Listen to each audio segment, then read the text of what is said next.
Grand Rising. Grand Rising, VanCarthens. How are you? How are all the VanCarthens? Let's give everybody a chance to grab their coffee and come on in. Come on in. You know, I promised you guys we would be doing VanCarthens last week, every Monday. But you know what this Monday past was? My husband's 35th birthday. Yep, he's 35 this year. We decided we're doing backwards aging over here because me and my other friend decided that it's a huge ritual and energy set to acknowledge getting older every year. Now, we'll take the wisdom, we'll take all the good things about, but the number being older, I feel like it's counterproductive to my Peter Panette kind of spirit. So, who this be? Babe. Grand Rising, Eve. Hey, How are you this morning? I'm good. How are you? Oh my God, I've been up since damn 1:30. Me too. I worked Lord. last night and I saw the video. Yeah, I was like, oh my God, this girl cannot get a break. she can't get a break. That's what we're saying, right? Like it's ridiculous. And it's the same Yes. And I don't get fucking. the reason why. All she does is be in her lane, don't comment about anybody's video, just loving her and Nick relationship, be Yeah, private. right. And all she gets is hate, hate, hate. How can you even laugh about that? Exactly. Like I still that's don't get. I was crying at work. I was like, oh my God, this girl. I am so sorry it made you cry but that's how we feel about it. Like, we're like, why can't we just get past this? Why do we always Yes.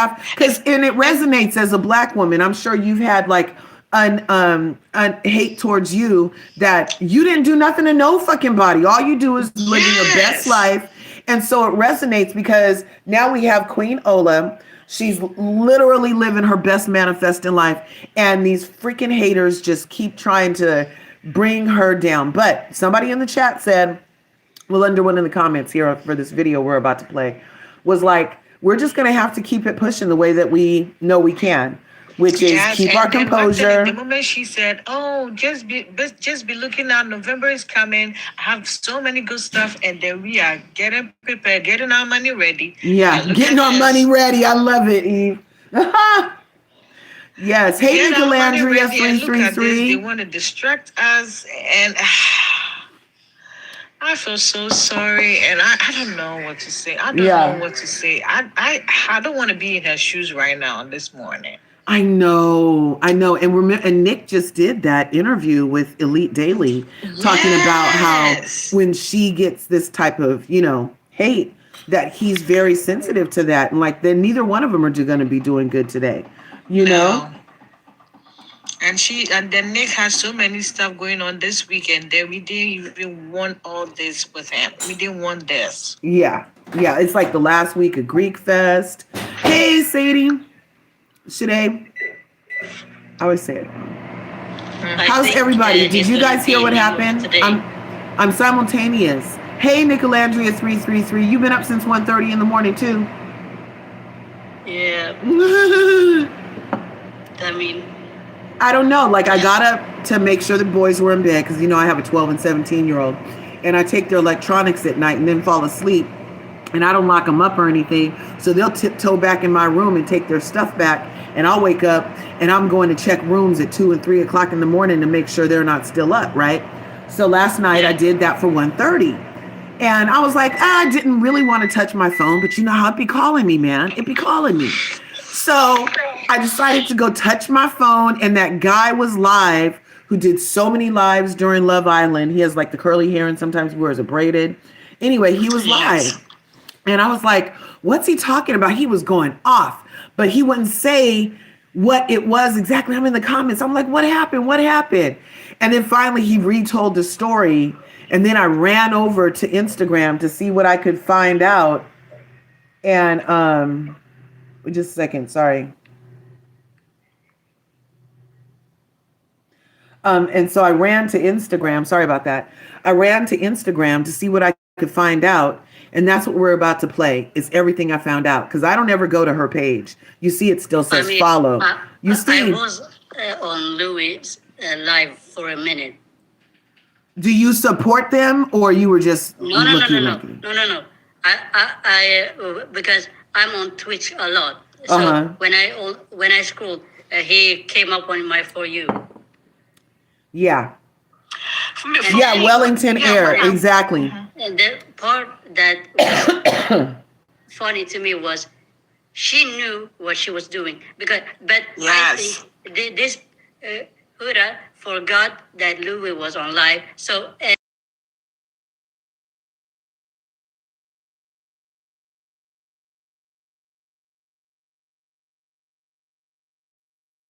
she knew they both of them were live because I don't know whether the person called her cell phone, her personal phone, because in the beginning when you realized they couldn't hear what the person was saying, so she told the boyfriend to lower the volume of the music, and then the moment they lowered the volume of the music and they put the phone between them, their ear, and then on speaker.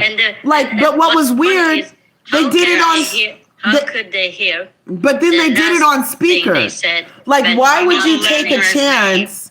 My whole thing is, why would you take a chance on from an unknown number? Yes. In the middle of a recording session to put something on speaker that you don't even know what that person could have said because it's an unknown number that's just blasting you during a live. So you decide to answer it, turn the music down, put it on speaker, let everybody hear, and then laugh and hang up. And now you're like, why is everybody calling me racist? And it's just and like, I think for me, this is what I came up every time with. Someone is coming after her, after Huda, she never mentions Olandria's name. She always says, why are you coming after me, blah, blah, blah. Right. It's always self-centered. It's never, oh my God, I can't believe she called Alandria that. And we already had that thing at the reunion. I would have never condoned that. I can't believe, something, some big hoorah. Louis Snapchat. Yeah, I did. Yeah. We're going to. What does he mean when he said, she with me and I'm a black man? Okay. Well, we've established that Huda seems to fetishize black men. Because you can tell, she likes the big ding. She likes Mandingo in her, but she doesn't like Mandingo ladies. So that's a real indicator of how you treat the woman of that race is how you really feel about it. So you can get stuffed with it all day long. You can mount it all night long. But so people were so mad at Shirley and Orlando for saying that on the reunion that Huda was saying to them that she wanted to meet her daughter and everything. But when it's about a racial thing, everyone is defending her. Yeah, why are you trying to cancel me and making all these fucking excuses? Look, okay, I myself, like if I got a call from an unknown number right now in the middle of a live, I'm not even taking it. No. I'm not even taking that call. I think it's a planting. I think they plan all that. The person sounded young enough to be her actual daughter. I don't think that is a young person. I think that person, what is it called? Did a voice thing? Filtered their voice. I don't think it's a young person. I think it's an older person. Well, it sounded like a 12-year-old that should have been in bed. Yeah, I know, but these people, you never know what they can do. Right. And guys, you have to remember also, when they were talking to this person, they had their microphones to the phone. Mm-hmm. Yes. So and then the laugh, though. It was intentional that they wanted to hear. They wanted the live to hear what the person was saying. Yeah, they wanted it. Yes. You wanted it. You said, turn down the music, put it on speaker, and let it play. That's what you did. And then they didn't even immediately... And, like I said, the phone was like on the microphones they used. Right. And then the way they laughed is like disgusting. It was high key disgusting because they didn't even just hurry up and put the music back. Like they kind of sat in that awkwardness for a minute, laughing and trying to be like, oh. He immediately went to reading the comments. Like you could tell they were trying to see about what damage it had caused, but they never acknowledged the facts. And then they're all, we didn't hear a name. How did everybody else hear the name, but you didn't hear the name and the phone was closest to you? How did that happen? How did everybody else hear the name, but you didn't hear the name?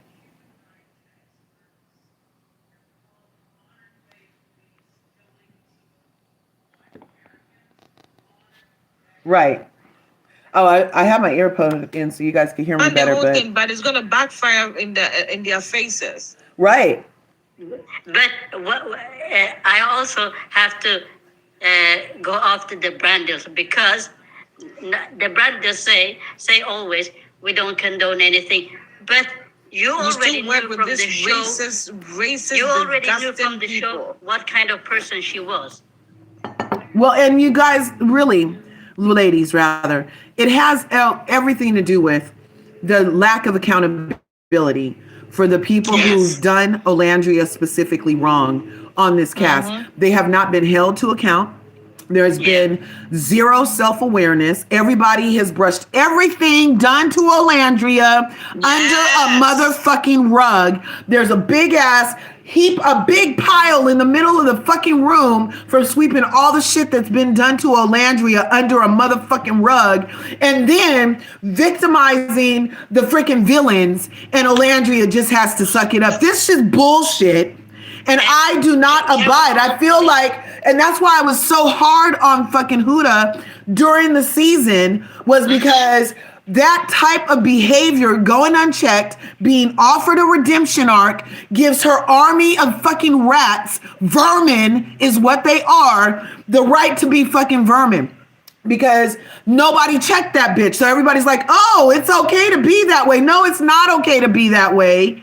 And you're ruining it for everybody. It's about to be the end of 2025, and somebody lets 12-year-olds on a chat in the middle of the night to call the most winningest woman a freaking inner in the middle of the night. It's disgusting. And then all you can do is laugh and play victim. And you still don't name, you still refuse. But then wait, she still refuses to name the person who's been harmed. It's disgusting. It's a choice. And it's Huda's MO. And her freaking victims, the victims that like her, they're all victims of the same low vibrational shit. And we need to, it's disgusting. And then always with the poor me, really, bitch? Always with the poor me. Really? We're going to watch this video real quick. Always the victim. I'm the victim. I'm the victim. I'm the victim. Let's see, can I make this play? Something bad happened. So just got up in the middle of the night and saw that this happened. So here, I'm going to stop it. Wait. Let me go back. Okay. I'm going to read it first. This is some blah, blah, blah. Okay. So it says, y'all, first of all, clickbait. Using a sensitive topic is actually insane. No, bitch, what's insane is you taking calls from unknown numbers in the middle of recording time. Everybody knows studio time is expensive. Why are you taking unknown calls and putting it on speaker in the middle of a live, bitch? That's what's insane, okay? Then she goes on to say, me and Lewis did not hear what was said in that no caller ID call on live. See, that's the whole problem. That sentence clarifies the issue, dum-dum. You took a no caller ID call in the middle of a motherfucking live, and now you have to reap the freaking consequences of what your hood rats do, okay? And then she goes on to say, only the racial slur is what they heard, which we hung up immediately. No, you laughed immediately, bitch. Yes. I don't condone anything of the sort. Anything of what of the sort? Any what thing of the? You could have clearly said I don't condone any racism of the sort. She's always so freaking intentionally vague, and it's the same shit that she played in the freaking Yes. Intention. And what she also did in that interview with that lady when she implied her father essayed her or hurt her somehow without actually saying what the fuck it actually was so that she could be garnered even more confused in consideration. Let's continue, right? Whoever called purposely continuously called. Yeah, dumb, and you answered it while we were on live. Exactly. Like I said, if I get a call right now, it's going to voicemail. Even if my mama calls right now, it's going to voicemail. Okay? And because she would guess that I must be busy. Hey, that's what happens. You don't just you let people bully you into answering your phone. That's not the way the world works. You answer when you want to answer, and you wanted to answer on live so that this could happen. So now as we get down to the very 1, 2, 3, 4, 5. We're all the way down to more than halfway. And now she finally says, I really don't condone racism, which is why it was immediately hung up. Liar, exactly. Fire. No, you laughed first, and then you played when coy. You realized, I shouldn't have laughed. Then you realized, what did she say? She said a bad word. And guys, while she was saying, what did she say? She laughed again. Yes. Yeah.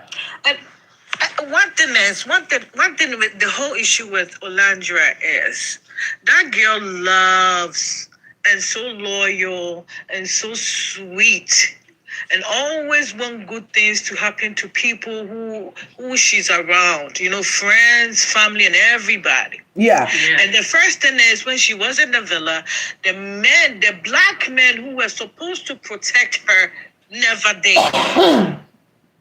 Right. And I feel like that's an additional layer to the heap of bullshit in the middle of Olandria's room.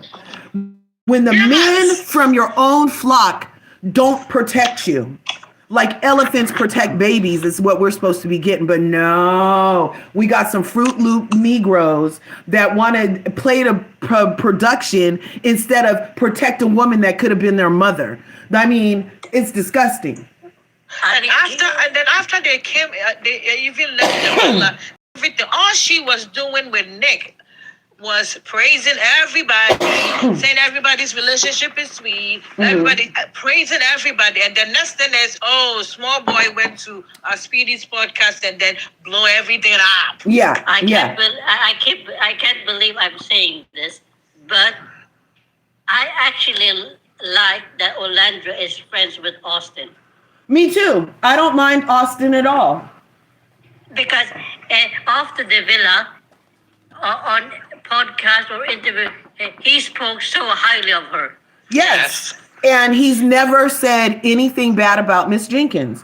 Everybody else Charlie hasn't, Austin hasn't, Nick hasn't. Hannah did and then apologized when she saw the tape about how Ola was the only one to check for her to not go home. I heard that she apologized for some bullshit. And those are it's all white people. And even right? Isn't that amazing though? Isn't that so amazing that the only people who protected her and continue to protect is the white people? Yeah. I mean, good morning. We can put Jeremiah in too. Oh yeah, Jeremiah totally. I forgot. Well, good morning, Miss Cove. Hey, everybody's up here. Hey, Vibe, what's good on Barbie? I have like something to let you guys know so that you guys can look at it from a psychological part.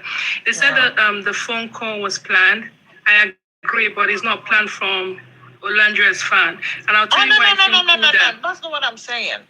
No. I'm not talking about you. I'm just like giving my opinion on what I noticed. You notice how she kept saying, I don't know this no ID caller number calling me. She kept repeating it. Right. Then if someone calls you and you don't know who is calling, why are you making it open or known to the stream? There's someone calling me is unknown number. She kept repeating it. It wasn't once. It wasn't right. twice. Like it was setting it up. She was setting it up. She was setting it up. Exactly. And the second one you notice is when she wanted to take the call, Louis said, put it on speaker just in case they say bad thing. Why would he expect that someone calling is going to say bad thing? And if because they planned it. Yeah, because if you're anticipating a bad thing, wouldn't you want to put it not on speaker? Wouldn't you not answer vibe if you're in the middle of a live in a studio? Or Exactly. even if Then the even third if- one, sorry, let me just like quickly. The third one was when they answered the call, they quickly put on the music. The music wasn't playing the whole time. I need for you guys to go watch that video and see how it built up to that point. When they were talking about someone, there was no music, they were talking normal. But the moment they wanted to play the answer that call, they put on the music. Then Uda said, bring the music down, I can't hear it. Then the fourth one you have to clock again is the moment the person said that, they busted out laughing for a brief second. They forgot they were on camera. Then the moment they just realized, they went into character again. Say, oh, what did she say? Then Louis said, oh, so that is a planned stuff. Yeah. This is a deliberate stuff. And this is not something that happened by chance. It was something that was planned because they're just so jealous. And They even need to so- bring Nicolandria down. And it's just even crazy. Even if even they don't so, know even who the if person that is, is the and they case. wanted to do speaker, whatever, why are you not pausing the live? Exactly. That's not what they wanted to do. And again, Yeah, I it's know, about- I it know, is about- I know that. But It is about harm, right? It is about doing what they can to harm this beautiful Black woman who is living her life. And if all of us are being honest, how many times have we been living our authentic, beautiful Black woman life, and we have been blindsided by attacks from people just for existing? This is not Okay, but- nothing new. And this is, I think, one of the reasons why we resonate with Olandria so much Mhm. is because we know what it's like personally to go through these things. Yeah, I agree on Barbie. I actually said that when we first got on, and that's why, because our friend Eve was crying. It literally touched her so bad, like she was crying, and I feel like that's because it totally resonated. It struck a chord. A very Yeah, because Can we listen, talk I about- work in the hospital, and then I was at work. When that thing pop up, right? The woman I saw was Huda. I don't follow her, and I don't look at any video of her. So I scrolled up, and then all of a sudden I saw Hey, Bianca. this creator, the curly guy mhm. on live. And I was like, okay, what is going on? Then I looked and I went to check the video. I said, oh my God, Olandria. And I started crying like boo, boo, boo, boo, boo, boo, boo, like a baby. Can we Yeah. talk about the fact that, like, she's saying she only heard the slur? Even then, what makes you cackle about that? Like, Right. Yeah, why are you laughing? Like, listen, cackle. And look. you know what? She won't cackle when somebody calls her daughter that because they Right. will. Because That's they just will. so weird. I literally have a migraine. Like, let me tell you what happened to me. I saw this at 3 a.m. and I'll tell you, I didn't go back to sleep. I was like literally in pain. And this is not even me. It's And not that's happening what to they me. want. They want us to carry I that was like, negative energy for I them. was enraged. I was angry. I said, God, please take control. I don't want to be on demon time because I know this is the battle we have to face and fight every day, but it's just draining Thank and you, exhausting. Favor. It's so draining. Unprovoked. It's not like this person, if she was a bad person, I'll say, okay, she even like at the end of the day, she's minding her business, like being graceful, talking good about Exactly. everyone, not throwing shade to anyone, but for some reason they just can't let her be. She's not in Same your way, she's not reason, taking your like I deal. said. And especially for those of us that are Black American women, we catch so much hell.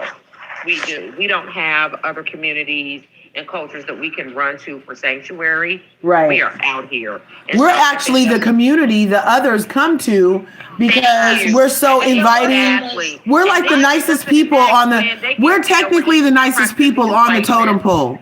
Like Exactly. everybody And then comes they kick to us in us. the neck. They blend in with us, and have our mannerisms and things like that. And then when they have reached their proximity to whiteness, then they don't want to have anything to do with us. And so there's things like that that are also happening too. Mhm. So I believe we need to send this beautiful woman as much love as we possibly can. Right. And we need And to make because these people are banking on us giving them this negative energy called loosh. I'm cool on all of that negative energy. Let's send this beautiful sister, everything that we can, show her with our prayers. And So our this love. is what, Make her this is beauty actually, and make her money. real quick, you the ladies. one thing I have to say is when people are And that's why we naming in brands and Tamaya, everything, babe, that's let's why we not are mention dancing our asses Olandria's off. name. That's why. Real Let's not quick, you mention see what's on the Olandria's name when screen? we're contacting Yes. brands. Okay, so we're doing this movement And here, you guys on YouTube too. We had just started this movement on what's today? Wednesday, Monday. I just dropped this. Another VanCarthens, Joycelyn, Renee, who contacted me in the email, and she was like, "Hey, I think we should do this for Olandria because she's getting named People's Choice of the Year. The gala's next on the 4th, and so she thought we should do like a hashtag and tag Olandria with Olandria's impact is the hashtag." And then you just talk about how she's influenced, inspired, or aspired you. And just let her know how we're here for her. And I think this is actually really right on time now. So, it's going to be the hashtag Olandria's impact. And let me see, do I have the actual other part? And just, if we could, just tag her, write a little thing, and just let her know why we selected her as our person. Guess what, Curve? You see, Shade Room never posts Olandria, all her accomplishment and everything. Yeah. But they're quick to post about the Olandria being called the RRMAR. And now, people want to show support and all that in the comment section, the same place they want to bash her. I don't know why, even our own community, some people just want to promote the negativity. I know how many things Olandria has done in the past, maybe 1 month. I've not seen anyone of it on Shade Room. Nothing. Right. I mean, it's only when it's bad, then we want to hype it up to see people who are still going to come trash Olandria or something like that. But one thing I know is that I am really convinced in my spirit. It's not something that I doubt or debate. Olandria is divinely protected. There's something about her when I think of her, the peace that I find within myself, the way she inspires and so people many of us black she women doesn't even are. know. That's exactly right. We are, and that's why we are able to send her love and protect her as well. Yeah. Right. Because we are She has divinely taught me protected. to be graceful, to Right. be graceful to others. And that's all the stuff that we should put with that hashtag too. Grandmothers. We have long culture, long line of culture and things as well. And that is why, I forget who said it. I don't know if it was you, Curves, that said that, people come and assimilate into Black American culture and then they're able to walk away. Yeah. And so we are not some kind of culture or experience to be discarded. And I think this is another reason why, as Black women, we are standing 10 toes down for Olandria because of that. We're not having it. And, other people, they can join us as well. Yet I'm speaking as a Black American woman that we love you, baby girl. We've been there before. She looks just like me when I was young. Right. And yes, she belongs to us and we love her. We totally love her. And then I'm talking as an African woman who appreciate Black African Americans over here, that you paved the way for me and my kids to be in this country. Aww. And I always tell my daughter that she's a teenager. I always tell my daughter that never take any African American in this country for granted, because if it wasn't for them, we would not be in this country enjoying all this privilege. All this privilege in this country. I always tell my daughter like that. And I always share a video of Olandria. I remember when she went to talk on this about college, what she did and everything.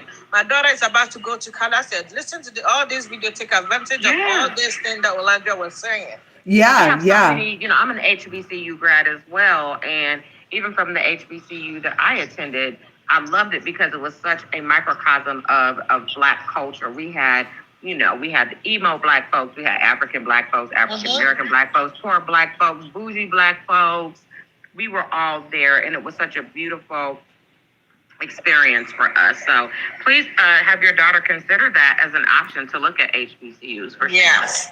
Yeah, and then one thing is my daughter is also the same complexion as Olandria, very beautiful. Yeah. Face tea. Body tea, everything tea. That's right. Everything tea. That's right. And the melanin is popping. Do not let anybody take your shine away from you. Not at all. Not at all. Can y'all repeat the people who stuck up for or apologize to Olandria? So the people loving kind of support, it will supersede the negativity. Yeah, Right. That's how it works all the time. And sometimes I don't get what people want to say. I want to get off this ship. No, don't get off this ship. The ship is already sailing. Where are you going? Yeah. Exactly. For Kismet, you said we should repeat the people who stuck up and apologize to Landria. Mhm. Austin stuck up for Landria. Jeremiah, no, I said no. Austin, Anna later apologized to her after the whole thing, but Austin, Nick, Charlie Pepe actually stood up for her, in the villa. Then another thing I wanted to state again, just so people will understand, when someone calls your phone number and it shows no caller ID, it means you have that number saved in your phone. Yes. But when it shows unknown number, then that means it's not a saved number. So whoever called Huda has that number saved in her phone. That's why it showed no caller ID. That was why she can That's what she says right here. Honestly, That no caller ID call on live. If you doubt what I'm saying, try it. Block a number, then ask the person to call you, then use a random number, then do the math. Because I had to go every angle to find out. I know that she knows whoever did this, and they probably all in the same space because she kept saying, "Oh, I don't know who is calling me. This no caller ID." She repeated it like how That's many why I said times? it's a plan thing. It's a plan thing, but it's going to backfire in their faces. It's not going to work. She knows who called. Right. And you remember when Olandra said in her life, God got me. Yeah. Yeah. Well, and, God got her, and luckily her fan base knows what's real, and we're here to support also. But definitely, she is Sky Daddy's favorite right now. She is definitely Sky Daddy's favorite. And we're here to support each other too, ladies. Let's not forget. Yes. We have a nice community going here with our aunties and our young VanCarthens, and I feel like we have such a freaking good synergy going. I think that we need to do aunties meetup in every state. And, I can't wait. Right? Like even without Nick. What? I have never been in any live before. I always watch your video, your live at the background and commenting, Yeah. That is what pisses me off. I'm so glad you came up this morning. Let me finish reading this real quick. So she said, I don't condone racism, which is why I immediately hung up. Once again, we did not hear it very well, considering it sounded like a child. Only the last slur. I just wanted to address this before it blows out of proportion. It's too late because we already feel like you planned it all. We don't believe you.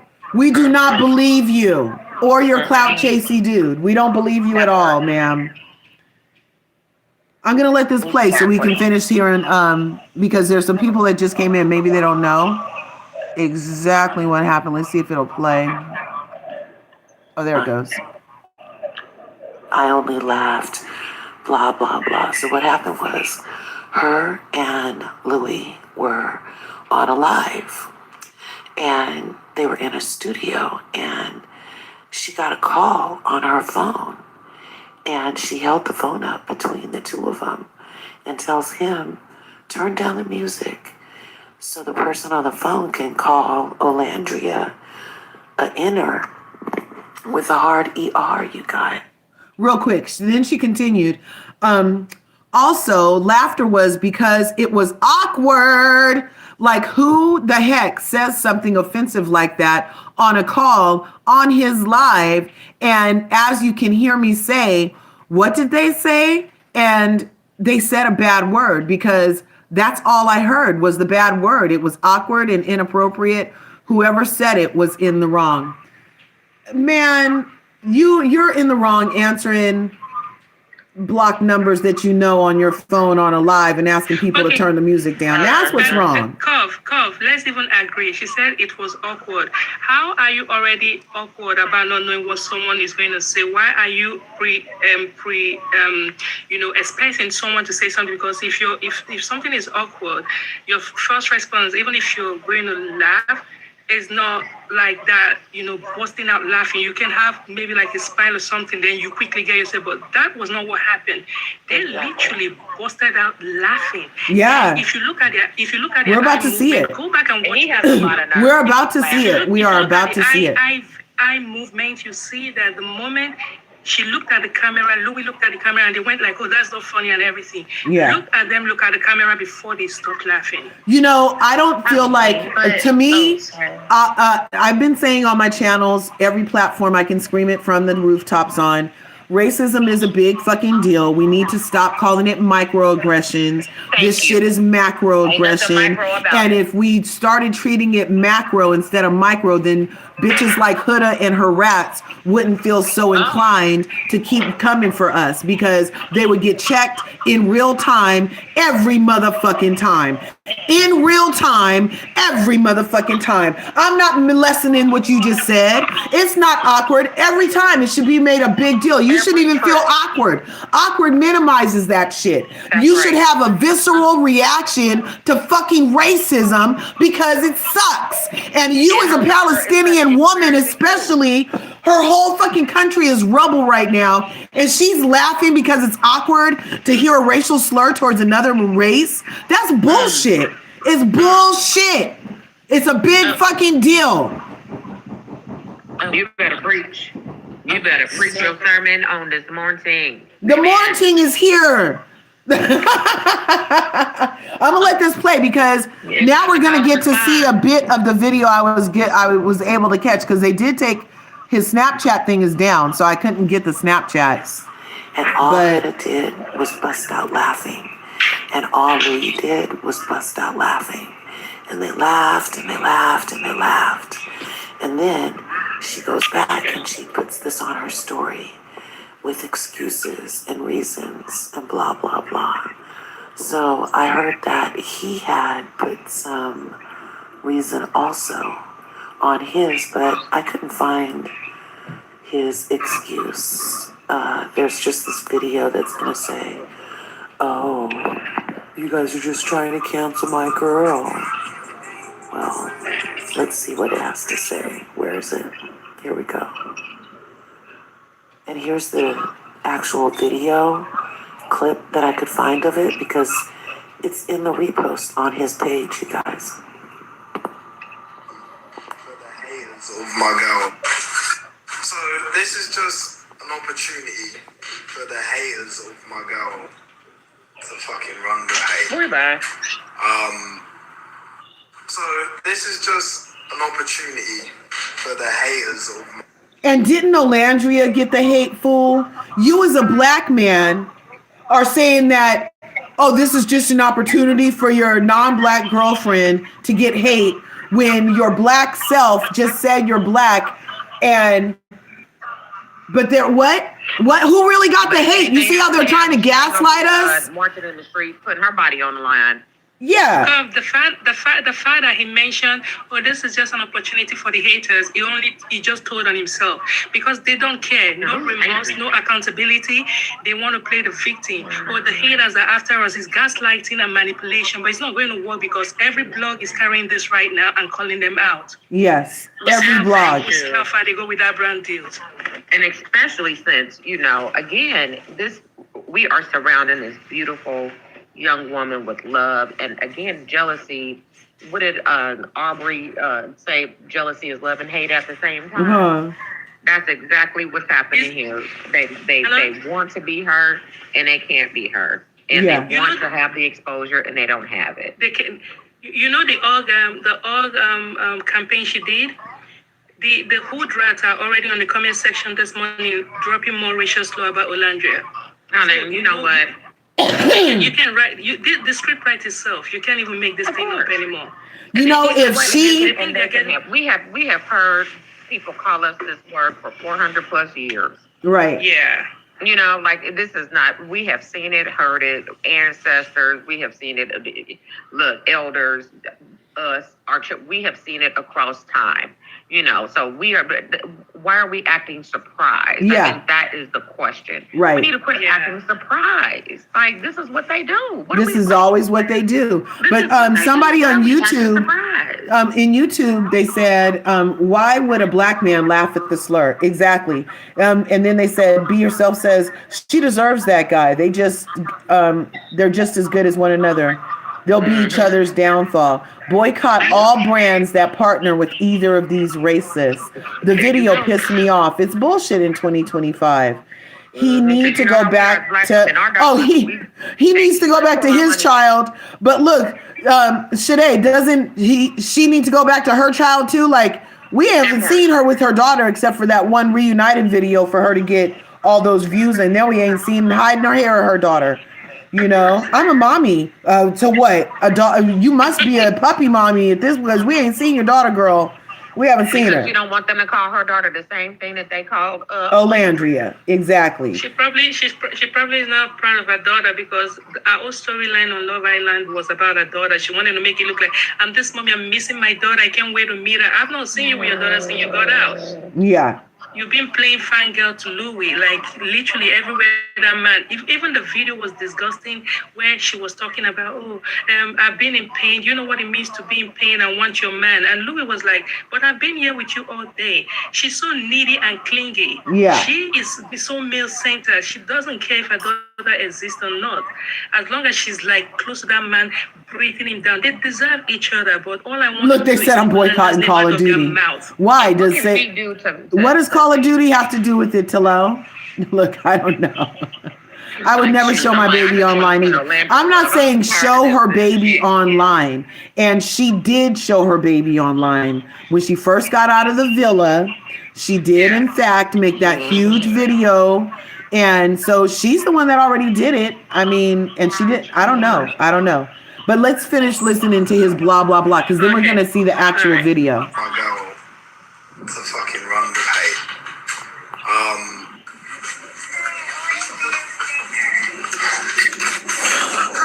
Whoa, hey. Yo, I turned that shit off. Hey. Yo, what the fuck? What did they say? They said a bad word. Yeah, they said a terrible word.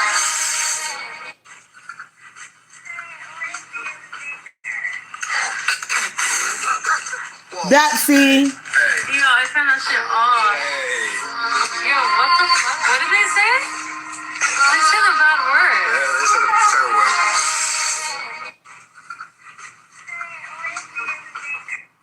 Well, I think that's unacceptable. Why was laughing what she did first? Why it felt like something more could have been said in that moment, especially after how all that stuff got brought up at the reunion. It's just like VanCarthens. Yeah, Something so bad it stopped the happened. video right there. So I Let me just just gotta. turn this down. I'll just mute it while that plays in the back. But yeah, so that was the part that I could find in the video initially. Now I did not upload. I did find a full clip of Louis did a Snapchat, blah, blah, blah, blah, blah. But I only have it over here for you guys on TikTok. And I'll show it to you guys now. Here's what I could get of it. And then I'll read it so you guys can hear it on YouTube. It says, start off by saying, don't condone no racism. But, what's it say? Darn. But something happened on my live with a prank call. And someone said something and a slur. I laughed, then hung up because all I understood was the slur. But now finding out there was a name in front of it, we didn't hear that. So just want to say that as much as people want to call me clout chaser and all that BS, I really hate the Love Island fan base. And as a Black man who has experienced enough racism all my life, I don't even want to give the person that said the slur the satisfaction that they get from this. But I have come here and say something because it wasn't what we heard. Isn't that the lamest apology? He says, look, he goes from, I laughed and hung up because that's all I understood was the slur. So you laugh because you understood the slur. Listen to your fucking self. Is he mixed with Alan? I mean, the freaking contradiction is laughable at this point. You laughed because you heard the slur, Black man? Really? Okay? And now, as a Black man who's experienced racism, you hate the Love Island fan base? Like, what do we have to do with your Hood Rats fans? Like, what? Like, what? Like, how we get the hate because your girl has haters? Like, what? It's weird. And then he doesn't want to give them satisfaction. Look, because it wasn't what you heard. But you did hear it. And neither one of them are directly, again, addressing Olandria by name, since that's the name that was used. It was Olandria's face on George Floyd. Nothing said to Olandria.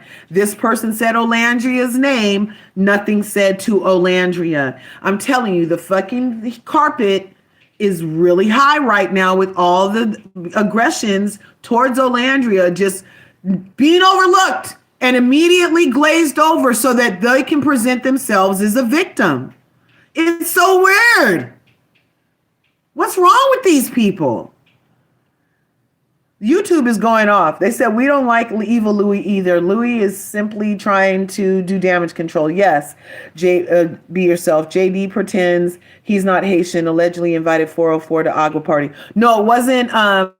It was not JD. It was a guy, his name, what was his name? Jeff Off. If you look at his Instagram, I found him. His name was Jeff Off. He knew the people at Agua de Cafur. He got an invite. He brought her as a +1. Agua de Cafur unfollowed him after the event. But here, I think I have the picture for you guys over here of who actually invited 404, because I did misreport and I did say that it was whose it was, but it was not. It was another person.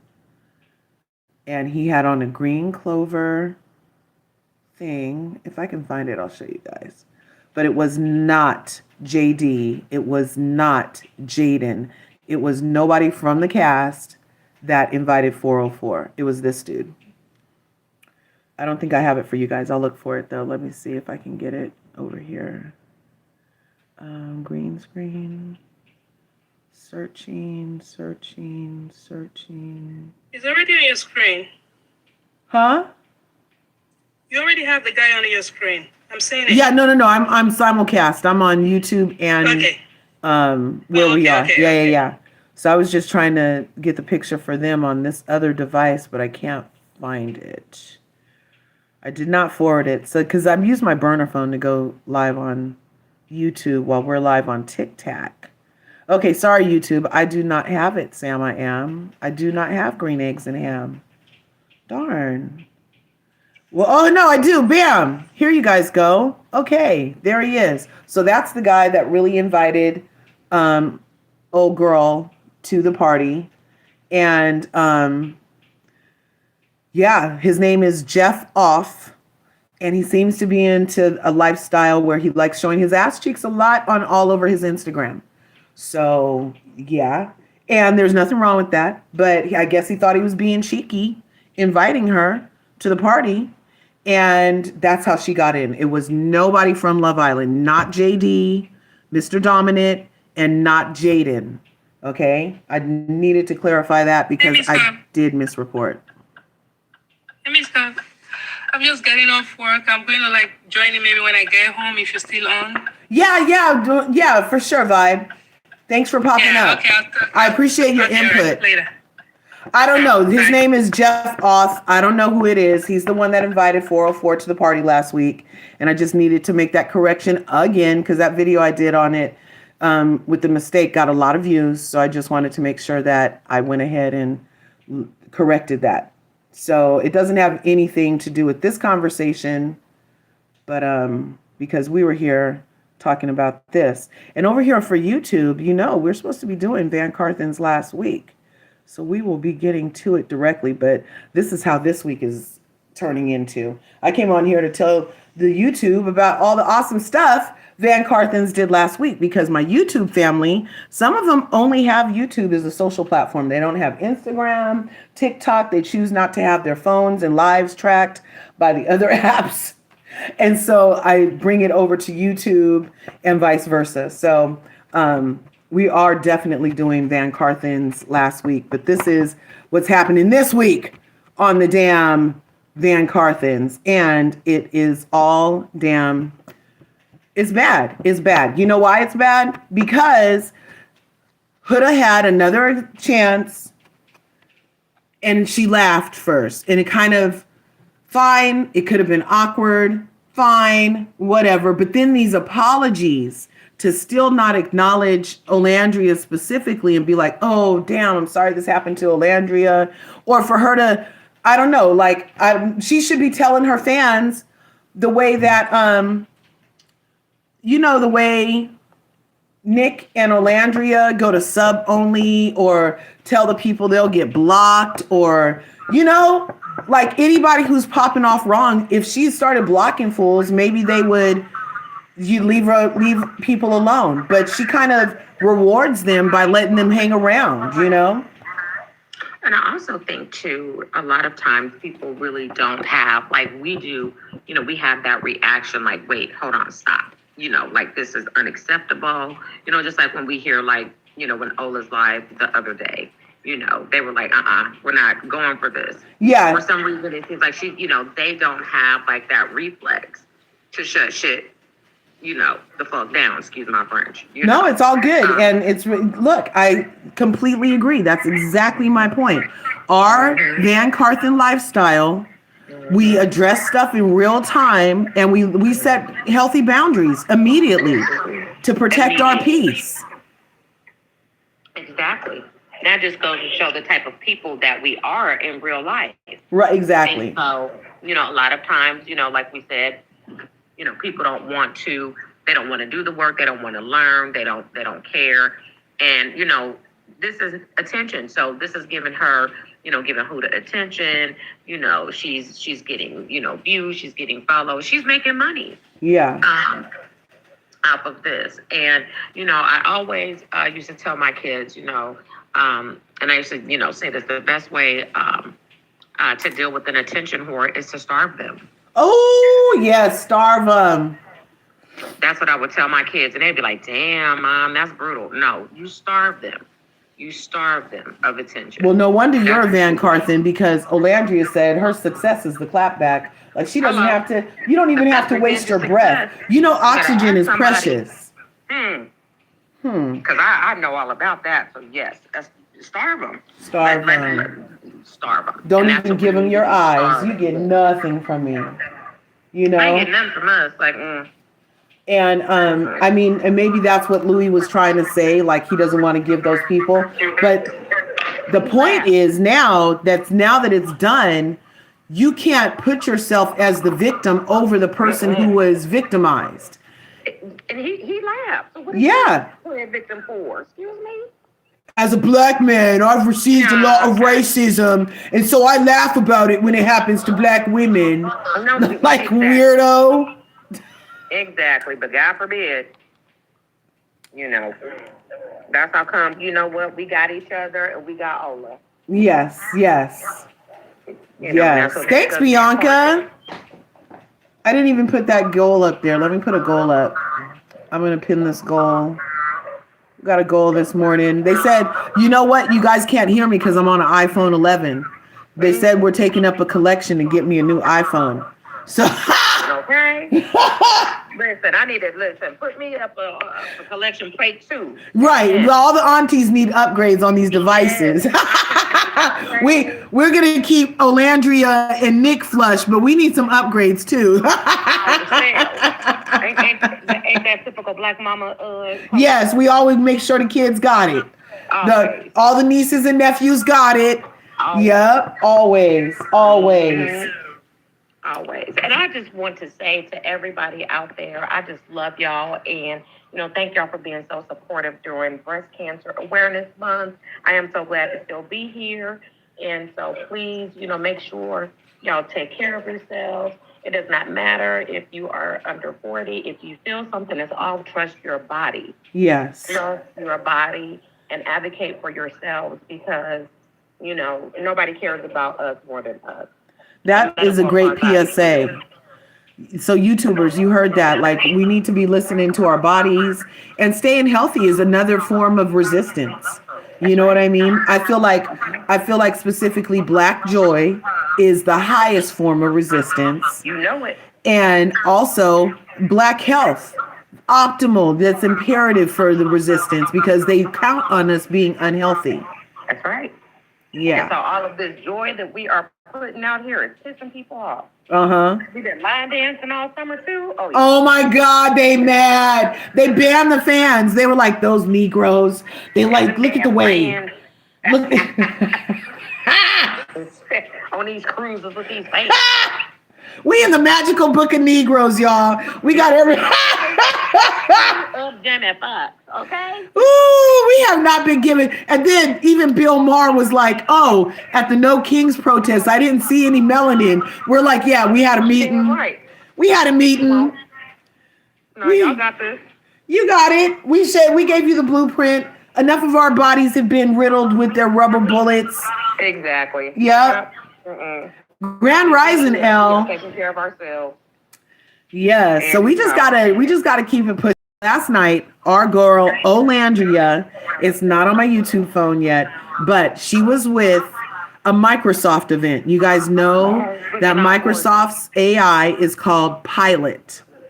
And so she has been in collaboration with Pilot since Fashion Week.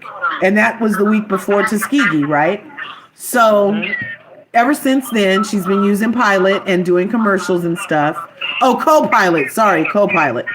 And it's an AI thing. So she was at the thing last night with the CFO of Microsoft, you guys, taking selfies. And you should have seen. So this is another space. So we have a tech space where our girl is shining and everybody's clamoring to take pictures with her.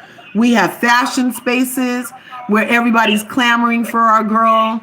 We have hair spaces, lotion, salad, probiotic drinks, in whatever space she's in, she absorbs the energy. I love it. I love it. I love it. And it's only, coins have two sides. So all of this sky daddy favor, of course, the devil's going to be on the other side. And that's what we got here. Devilly stuff. Devilly stuff.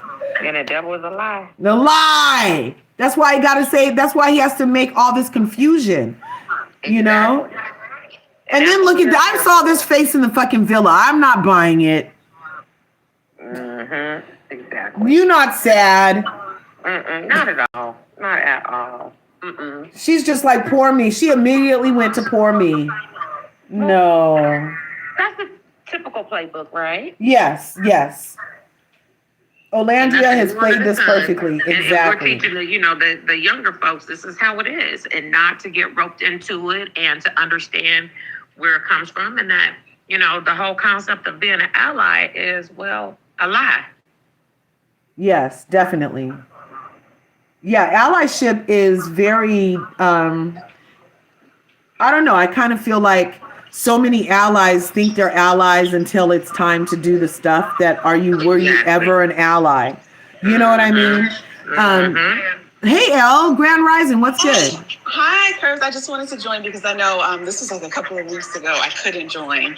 Oh, well, I'm glad you're up here. I just wanted to say hello. I am a little bit caught up on what happened with the live. And I just want to say, I think that who we see on the screen should just really be a lesson to not just women, but just a lot of people in how you move. Sometimes you're just going to be allowed to dig your own grave. Right. You're going to be allowed to cause your own destruction. And she's such a good lesson in just stay in your lane. If this girl would just stay in her lane, do what she does best, she could actually be successful in the long run.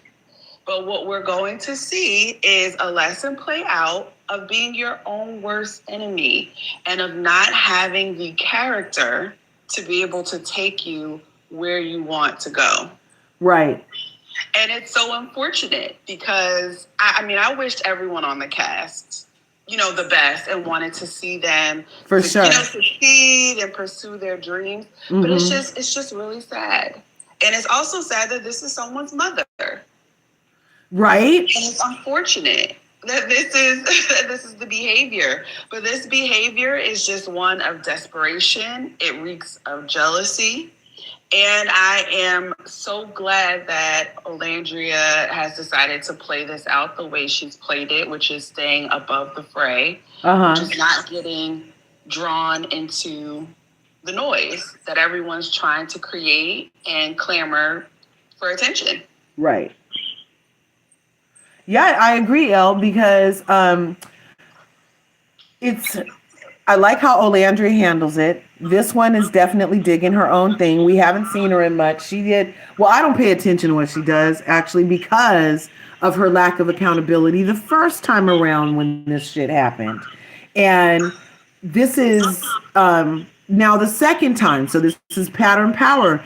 And you don't have to know exactly how to deal with racism, but I think you would have practiced after receiving all that backlash last time, if it was really something you gave a fuck about, giving a fuck about. But she only gives a fuck about it if it's her. That's the only time this one right here cares, if it's her. And honestly, I'd be so confused as to why anyone is calling a phone talking to me about Olandria. Right. Like why? Like I say hello on my phone. I say hello on my phone. And a stranger says that to me from a number that's in my phone, but is coming up no ID. So that means they blocked their number so it could come up like that. So I do know who it is. Mm-hmm. But why is a stranger?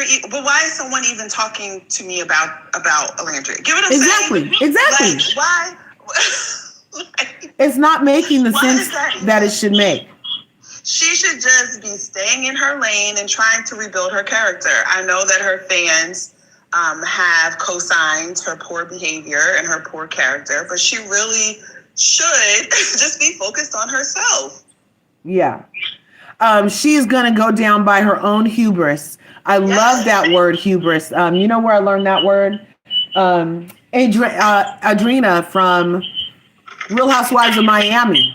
She was talking about the hubris of Marisol and that's her big head, basically. It can be so tempting in this day and age to engage with people online, especially if you feel like they're insulting you, attacking your character. But I just hope Olandria is a good lesson for a lot of people to see. You don't have to engage. You can just remain above it. Right. And exactly. Somebody on YouTube reminded us that her fans did the same mess with Jeremiah. They still mess with him really bad. And in the mall and spamming his lives. Like they follow him around talking about huda. And like he literally had to block the word huda. He had to filter it out of all his lives for the book club, for his Twitch, for all that stuff. Because it's just ridiculous that 5 months later, and these rats are just, we got vermin in the lines, you guys. We have a vermin problem. Yeah, you have to gray rock them because they feed off of attention. So you just have to ignore. That's the only way you deal with it. It'll heighten for a little bit as we see. Olandria has been ignoring the person on the screen.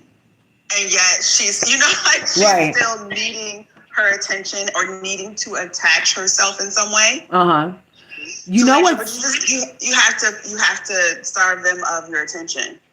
Right. And I feel like Olandria is such a loyal person. We brought it up yesterday. We were live yesterday, you guys. And one of the TikTokers, Jazz, came up and she pointed out that had Huda the first time around done the right thing, her and O would be the two hottest commodities. They could have remained friends. They could have they shoulda, coulda, woulda, all this stuff. But now having this happen and seeing that she has not evolved, not decided to take a different road, still self-centers herself over Ola, she should be like, oh my God, I never wanted that to happen to Ola. But instead she's like, poor me, poor me, poor me. And it's just so inauthentic. Well, she is right, Curves. Poor her. Yeah. She is correct. She is correct. She's correct. And listen, everyone is entitled to have their own dreams, what they like to do, but initially when she came out of the villa and she took no accountability, I knew she capped herself. Yeah. She capped herself at the level of opportunities that she could have had. Right. That's why she did the NFL commercial, because they don't care about black women either. They don't care about no women. They don't care about Yeah. any of that.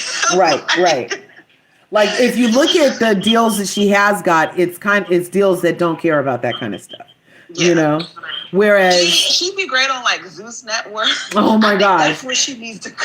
Baddies. I heard she likes to fight. She could go on Baddies. Krishan left. She could go over there. But yeah, it's mind blowing, but it's also predictable. So predictable. And unfortunately predictable. No, it wasn't predictable. I kind of thought we were over this part, you guys. Honestly. She's not getting the other, Olandria is getting way more attention. See, why would she put the phone between them and on speaker on a live? And then somebody said in the longer, because this says it's the longer video, but it's not.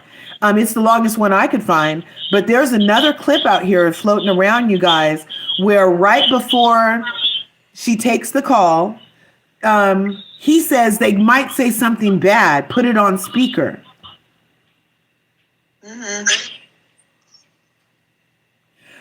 What?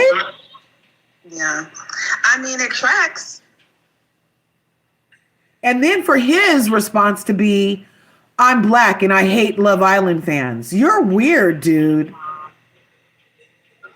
I mean, I've seen people argue that he's only with the person on the screen because she was on Love Island. So he doesn't hate it that much. Right. Just like she doesn't hate black that much to have it inside her. Right. I'm not even gonna. I'm sorry, it's early. No, I'm not even. No, because I'm not even gonna take us down that hole. Because I don't think she has much. I don't think she has many choices. Right. Like I heard that too during the season. Yeah, so that'll do it. During the season, they were saying that, of course, she targets black men. You heard my word. She sees them as easy rich. Because they like big butts, and supposedly they don't mind baby mama. So of course she chooses how that them. applies in her community. Yeah, in her community, Jazz is here. Jazz, oh my God, I was just mentioning you, Jazz. She did it again, Jazz. I was up last night when it happened, and I thought it was crazy because we were just. That's what I just said. We were just talking about how Olandria was the only person who cared about this girl. The only person who cared about this girl and who was genuinely hurt that she never stood up for her. And we were talking about how if we did not discover that she was a R-word, they probably actually would have been friends. And then boom, again. And I was up at 2 a.m. with Me this too. out. Me too. I knew I had already scheduled the live for 6 though, so I stayed in bed. Oh my gosh. I was listening to a live with Wellington. Wellington was hot. I was on a live with Who's the other guy? The other light-skinned guy with the curly hair. That's where I heard it. Wellington and him they favor, but it's not Wellington. It was this other guy. I know who you're talking about. Wellington is Dominican black. And Wellington was on Watch What Happens Live as a bartender. Yeah, I know who the other guy is. And then I was on a live with nicolandria Core and Sharon and Kayla, listening to them. And nicolandria Core was like almost in tears. Sharon was stressed out because people were yelling at them like, y'all need to do something. I'm like, what can we do? I'm like, no, they're saying they need to do something. They need to go to action. And they were like, you guys, we're not immature individuals who are just going to start doing stuff. You need to handle things appropriately. Right. And they're thinking about, I think they're thinking about doing some type of profile picture in basically against racism and standing up for that everybody puts on their page or something. That's one of the things they were thinking about. And then we all were thinking the same thing. Oh my gosh, EJ and Leo haven't heard this. And I don't know if any of y'all follow EJ and Leo. EJ, yeah. Well, Leo is like, I think he's like a younger version of EJ, but they very much are protective of Black women.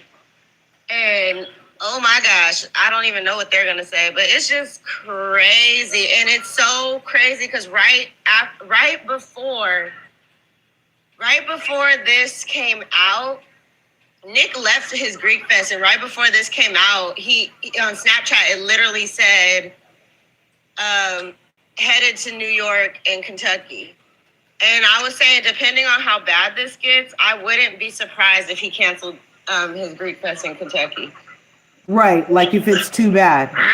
Yeah. Because she might need him, but she's strong, resilient also.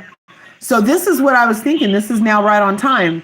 I had dropped this on Monday that we should let Ola, know how she's impacted us and why we chose her for the People's Choice Awards. And this could tie into the whole, just supporting her right now again.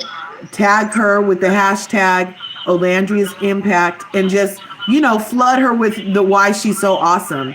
And that will take the sting off of this latest racist attack. Because the thing is, it didn't make sense. Like, girl, you are in a studio on speakerphone. We can hear through a video, through a device, through a camera, what was said in HD, crystal clear.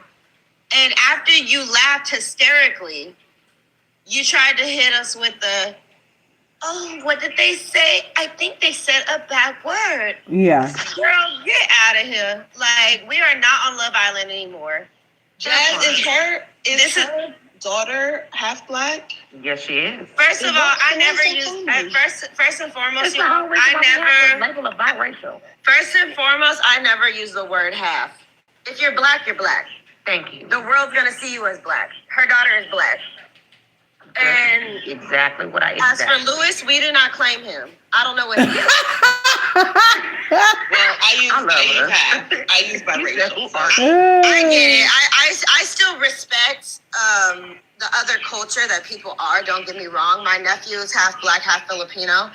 But in day-to-day conversation, in our family's eyes, he is a young Black boy. But also in different situations, he's a Pinoy. He's a young Filipino boy. Right. So I just say the whole thing because even in my eyes, even if you're half of something, you can still embody the whole culture. Right. I don't think my question had her baby daddy Noah. So are you guys saying that her baby daddy? She was trying to say something. I'm sorry. I kind of. No, I was just saying my question had nothing to do with culture. My question was centered around why is it funny if your child is essentially Black? So that was the context of my question. Yes. It's not funny. I get it, you guys. Even if somebody is white passing, they're still Black if they're Black. Like she's like a 5-year-old. Yeah. We don't know what cultural identity she really leans into yet. When she's an adult, she could be a proud Black woman. We don't know. And where are we getting the Black from for her daughter though? I thought Noah was Palestinian or Middle Eastern too. I didn't know. Which is why I was asked. Which is why I heard her dad was Black, but I really don't follow Huda that closely. Well, I mean, I've seen the actual dad, and he looks like Louis with less curl in his hair. So I thought that they were fellow Middle Easterners or Palestinian Jordanians, because I did not.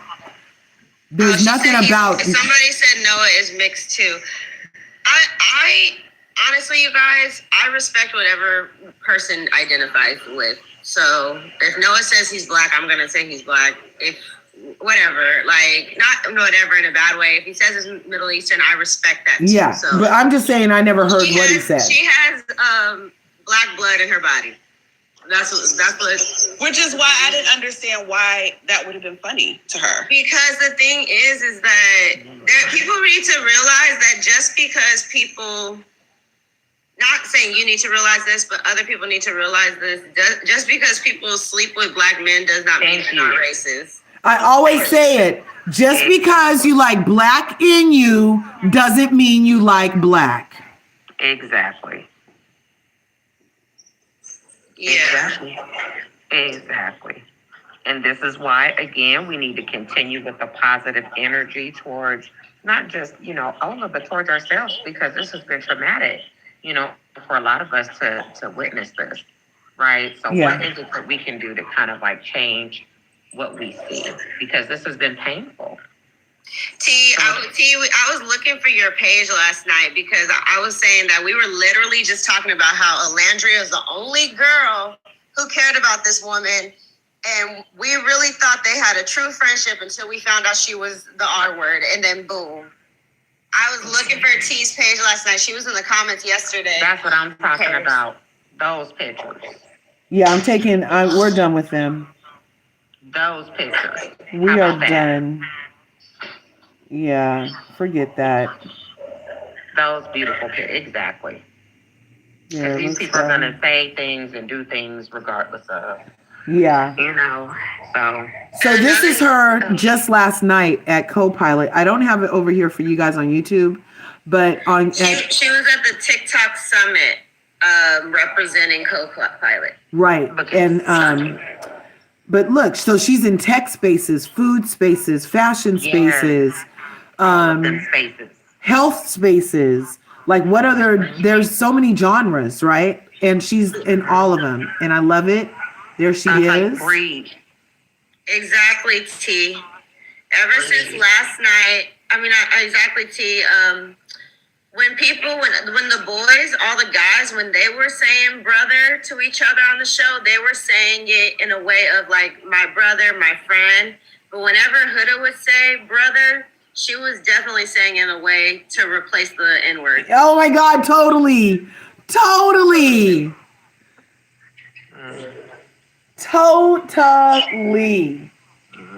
Are there any friendships with the women from this past season? We were talking about that yesterday. Bella and Huda were just at Disneyland yesterday. Or a video surfaced of them at Disneyland.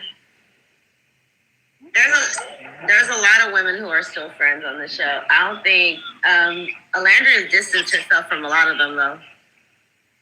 Well, I feel like they kind of distanced themselves from her. Yes. Yeah. Like, if you can't really hold on to rockets. That jealousy, I tell you.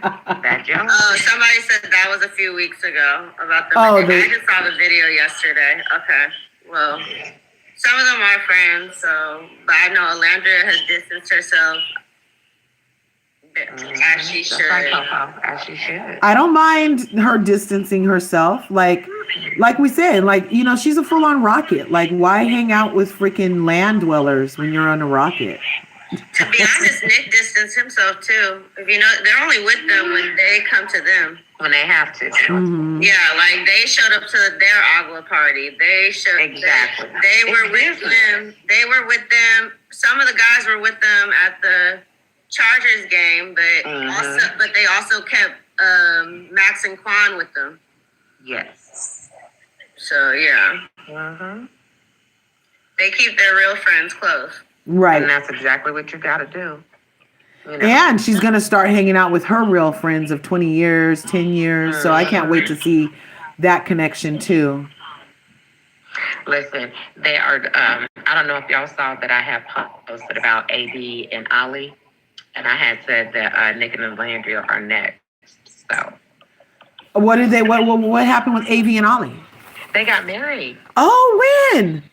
They got married yesterday. No way! Yes. And the baby is due in a few weeks. Oh my gosh. How awesome is that? Girl. That is so sweet.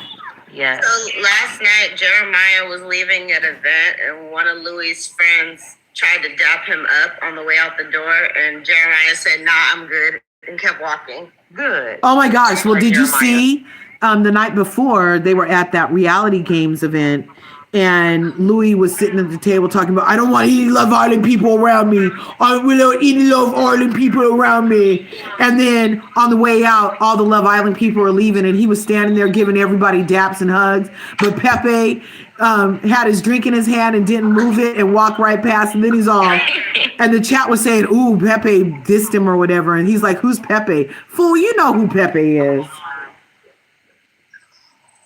You know. Exactly. And then after Alandria's been at this TikTok summit yesterday and all this news came out with this incident as well, her following went from 1.5 to 1.6 on TikTok.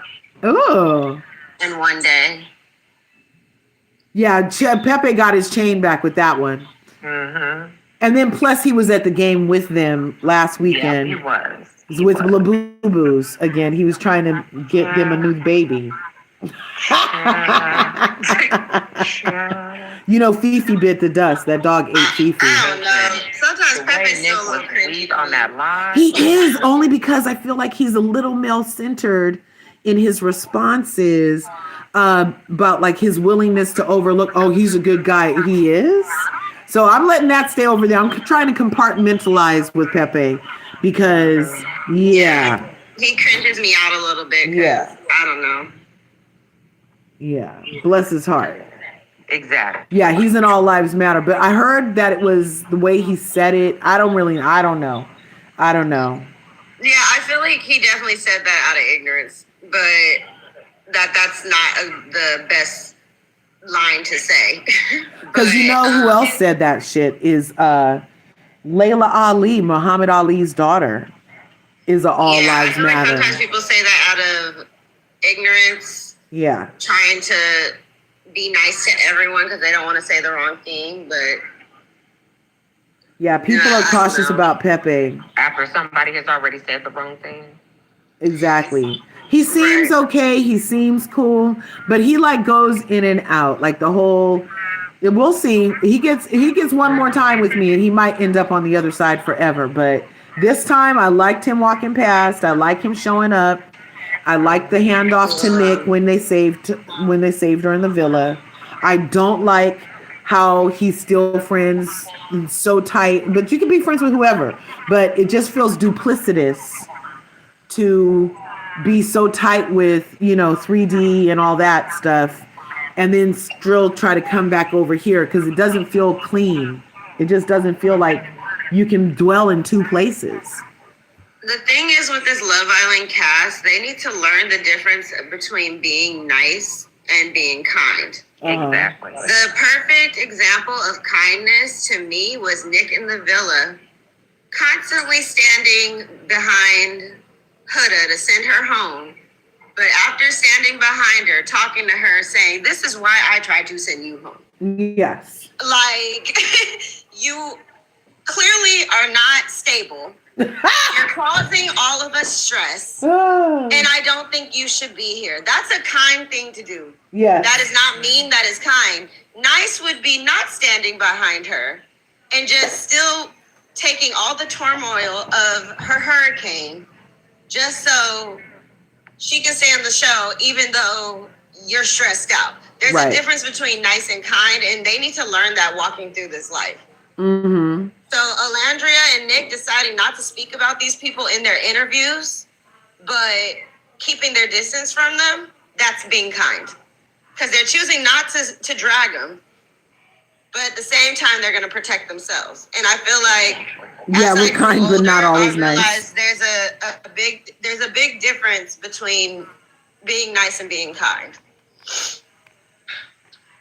Yeah, no, I feel like there is a difference because you can be kind but not always nice. That's what somebody on the TikTok says. Mellow Noir said that on kindness YouTube. Is genuine.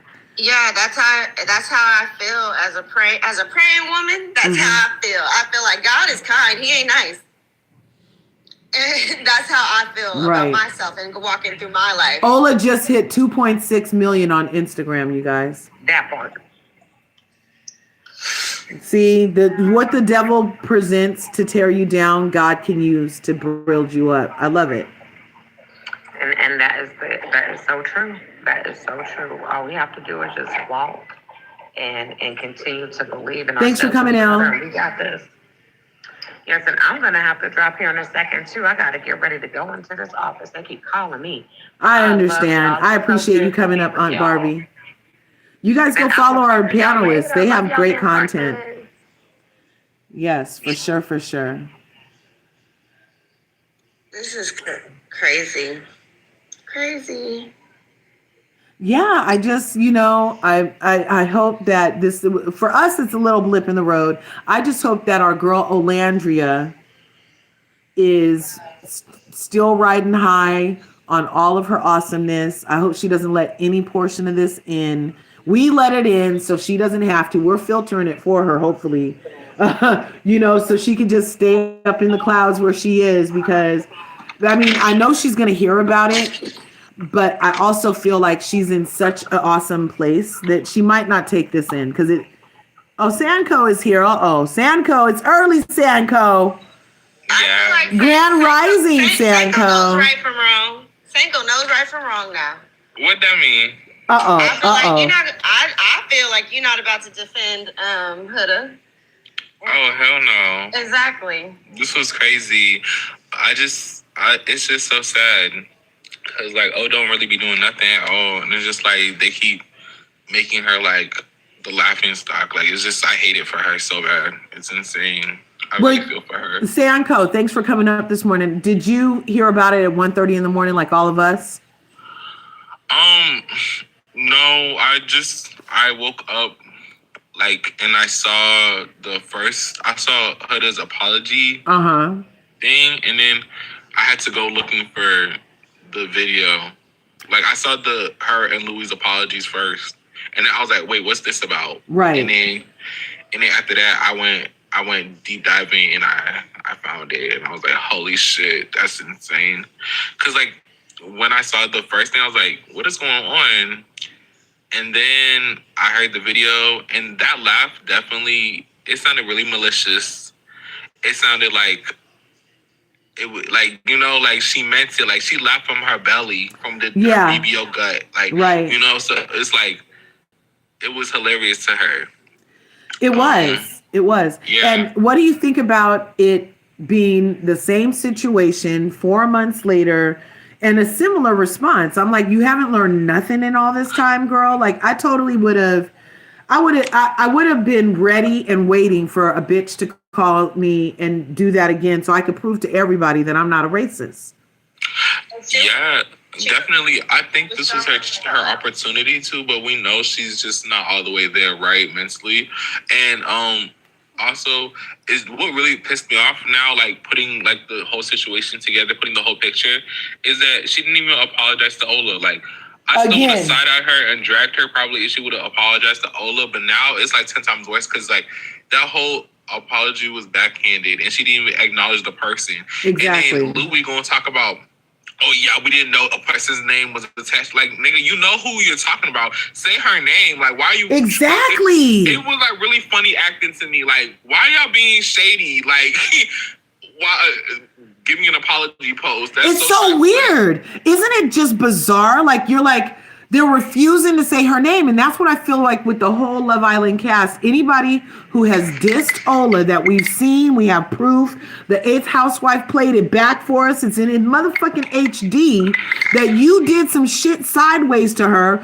And they refuse to acknowledge her in their half-ass apologies that make themselves victims. It's bizarre. It's insane. And it's just I'm just so puzzled. And the fact that what's really irking me now is because everybody's waking up, right? So it's hitting the timeline. And the fact that I'm seeing people defending her, talking about, oh yeah, well, Alondra wasn't really much of a good friend of her. I'm like, what the fuck? What are y'all talking about? Jazz, remind the people. I feel like he knows. Alandria is the only person who cared about that woman. Let's be real. And second of all, even if she was a horrible person to you, you still don't laugh at somebody being called that word. What are you talking about?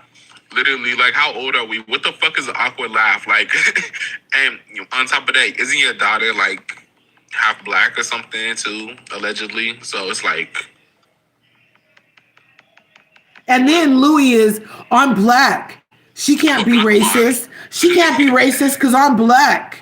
He talking about some as a black man, like shut as a dude. black So man, you like, never heard that black penis is fetishized? Like you really don't know that, Louis? And all I'm saying is that Leah and Migo were right when they decided to like cut him off. Like she really saw the future, Right? this is insane. Yeah, Leah could have told him, but no.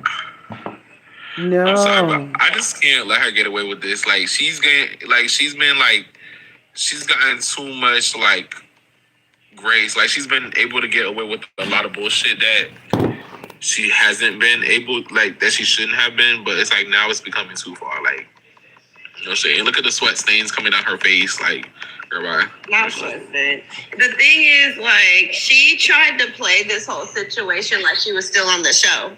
She tried to pause. Oh, let me act dumb. Let me act like I didn't hear it.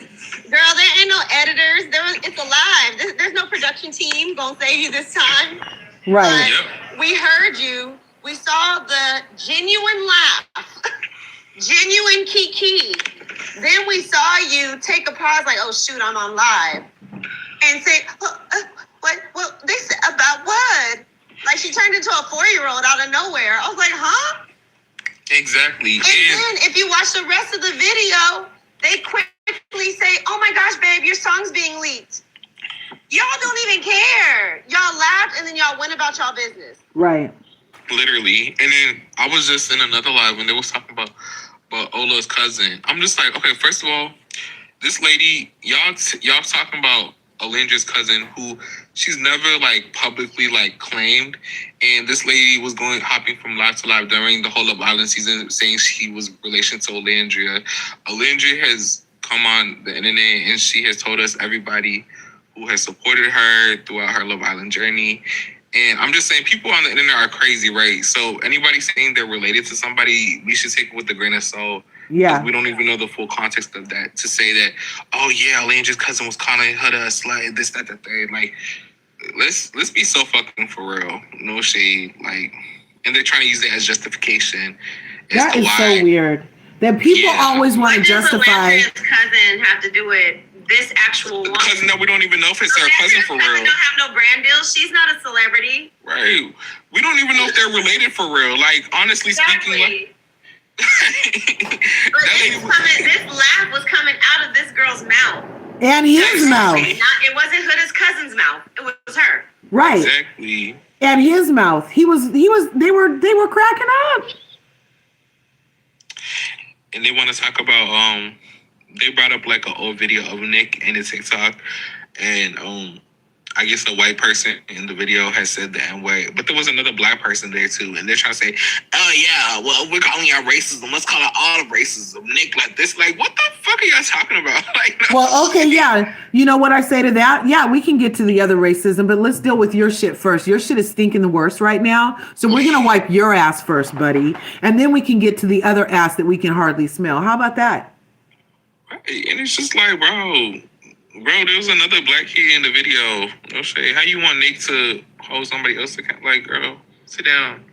No shade. It's too much. Over in YouTube, they're saying that, oh yeah, no, they were trying to attack Ola for her sunglass challenge. She didn't even make that up. Yes. Like, everything she does, like, it's a problem. Now y'all mad because her body T, like... Right. Doesn't make sense. So girls with big butts can do twerking challenges, and that's perfectly fine. But if someone wants to do a challenge insinuating their small waist, it's a problem. Oh, she deleted it?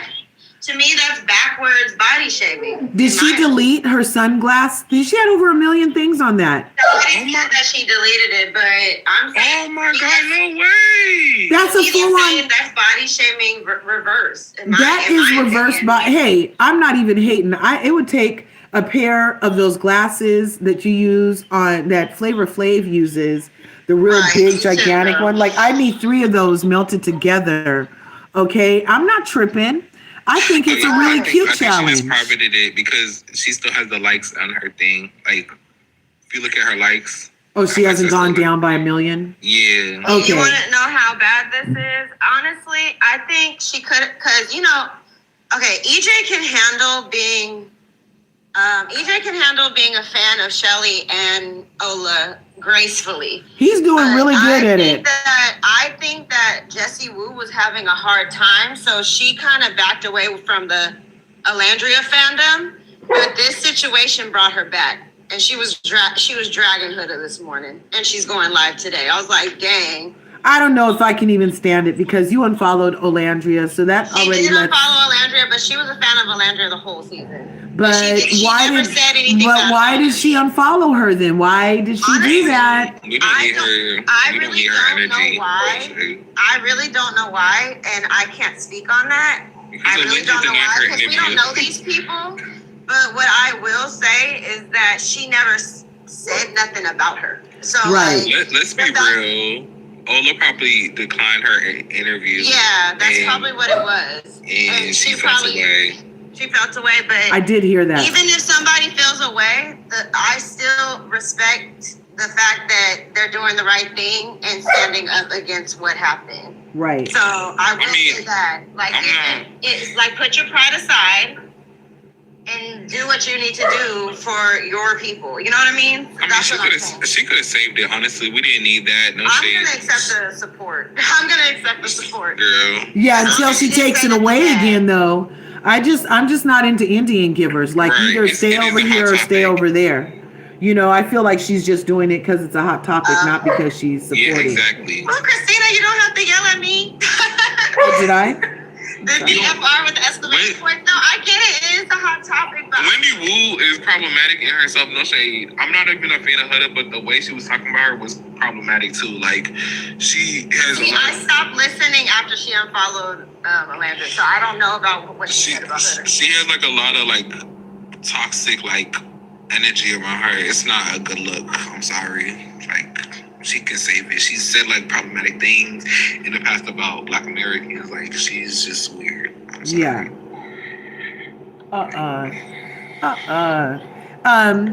The other thing about this whole thing is I feel like it's a really good time to just bring up again that there's nothing micro about racism. That's a big deal. And that if we called it out in real time and held people accountable, for real accountable. Like right now, somebody over here who wants to talk to this hoe should let her know that saying that we know a name was said and say that was fucked up what they said about Ola. And you know what I mean? It's just like the refusal to name Ola along with self-victimization, I feel like is inauthentic. Like, how can you really be sorry about it if you can't even say the person's name? No accountability. But that's what we get for helping redemption arcs. We give people like this a redemption arc. And now they think, oh, I'm just going to get another redemption arc. Bro, it's just like one thing. It's like they need to start coming up with something new because it's either a cheating allegation or a racist like remark. It's like becoming a pattern. Like every other month, like it's a new thing. Like Nick is cheating on Olandria. Somebody calls Olandria derogatory word. Like it's so sick. I'm over it at this point. Like, yeah. There is too much. They got too much time. And then the Sanko, did you hear the theory that it was planned? Because the way that it all happened, there's a longer video that I haven't seen yet. I don't know who has, but there's a longer video where the call is coming through. She sets up, she keeps saying, oh, this is a no caller call. This is a no caller call. This is a no caller call. And then he says, let's turn down the music. They might say something bad. And then they put the thing on speaker. The person says it and they act like they didn't hear it. And it's just like, it just feels like a sloppy ass plan. It just feels so sloppy. I can believe that too, because they're just not smart. And then also just like how you gonna say you didn't hear it, but we heard it, and you had it. Your ears was humping the phone. Like, girl, bye. Yeah, it's too much. They're just such freaking liars. I feel like it was so set up. It's so terrible. I don't really know if it was or not, but that's the way I'm taking it. I literally feel like we're being like played. Like, are people serious right now? Because like I'm seeing some of these comments and these people are so weird. Like, y'all was just body activists, no shade, and now y'all don't want to denounce racism. Make sense. Right? They act like, and then why are people who are clearly racist so offended when I call you what the fuck you are? Exactly. Wow, Ola did archive that video. Oh my gosh. That's horrible. They need to leave her alone. She didn't even start the challenge. Did she make Nick archive his too? No, he posted his on sub only. So Okay, so he probably doesn't have any bad comments. Well, I'm glad that she... Honestly, his waist is only 3 inches bigger than hers. Right. I was like, that's crazy. She said, what are you, at 26? I said, at 21? Shade Room finally posted about her, but I feel like the Shade Room only posts adverse stuff about Olandria. Nicolandria Core has a friend who works for Shade Room, and she told them the story. Okay. So I heard that their comments are actually, somebody said their comments are passing the vibe check. Oh, good. I don't think their comments ever went against Nicolandria. Yeah. Even when that podcast dropped, the comments were on Nicolandria's side. I was so glad when they finally went live together the other night. It was so funny. He couldn't get her. She had blocked the invitations. And then we were going back and forth to each other's lives. And in the meantime, he was singing. It was hilarious. It was so much fun. I love it together. I love how, like, she gets so cheeky. I was just sitting here cheesing the whole time they were together, you guys. I'm such a freaking dweeble. I'm just... They are such a fucking vibe. I love them. Yes, I'm a freaking dweeb, you guys. It's horrible. It's horrible. I'm cheesing right now, rewatching this. I'm covering my mouth, cheesing right now. I can't even hear them. I just remember. I remember them being fun. It's funny. They're excellent. Yeah, this live was so buzzy. Yes, buzzy. Yes, and I like that. They include us in their like personal. He's like, I don't know if I ever told you this before, but I used to work. I'm like, oh, we're getting some new information with her. This is like one of their normal conversations. It's so cute. No, it literally felt like we weren't supposed to be there. Yes. The call was set up. Okay, so over in TikTok, in YouTube, they're saying, Eric said, yep, I watched the video. The call was set up. They did that intentionally, and Huda and Lewis should pay dearly for what they did. Yes, they should. Blue Centric still talks about her and Yanni Beyond Two Worlds is big Olandria fans. YouTube channel. Never switched up on Olandria. Right. And I just don't, that's what I'm saying about Jessie. Like, why the switch up, lady? That's just so weird. It was just weird. I don't know the reasons behind the unfollowings, but like I said, I think Senko might have it on the money. I think it may have had to do with something with an interview or something. Well, don't be salty. That's real high key salty. You unfollow a whole person just because they won't. It's their prerogative to not talk to you, lady. Like I said, I don't know the full story, so I'm not going to assume anything. I don't know. But I know she is a really big Shelly supporter as well, so that's the only thing I could think of. But and it's interesting that this happened. Shelly, like she has every right to be a fan of Shelly, but I don't know. I'm not speaking on nothing. I don't know the whole story about. Like, I could speak on the hoodie stuff because it was in 4K. Right. Like, girl, you laughed in 4K. Laugh. Like a belly laugh. Like, it was like a real, genuine. It wasn't a snicker. It was like, it was a gut laugh. It wasn't a snicker. It was a hee hee hee. She almost doubled over. And then they immediately started reading the comments to see how that landed. And then he's all, it was a prank. How do you know it was a prank? Because you were Nobody in said on it. any excuses for Jesse Wu. I said I just don't know what happened behind the scenes. That's all I said. I didn't make an excuse for her. Facts, Devin. Blue Centric has been consistent about Nicolandria, and I appreciate when Blue joined Jesse's live and set her straight about Ace's antics. I stopped listening to Jesse after that Ace rant. Yeah, pretty much. I did too. Me I think too. she was more worried about the whole production thing than she was worried about how Nick and Alandria was dragged. And Blue was more concerned. She heard like the stuff about production wasn't a surprise, y'all. Like, it wasn't a surprise. But what was said about Nick and Alandria was like just disrespectful.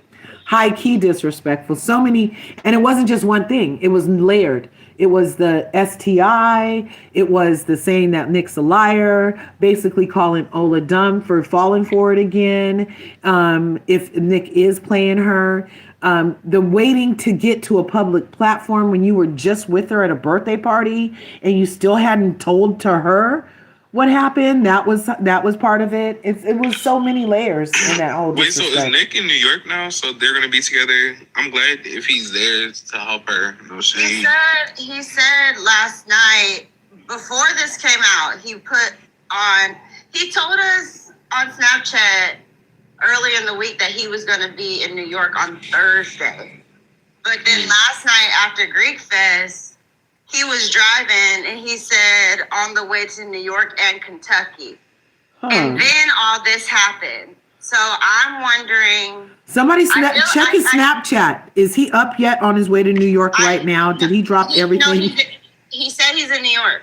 No, he was headed to New York anyway. But what I'm saying is, I'm wondering, depending on how bad this is, I'm wondering if he's going to cancel his Grief Fest that he's supposed to have in Kentucky tonight. Because I think they must have some work, or they're just hanging out or having some work together in New York, because he was supposed to be in New York on Thursday, but he's there now. And then I know he has to pick up his race bib and stuff like that. So yeah. And he's already dreaming about the food he's going to eat after. Be Yourself says, I've stopped listening to Jessie Wu because although I have no issue with her being a Shelly fan, I have no idea why she stopped following Ola. I get it. And then Eric says, yes, Devin, Blue wasn't going to allow Jessie to defend Ace's nonsense. Jessie defends Shelly because she's Haitian. Since Blue is half Haitian, she could check Jessie's behind. I feel like Jessie if she's going to go live about this situation tonight, I feel like it's only right for her to address the unfollow. I feel like it's only right, or else people are gonna be like, "Okay, but look, hey, are you just on here to drag Huda? Are you gonna? If she's as Haitian, protect this black woman in the same time? Like, if she's as Haitian as Shelly, she's not gonna say shit.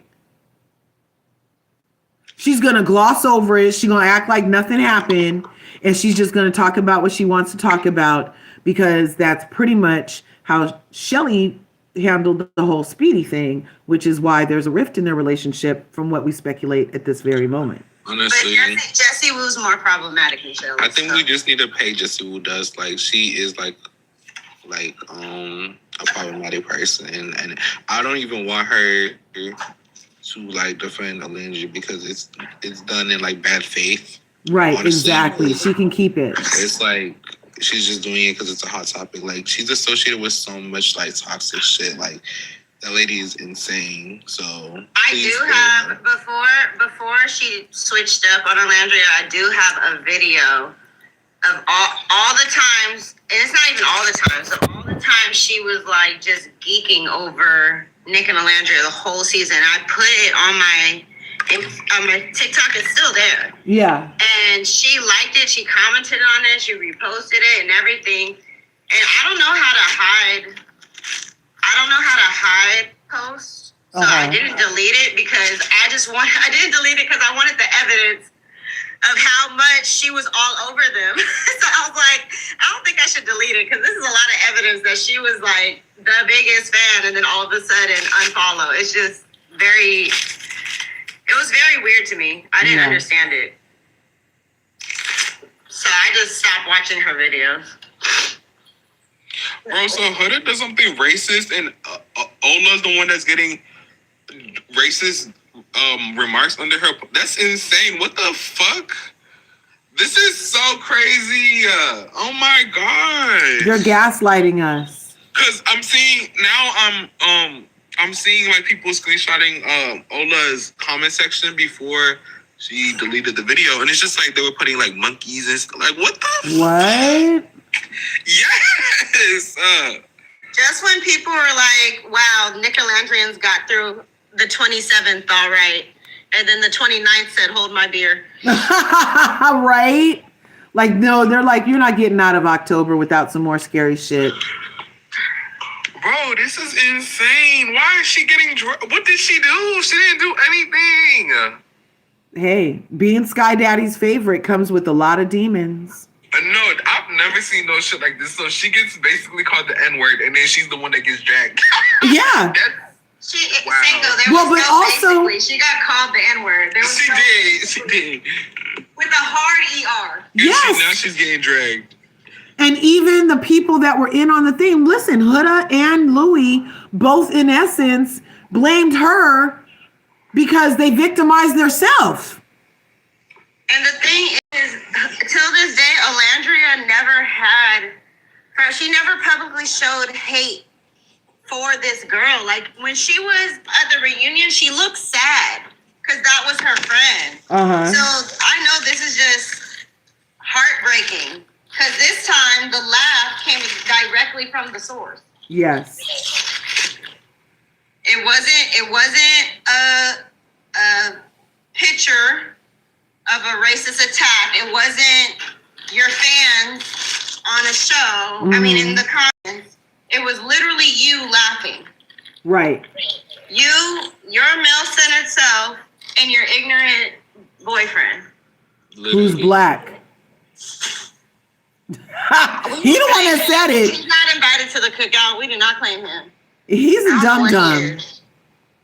He's a dum-dum. They agree with you, Jazz, over on YouTube. They said, I agree, caller. Jessie better own up to why she unfollowed Ola.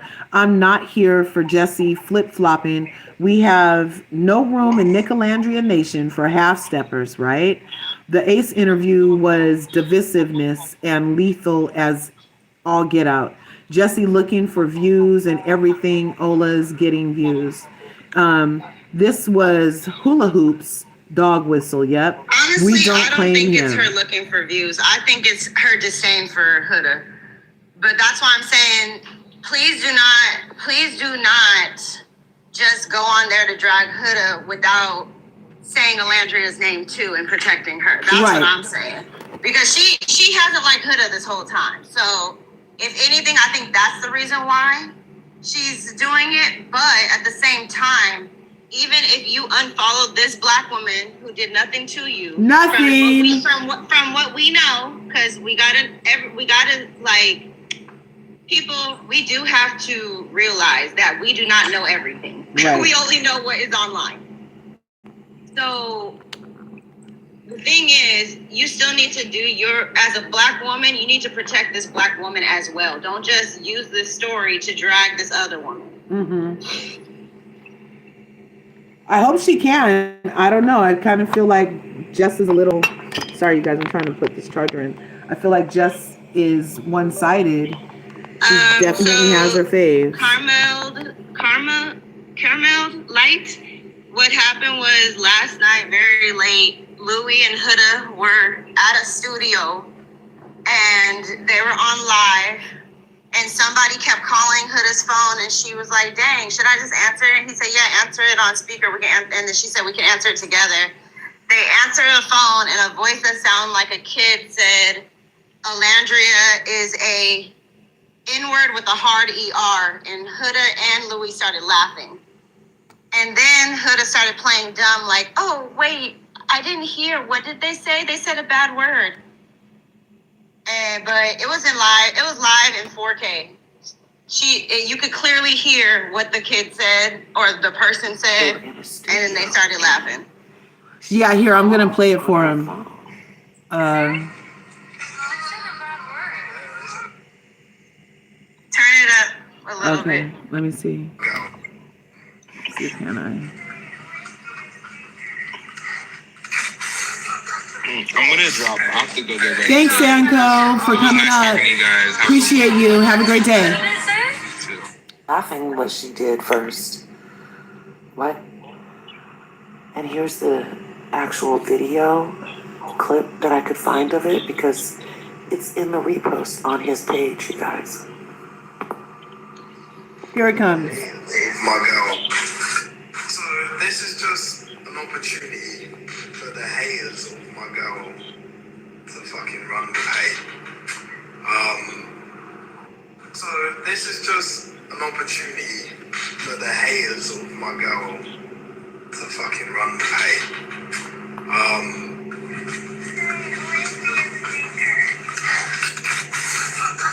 Whoa. Hey. Yo, I turned that shit on. Yo, what did they say? They said a bad word. Yeah, they said a bad word.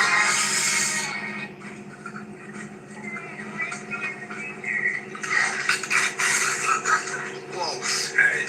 Like, who calls and says that? That is so weird. Who calls and says, hey, O is a inner? Like, who would do that? Like, that's just weird. These people are weird. I feel like it was planned. They thought it was going to be funny. They thought it was a prank. There's nothing funny about racism. It does feel so staged. Oh, you can barely hear?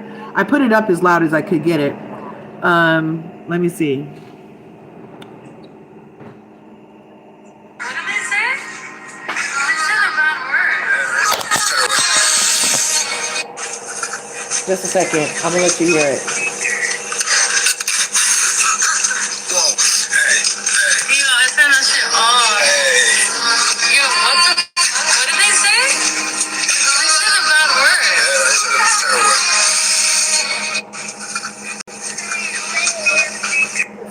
Well, I think that's unacceptable. Okay, Why was so I laughing hope what you she heard did that. first? Sorry, you guys. Why it felt like something more could have been said in that moment, especially after how.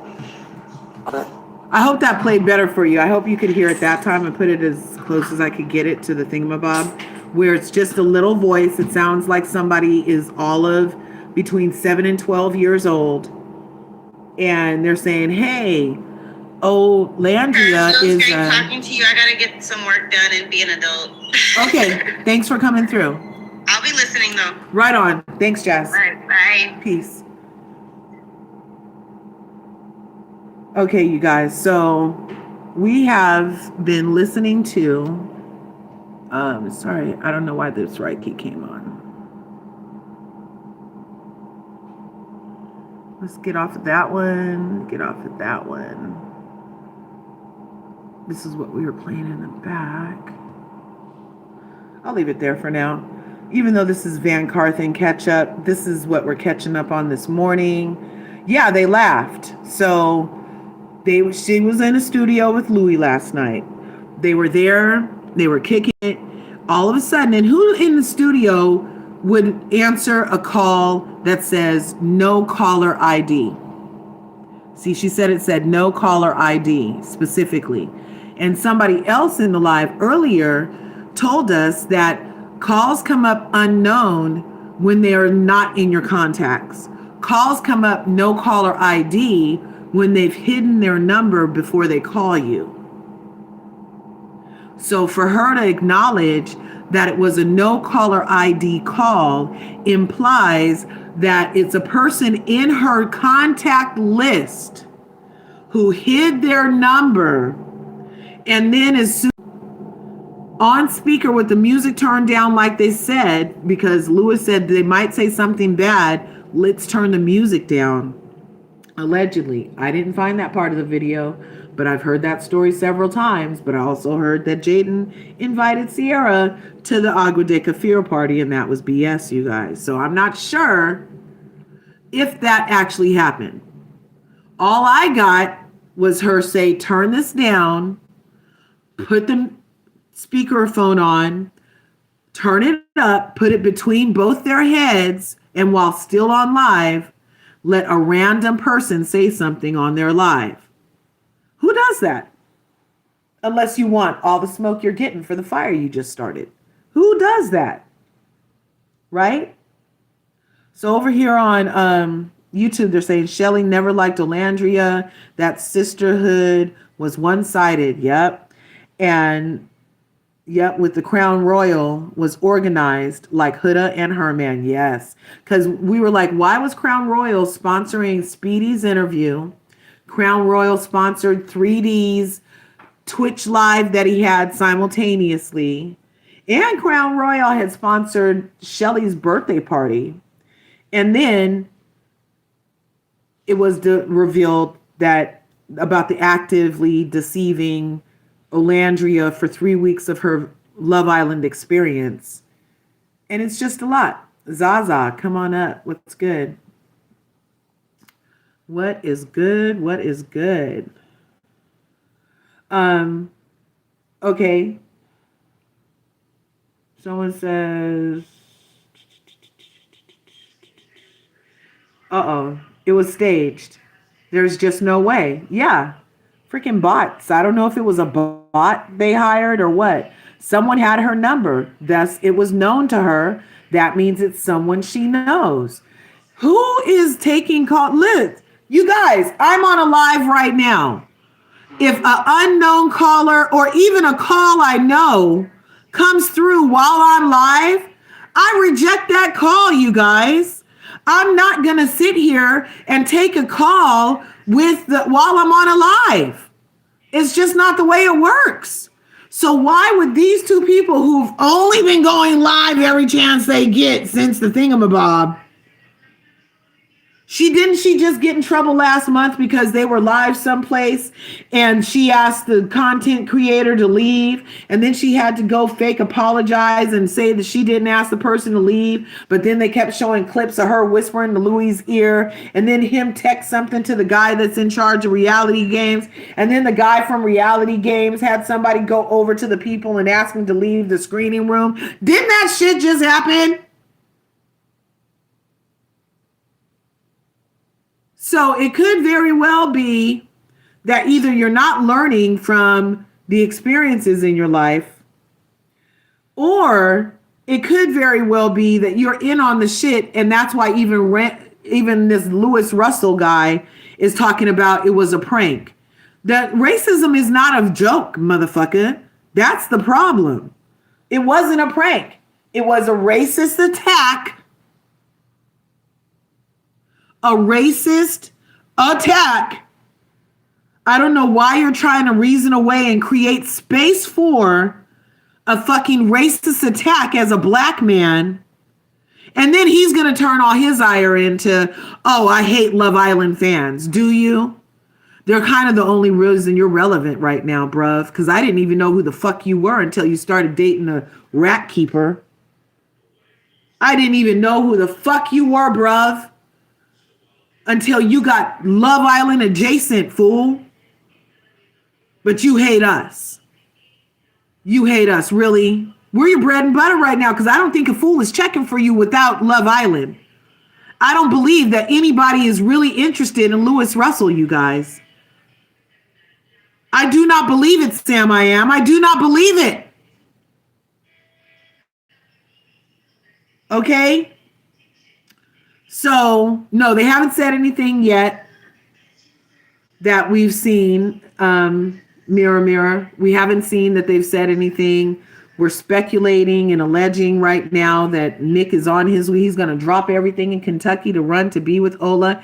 And I keep on telling you guys, if any of our Nicolandria VanCarthens have pulled with a private jet, that they could somehow fill the logistic gap that is keeping them from each other, because he said he tried to get to her.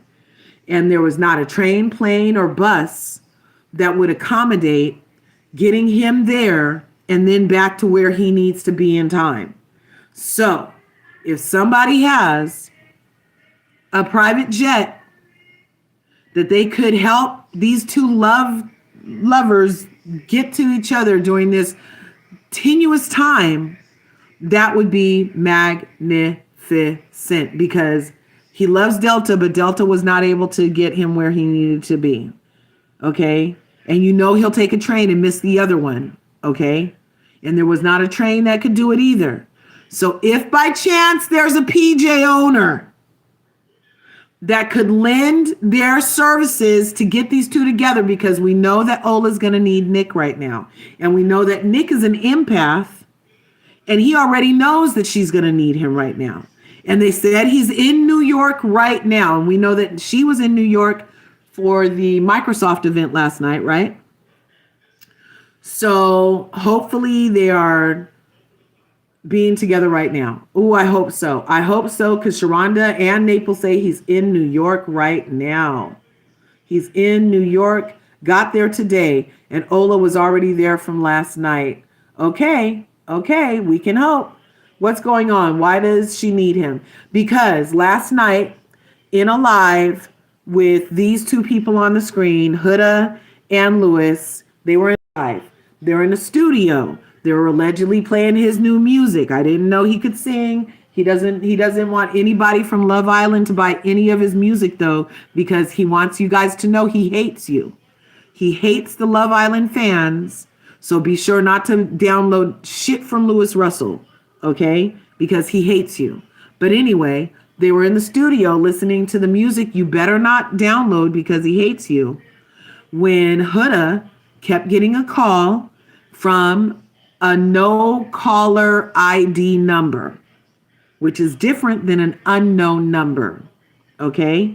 And the difference is that a no caller ID number means you have the ID in your phone, they're just not showing it to you. And an unknown number means it's not in your contacts at all, okay? So she's saying that she got a call from, here it is, that she was getting a call from a no caller ID number in the middle of a live, which we've already established that if you're live, you're obviously busy. Why are you taking calls from that number? But she decided to take the call. And then when she took the call, she tells him to turn down the music, because I told you they were in a studio. They were in a studio. And what's playing in there? There was music playing in the studio. So she takes the number, she takes the call after announcing several times, oh, this is an unknown, this is a no caller ID number. This is a no caller ID number. This is a no caller ID number.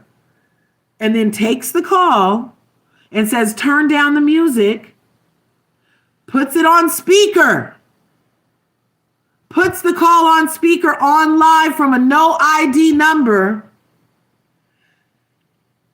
And then the caller in a little tiny voice says, Olandria's a inner with a hard R. And you see the smile on her face right now. That's kind of the laugh that she did again. She was laughing and he was laughing. And then they immediately did sorry, not sorry apologies. And the reason I say it's a sorry, not sorry apology is because after they laughed at it, people called him out and they had to make statements. His statement is, my girl's getting called a racist and then getting called a racist. I'm black. How can she be racist? Because black in you doesn't mean that you're not a fucking racist. Think about all the times a slave master would go and grape a black woman because he liked that black hole, but he don't like nothing black. And think about all the times somebody will not like a black woman, but have a black man knee deep in them. Okay? Because you're fetishizing that person. Okay? So he's a dum-dum if he doesn't realize that black peen is fetishized. And that you can still, in fact, be a very hardcore racist. I mean, ask the TikTok couple where the white lady unalived that all they were doing was making interracial TikToks. And didn't she like stab him and then claim self-defense or something like that? Because she never really liked that fool. She always had that capacity in her heart, but she liked that peen in her. She liked that. She liked getting paid with this interracial relationship. She liked that. But when the popo came and the dog was licking the man's blood off her, she blamed him for being full of holes that she put in him. Because it was a fetish. There was no love there. So many black men get killed by their preference. Exactly. And nothing happens to their preference. And so many black women get killed by their preference and nothing happens to their preference. All this, they haven't apologized to Ola directly. Exactly. That's what I'm saying. It's so odd that the person clearly says her name. And in this apology, she says, it's so weird. Look, she says, first off, let's move this. Yeah. First off, clickbait. Oh, I thought I paused it. My bad. Let's see if I can go back. Maybe it'll come back. It'll come back. Okay, there it is. So then she's saying that she laughed because it was awkward. You guys, is racism awkward? Or is it something that you don't abide in and don't tolerate at all? And if you were in a line at a store and somebody was calling a little black kid in front of you an inner, are you laughing at that? Or are you checking that person and telling them that's not appropriate and they better keep their fucking racist tongue in their mouth? Are you saying that? Because if you're not, you're on the wrong side of history, bub. You're on the wrong side of history. At no time should you be laughing at racism. It's a big fucking deal. Okay? And had you guys checked her the first time when she was laughing at George Floyd situation, then we would be in a better situation right now. We wouldn't be having repeat customers on this stuff. Okay? But now it's pattern power that Huda does not, she freezes in the face of racism unless it's against her. And they clearly said a name. Okay? They clearly said a name. And she's not even acknowledging Olandria in her half-ass sorry, not sorry. Louis also did not acknowledge Olandria in his sorry, not sorry. For having the space for that to happen. They don't have to be sorry. They didn't personally say it. But they held a space for that to happen with her name in it, but then have nothing to say to her. That's further racism, you guys. To not apologize to the black woman or say anything about it or acknowledge her in any way as the harmed party and clearly center yourself as the fucking victim for your prank. It was a prank, right? For your prank. Those were air quotes, you guys. Hey, Liv, what's good this morning? Oh, I'm sorry, I was muted. Hi, I have been crying. I have been praying. This is absolutely ridiculous. Daphne, I'm gonna mute you. Your feedback. Video, I don't know if you've seen it in a longer video because I found out about this through Sharon this morning. Yeah, Sharon. We were all up at like 1:30. I got up to check the kids this morning, make sure they didn't have their devices. And I wasn't going to touch my phone. And God said, well, go ahead and touch it. And I went ahead and I got on here and the man was live and he had this behind him. And then I go on to search, I find the thing, but I haven't found the longer video where allegedly Louis says, maybe they'll say something bad. Let's turn down the music. Yes. So essentially in the longer video, this person was calling her multiple times, and then she was like, should I just pick it up, lower the volume of the music? So then he lowers the volume of the music and he was like, okay, yeah, pick it up. They might say something crazy. Those were his exact words, word for word, verbatim. They might say something crazy, and put it on speaker. That is so they accepted the call, they put it on speaker, and whoever that child was said what she said. And it's a number that's known to her. That's what we've established. Your calls come up unknown if they're not in your contacts at all. Calls come up no caller ID if it's a call that you have, I mean a number that you have, but they're just not showing you. That's horrible, Liv. I'm going to look for that video so I can be madder about it, because racism pisses me off really bad. And the world that we're living in, I feel like this is just further perpetuation of the current administration, of all the wrong shit going on. But on this platform, for Love Island, for it to have been a problem on July 25th when she took zero accountability for her fan base or for her involvement in allowing that to continue. And now we're July, August, September, October, 3 months later, and this bitch hasn't learned nothing.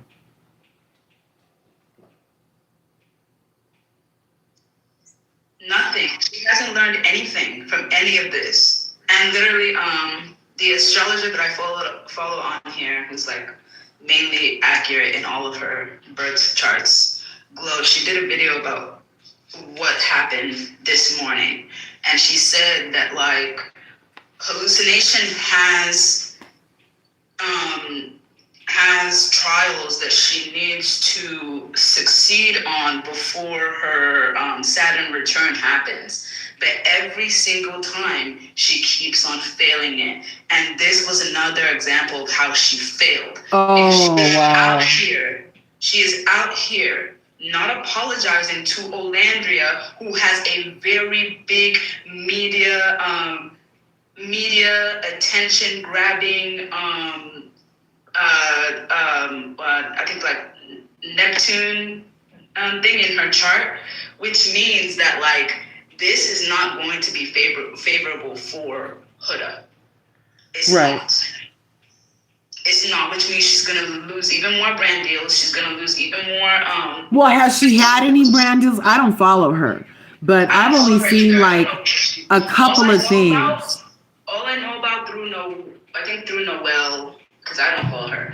All I know about through her stuff that I've heard from Noelle is that she had this football thing, and then the Huda Beauty, and that's it.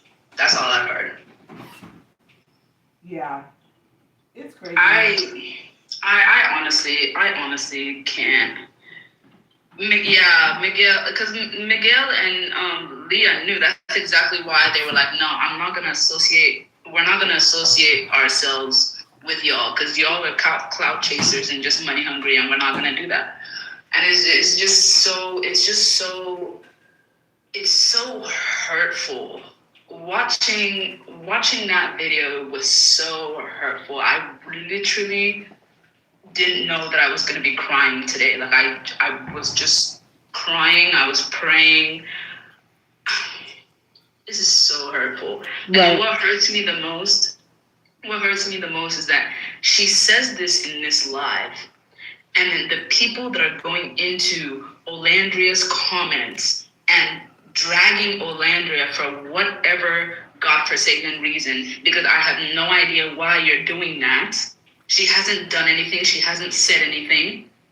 You're dragging Olandria, and these people some of them are Nigerian women. Mm-hmm. Some of them, and as a Nigerian woman myself, it's so embarrassing to see this in real time. Just Nigerian women just follow Huda like they do. Like, it's just so low vibrational. It's right. So jealousy type nonsense. It's so envy type nonsense. And it's like, y'all have the same skin color. Y'all are supporting hallucination, even though if it was directed at you and she directed it at you, she would never apologize to you. Never. We already saw that at the reunion when she never apologized about the George Floyd thing. I honestly, I never expected. I knew we weren't gonna get an apology. Watching this, I knew we weren't gonna get an apology, and we haven't. Oh yeah, no. All her apologies are to herself because she's the victim. That's what all her and Louis have somehow managed. Which is one more thing. Hallucination. You need to actually no, don't explain it to me because I actually don't care. You cannot be on a live where you decide to accept this person that you do know, by the way. Right. Have her say the nonsense that she says, and then victimize yourself. Right. When the real victim is Olandria. There is no possible way that you have taken this offense that you have made for yourself and for Olandria, a woman who has never done anything to you, by the way. Right. And then you victimize yourself in it. Hallucination, you need to go to therapy. You need to learn what actual racism is. Because you are not understanding the harm that you are doing. For me to see this morning, and for many other Black people who love Olandria, Black women, to see this morning, it hurts. Hallucination, it hurts. Yes. I was not expecting to cry this morning. It hurts. And I'm an empath too, just like Nick. So when I tell you it hurts, I had to actually hold my hand over my heart because it hurt that much. I'm sorry that it hurt that much, Liv. And I understand because it resonates. As Black women, we've all been attacked. Every last one of us has been attacked for no reason. Some white bitch at work got us in trouble, left us out the email thread, and then blamed us in the meeting. We've all had an experience of racism, high key aggressive racism that went unchecked. And now to have this bitch laughing at it in a video, it hurts. It hurts. Because what did Ola do to deserve it? Not that anything can be done to deserve racism. Because all you're doing is being what God fucking created you to be, which is Black and motherfucking beautiful. So I'm not sure why anybody has a problem with what God did. All of a sudden, when if God says I can be a man today and a woman tomorrow because God put me in the wrong body, then why didn't God put me in the right skin? You guys are fucking weird. Fuckers.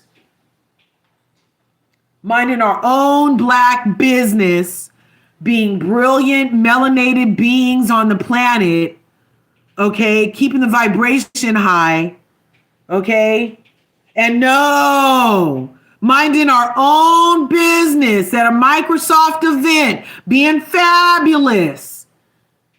No. Can't even have that. And then to get blamed by the rats in the vermin keeper's domain, to get blamed. Do you have mods?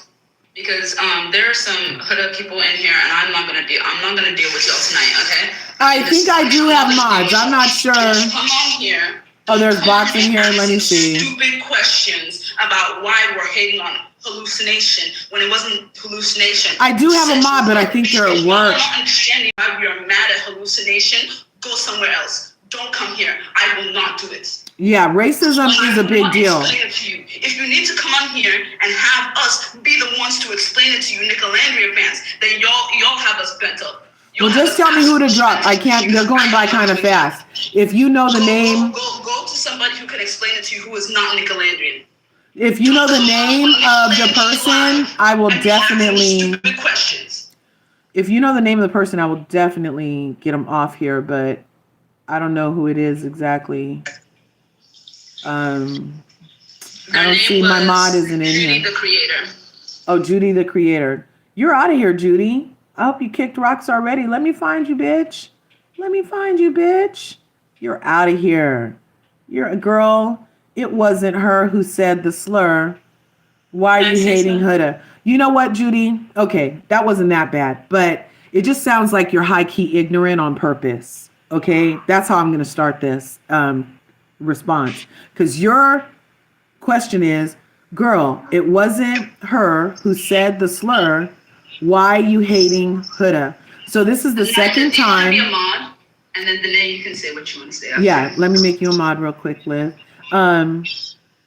The problem is that we're not hating anybody. We're actually calling out the hate that Huda gives. So I'm not sure why you're confused. And it's not personal hate towards Huda. It's hate towards her dumb actions from her vermin-riddled fan base. That was what's going on. And if you're confused on how she's the impetus because she allows her fan base 3 months later after being checked, 3 months later, she still allows her fan base to do this kind of stuff. And it would be so clear. So the other night we were on live with VanCarthens, right? And Nick and Olandria both took the time out of their mouth to check their fan base and say what was and wasn't acceptable in the chat because they wanted to have a healthy dialogue. All it would take is for her, instead of be concerned with how many people are following her and just keep any kind of riffraff, if she filtered out some of the rats in her own vermin situation, then we wouldn't feel this kind of way. But she seems to like embrace this and then victimize herself after her people do some backward shit. So it's not like hating on Huda. It's just calling out what she's doing again and not doing again. But she's not the victim here. She is not the victim. Okay? And if you say any more sideways stuff, then you can bounce. I mean, I'm not sure why you're even over here if you don't agree with what we're saying. We're sticking up for Olandria right now. And that means that we're not sticking up for wiping the diapers of Huda again. We're not in the fucking villa. We're not changing her diapers over here. Okay? She needs to take responsibility for her actions. She decided to take a call, put it on speaker, on a live, and now she has to deal with the shits. She has to deal with it. It's the second time that she gets to deal with it too. So she's either going to deal with it or she's going to keep on having this as an experience because we're not the problem. Us calling it out is not the problem. Nor is it hate upon your fave. Okay? So I hope that that helped you. I hope that that helped you. Okay? Because you are part of the problem if you don't think that Huda needs to be held accountable. Okay? They literally cut the call off. You know what just got cut off, bitch?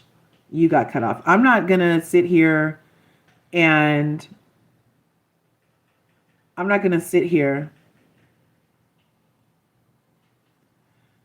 try to wrangle fucking cats. Bye. You just got blocked, Judy. I don't even like blocking bitches. I usually like a good argument, but I'm just not in the mood. I'm not with anybody that makes space or condones racism. How about that? Okay? That's what's happening. You create space for racism. You don't need to be at my house. How about that? My toilet doesn't work for you. There's no running water. My doorknob is broke, bitch. Kick rocks. How about that?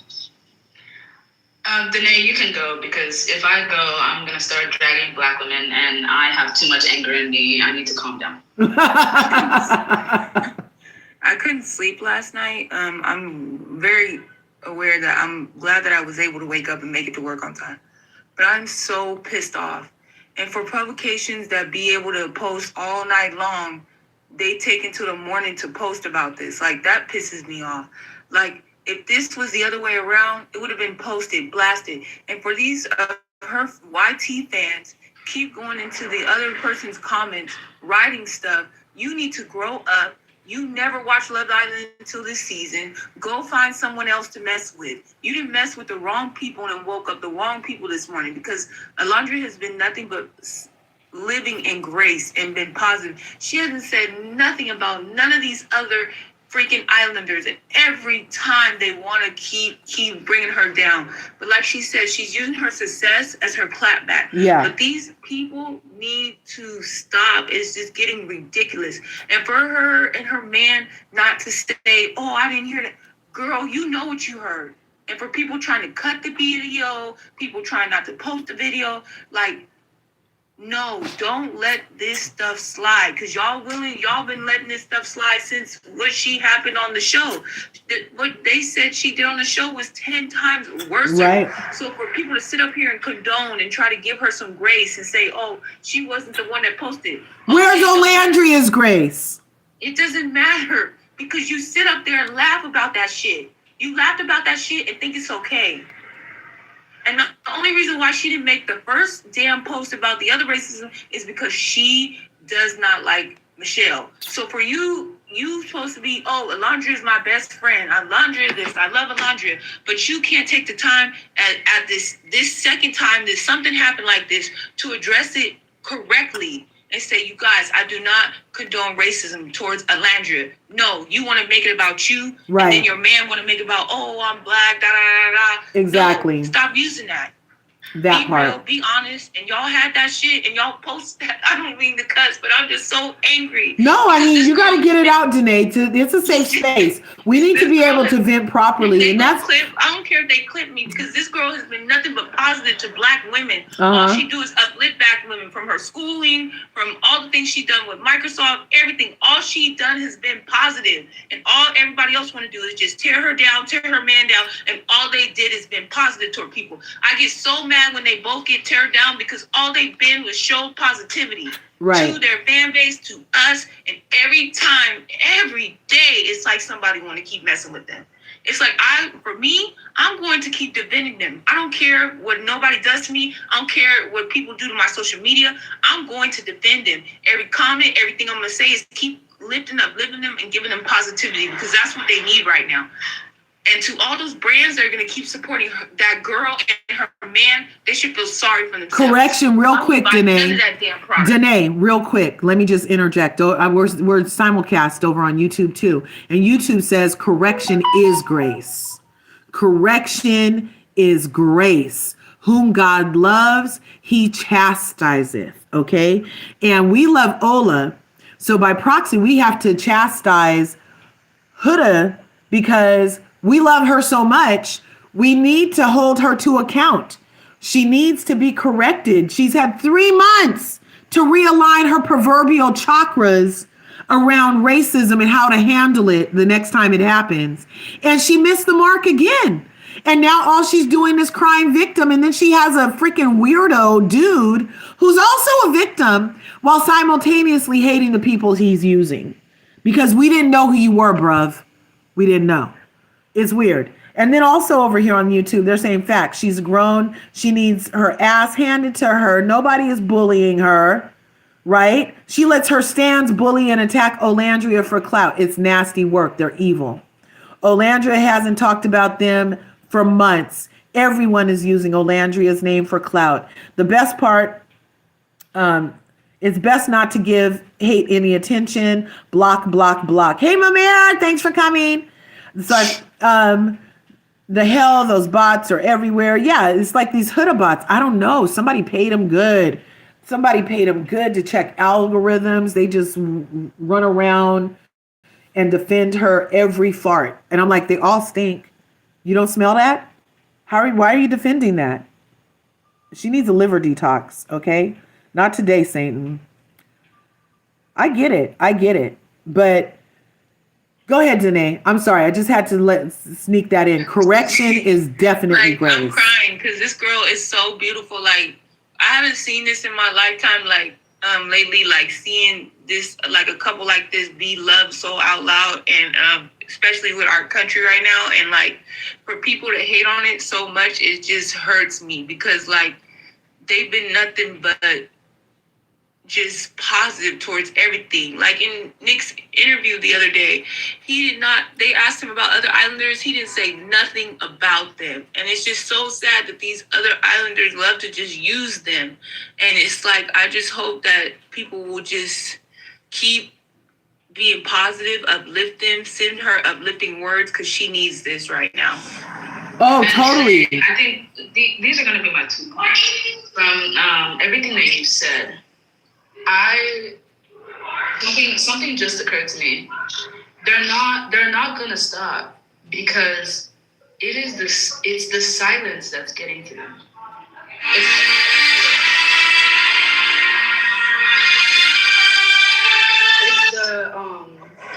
It's the silence that's getting to them. They want her to react so bad. That's why they keep on pushing and pushing and pushing and pushing and pushing.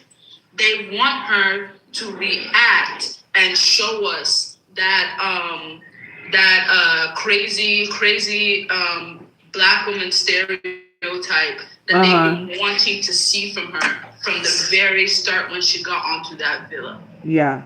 That's what they want to see. So the more that they're not getting that, because she understands that if she does say something, that's how they're going to categorize her as. They're literally doing rage bait, Sharonda, yes. Yes. But the more they keep on rage baiting, she already understands this. People are not understanding that she is a smart, intelligent girl. She understands that y'all are rage baiting her. And she is not taking the bait because she has a relationship with God who is telling her not to take the bait. That's true. And she's continuing to be silent, and they're continuing to be angry because she's not taking the bait. And we live in Trump's America right now. So, like, it is not actually going to be... This hate is not going to stop for her. Right. It just makes me so sad. It makes me so sick because she literally has not done anything bad. She's literally been taking God's advice this entire time. Yeah. The more y'all keep rage baiting her, the closer she keeps on getting to God. God tells her to keep being quiet. She keeps being quiet. And then y'all keep being mad. And then y'all keep rage baiting, thinking that she's going to say something with your low vibrational minds who cannot understand that she is a high vibrational person who is intelligent, who is smart, who understands what y'all are doing. Like, y'all are so low vibrational. And then this is where I have to drag the black women because at this point, I'm tired, especially the Nigerian women. Y'all are so embarrassing. America is looking at y'all crazy. The Americans that like nicolandria are looking at y'all crazy Nigerian women because we are just like, what in the hell is wrong with y'all? What in the hell is wrong with y'all? That y'all are supporting hallucination. Hi, Simi, good morning. Hey, Simi. Sorry, I got a call. See? And see how you didn't take the call, Liv, because you're live? You see how that works? That's how it could have worked last night. But no, that was planned. And let me say something before I drag these Nigerian women. We were on live with Nick and Nicolandria. Nora, when I catch you, Nora, it's going to be on site. Nora was saying some ridiculous stuff. I saw some of the stuff that she was saying because I personally wanted to find out what she was saying because I wasn't in Nick's live. I was in Olandria's live. And I saw like 3 comments that she wrote on Nick's live. What was it? She was saying some outrageous stuff. She was like, see, Ola, Nick doesn't like you. And then one of them, she was like, y'all can't convince me they're together. They're just friends. Y'all can't convince me that they're together. And then there was this last one that she had all capitalized, saying something. I forgot what it was. But like Nick saw all of that, and he literally pointed it out. Yeah, he mentioned something about Nora, and I was like, who's Nora? He said during the live, Nora, stop. He drugged Nora. And then he finally got her blocked, right? Hallucination, you can't do the same. You can't do the same because you know who that person was that called you. That's why. I feel like it was all planned, honestly. I feel like it was all planned too.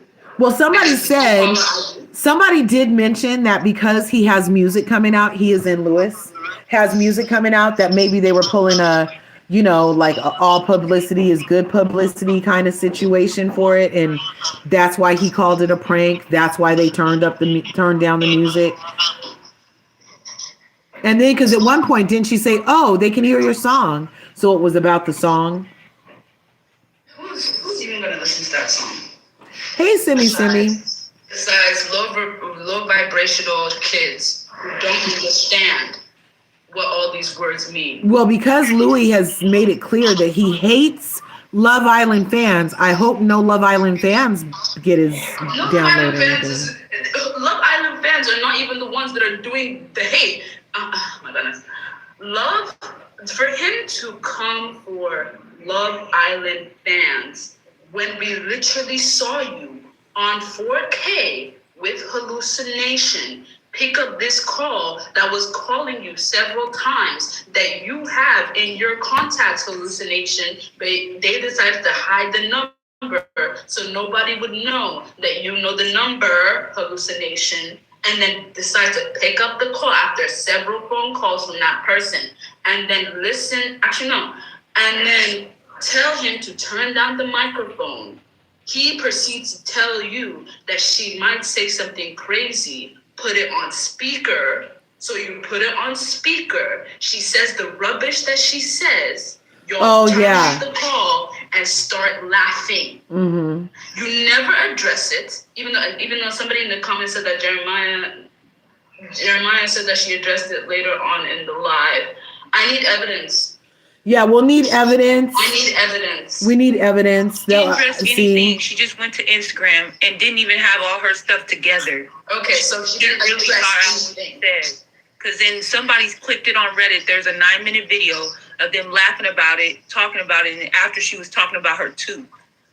Yes, when we going home, it was premeditated because the phone said no caller ID. And for you to have no caller ID means the person hid their contact name from your phone to make sure that your name isn't on the phone. Right. Huda knew which person was calling her. And if Jeremiah's talking about the reunion, he was talking about Nick. He was talking about all the men and Nick that defended Ola, but they did not post it on the reunion. They cut it out.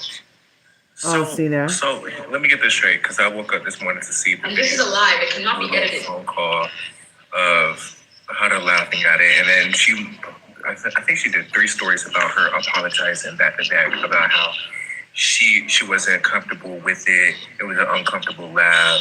She doesn't condone it. It sounds like that. So it was premeditated. It was premeditated. Like, I think it's just the reason why it feels premeditated is the phone call of it all, the reaching out of it all. It just seems so weird. It felt scripted. Liv, I only real quick. Liv, I muted you because I felt like the feedback was coming from yours, but I don't know if it was or not. Unmute any time. Thanks for coming up, Simi. Hey, Win. Hey, Ray. Hi, good morning. Sorry, I didn't even say hi. Hi, everyone. It's okay. I think that's because we're pissed. We're vexed, Simi. Yes. We've been triggered. It wasn't an apology. It was never an apology. My thing was the video didn't fit. Like, I'm sorry, to have a number to call. I was like, okay, so you're telling me random people are just calling your cell phone number or a phone that's associated with you or a phone that you have? No, it was just that one number. Nobody else called her except for that exactly. One. And then the worst part was that based on that, there was the express. How do you say it? The person didn't say anything else. You knew they were gonna say something absolutely crazy. Then the weirdest, then that statement comes out of the mouth, and none of you had enough PR sense to hang up. And even if you were gonna laugh 7 days later. So it's coincidental, and it would no, it's not coincidence. It was never coincidental. It was like a setup. Yeah. My friend was gonna call. We didn't know what they were gonna say, but we planned for them to say something crazy, and they say something absolutely asinine. At no point did I hear a rebuttal. What do you say? When you critique?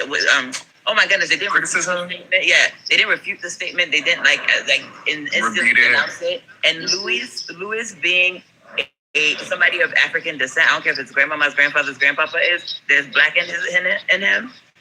for him to sit there in that space because he has associated himself with Honda Accord, and then that was so sad to see. First thing, they could have said something like, "Oh, we're not with that shit." Instead of laugh, I wish they would have said something like, "Oh, we're not with that shit," or something. But yeah, no, I was just gonna say, first things first. Yeah, I just want to say that till now, in their statements or whatever, no one's mentioned Olandria. No apology to her. No apology that someone was able to come in your life and say something so despicable about her on your platform. No apology whatsoever. And I think for me, that's what's telling, first things first.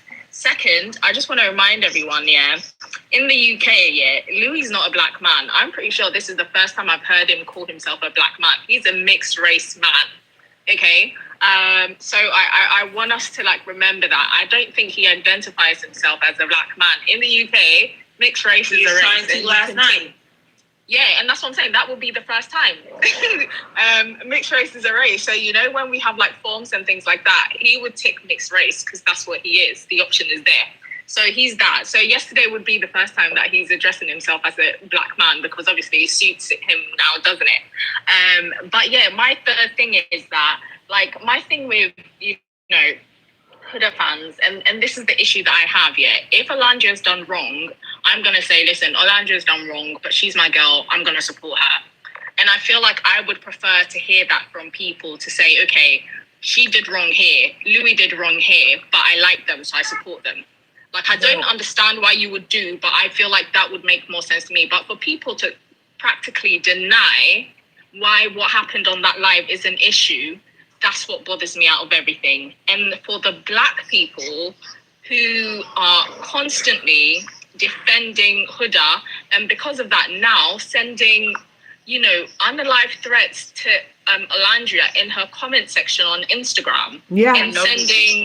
And sending and doing racism. And the reason why they feel free to do this is because, once again, Huda does not deal with these kind of situations well. All you have to do is come out and apologize and say you don't condone racism. You don't condone racism from your fans onto anybody else, and they will stop because a lot of them are brainless and idiots. And she's not handling it the right way, and she's given them more ammunition to go into Olandria's comments. How is Olandria, who, by the way, is the victim? But she presented... Who was the victim of everything? How is she still getting hate? How is she getting more hate now? Let me wipe this down. It's so crazy. It's because, Ray, because they want her to react. They are so low vibrational that they are not understanding that she is understanding this rage bait that they keep throwing at her, and she is never going to respond. But they want her to respond so badly so they can fit in the angry black woman. The angry black woman. Because she has never once shown it, and they are so mad that she's never once shown it. Instead, she's shown a smart, poised, intelligent black woman that they've never seen before. So now their brains are rewiring and being like, oh, I've never seen this before. I'm just used to the angry black woman stereotype, the crazy black woman stereotype. She's not giving us that. And they want her to give them that so bad. They're not apologizing. Instead of holding their hallucination accountable, they decided to go to Olandria, who is the victim. Honestly, nonsense video that they decided to clip and do this. She is the victim. Instead of holding hallucination accountable, they decided to go to Olandria. They're never, and that's the problem. So she can react, which she is never going to do. You guys, I think the best part of this for me is the fact that at the end of the day, all I've learned is you're bothered. You're bothered. Exactly. We're 4 months out, and the fact that Honda Accord and her people can still gather to even mention her name means that you are bothered, and you guys care, you guys see her success. It pains you, and the fact that honestly, you Simi on YouTube, they call it. They're suffering from confirmation bias towards Olandria, right? Because it's one thing there's a lot of dynamics we're looking at here, right? We have Honda Accord who stepped into the space She walked in as she had presumed herself as the baddest thing that walked into that house when she walked in. And as soon as she walked in, she went for the guy who she thought was the best looking guy in the house, right? So in her mind, she had locked that situation down. She had him obsessed with her. There was a narrative that Honda Accord was painting the entire time that we saw, but then she had this strong, lovable black woman as her opposite, and who people are stepping out of the house saying she was our mentor. I mean, she was our what do you call it? Confidant. She was our counselor. She was Mother Landria. Now this person is also, she's in space. She's not even in spaces, and she has people who you thought were gonna idolize you. She has people idolizing her, and like even like when Nick goes out or when Austin goes out or things like that, when it's like Mother Landria and this fan base is moving and they're doing things, she's bothered. You know what? I got a remedy for everybody. You ready? Because this took me out too. This is the same person who said she was bullied. Honestly, okay. That is always been. That is let me. Can I land real quick? Yep. But the thing is that, like, so the thing is that a lot of people are bothered by Olandria's success because, again, we heard from the Boo Boo's interview, they never saw it for her. They were like, "Oh, you are a dispensable character in our story." So when a dispensable character, where a character that they were supposed to be manipulating around is now the cornerstone of the entire project, to the point where news articles are misquoting her as the winner. You get what I'm saying? Like, news articles are misquoting the Olandria Love Island USA winner. It's a thing that's triggering a lot of people who they didn't see it for her. She was always supposed to be a secondary character. They didn't see her as a main character. Even in her own story, they try to make her a secondary character. So that's why this situation, the fact that we are, when did it end? August.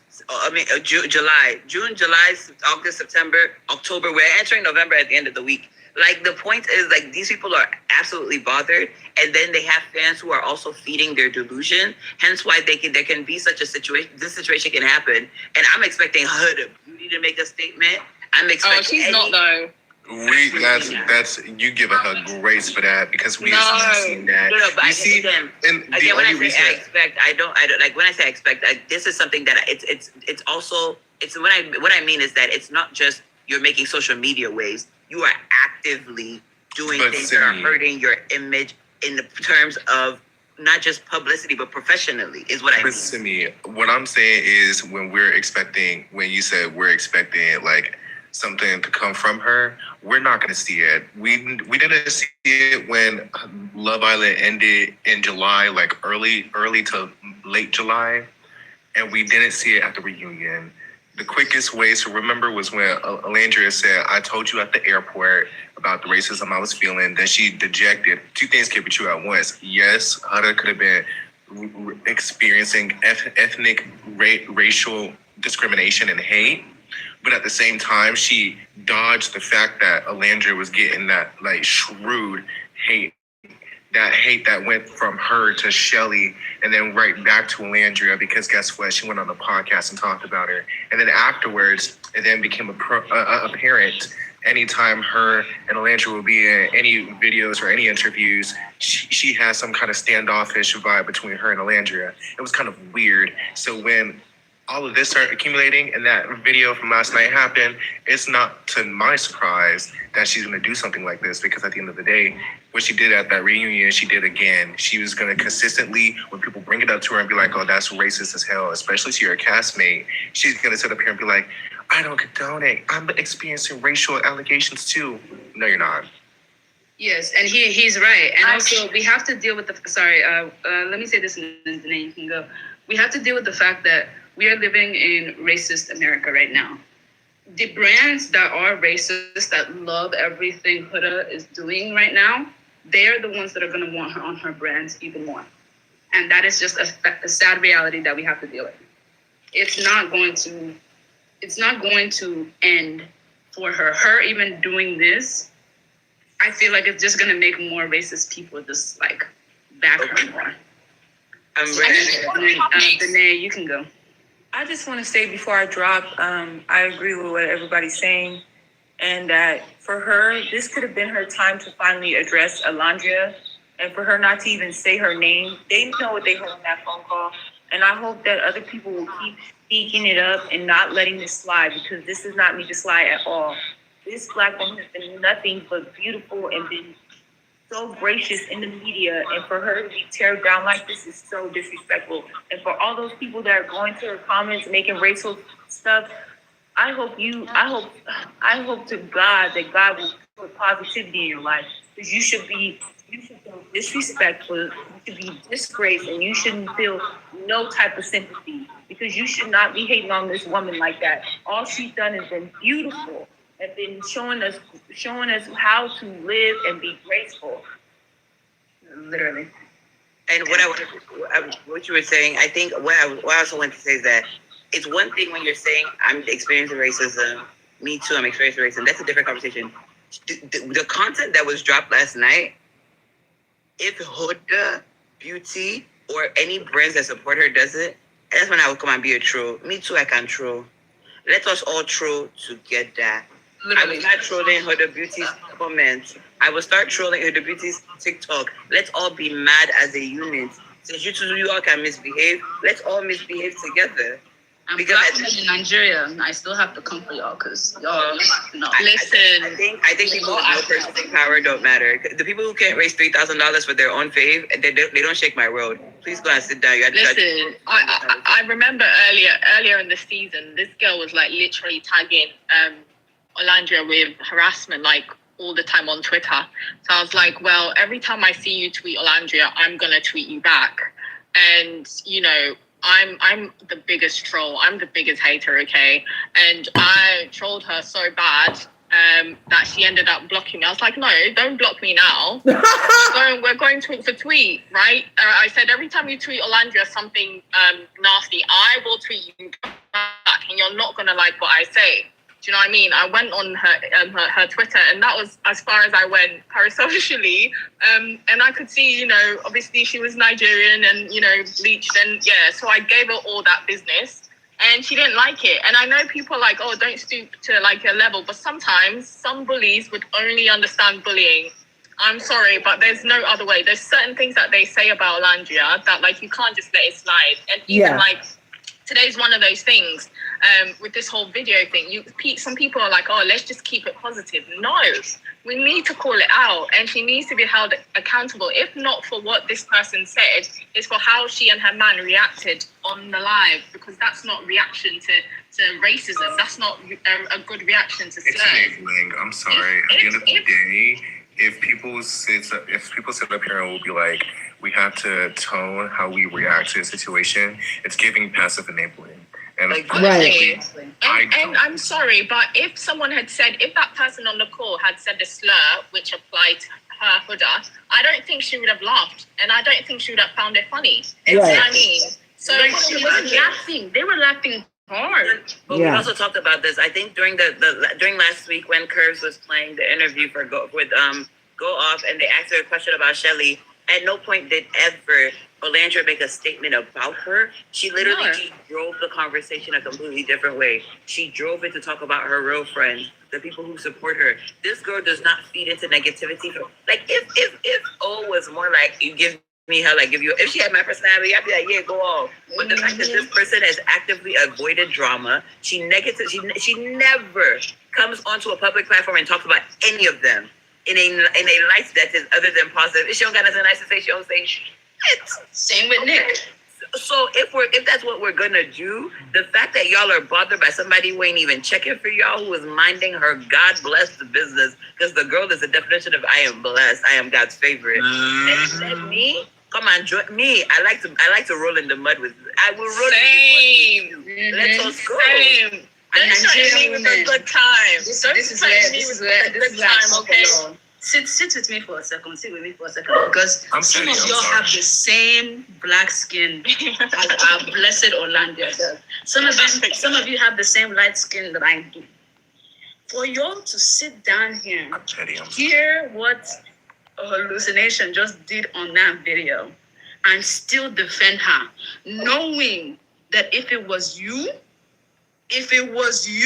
Nigerian black woman, she would never apologize. She would never even raise her head in you people's direction. So how are you supporting her when she cannot even support you? Where is your support coming from? Right. Has she supported you once? No. Has she acknowledged you once? No. Most of your husbands are either Nigerian women or children. Has she ever once in these 4 months acknowledged you? No. So why are you supporting her? And even talk less of that, the audacity you people have, you're supporting her, and then as well, you are giving hate to another black woman who has not done anything. You guys found it okay to watch that live, heard what was said, and then hate on another black woman that has not done anything, that has not even addressed the issue, which she will never address. Nigerian black women, as a Nigerian myself, you people are really embarrassing. You are embarrassing us. You're embarrassing us so much for a person who will never support you back. I'm gonna say this. Crazy? I think it is crazy. I think it really is crazy because I'm gonna hold everybody's hands here when I say this. If you want me to hold your hand, let me hold your hand. The amount of people I've seen on Twitter support the behavior Honda Pilot displayed this morning was abysmal. But what stuck out to me is Alandria is naturally beautiful. Let's kick that out the gate. Meanwhile, we have people who paid to look like her. Oh, fuck that. The person who was laughing, the person who was laughing paid to look like her. Mind you, if anyone had a problem, this y'all favorite. And you know she had to take down her sunglasses video because after this nonsense that Hallucination did, they all went to that video and some of her other videos and started being rude. That sunglasses video that Olandria did, she took it down. Like, I just want people. And I just want to say, I just want to say something about especially the black Huda fans. If you think you're brave and you've got big bollocks, feel free, come into my DMs and let's have a really nice chat. Because some of you, like some of the comments, like if you think you're brave, you think you're a big man, come on and let's chat because I've been letting them have it on Twitter, And honestly, I have been brought out of my box now. There's no putting me back in there. I can't go back in there. So if you think you're brave, and you have everything going on for you, come on then, because I will squash these rats, these stupid, dumb rats. Because I don't know who some of you think you are, like who you think you are, going into her comments, and then where this whole issue has started because someone's called Alandria, a black woman, the N-word on a live, and then you guys have turned your back and now you've gone into the comments and you're commenting equally racist things on her Instagram and on her pages. Are we serious? Yeah, they're serious. Right, let me say this. Let me say this, right? One thing that I think the reason why I'm not bothered, I'm Nigerian. I'm a Nigerian girl, and y'all know me well enough to know that I don't play stupid games or stupid things. Mm-hmm. A lot of these people don't even feel comfortable in their blackness. There's colonization. They're not worth the energy. Like, I'm sorry, what I'm saying is that, like, they don't even have purchasing power. They really just, that Twitter fans, and they have to buy data on their phones. Even kids, they don't. Like, that's the best that they got for the situation. I'm not shaken by them. I think I'm more like focused on the fact that, like, there's a young black woman who woke up this morning to see madness about herself by a person who is unable to do better because she's just that ignorant and just that self-obsessed that she lacks ability to do better. And I'm thinking now, as a fan of Olandria and nicolandria and whatnot, what do we do to make this to help this situation for our phase? Because at this point, I feel like even giving Honda more energy is actually going to it's a waste of my time because she's not worth half of what we're giving. It's a waste of all of our time. We literally had a live with Nicolandria, and Nick had the balls and enough gall to call out people who were saying mess. But you, hallucination, did not. You failed.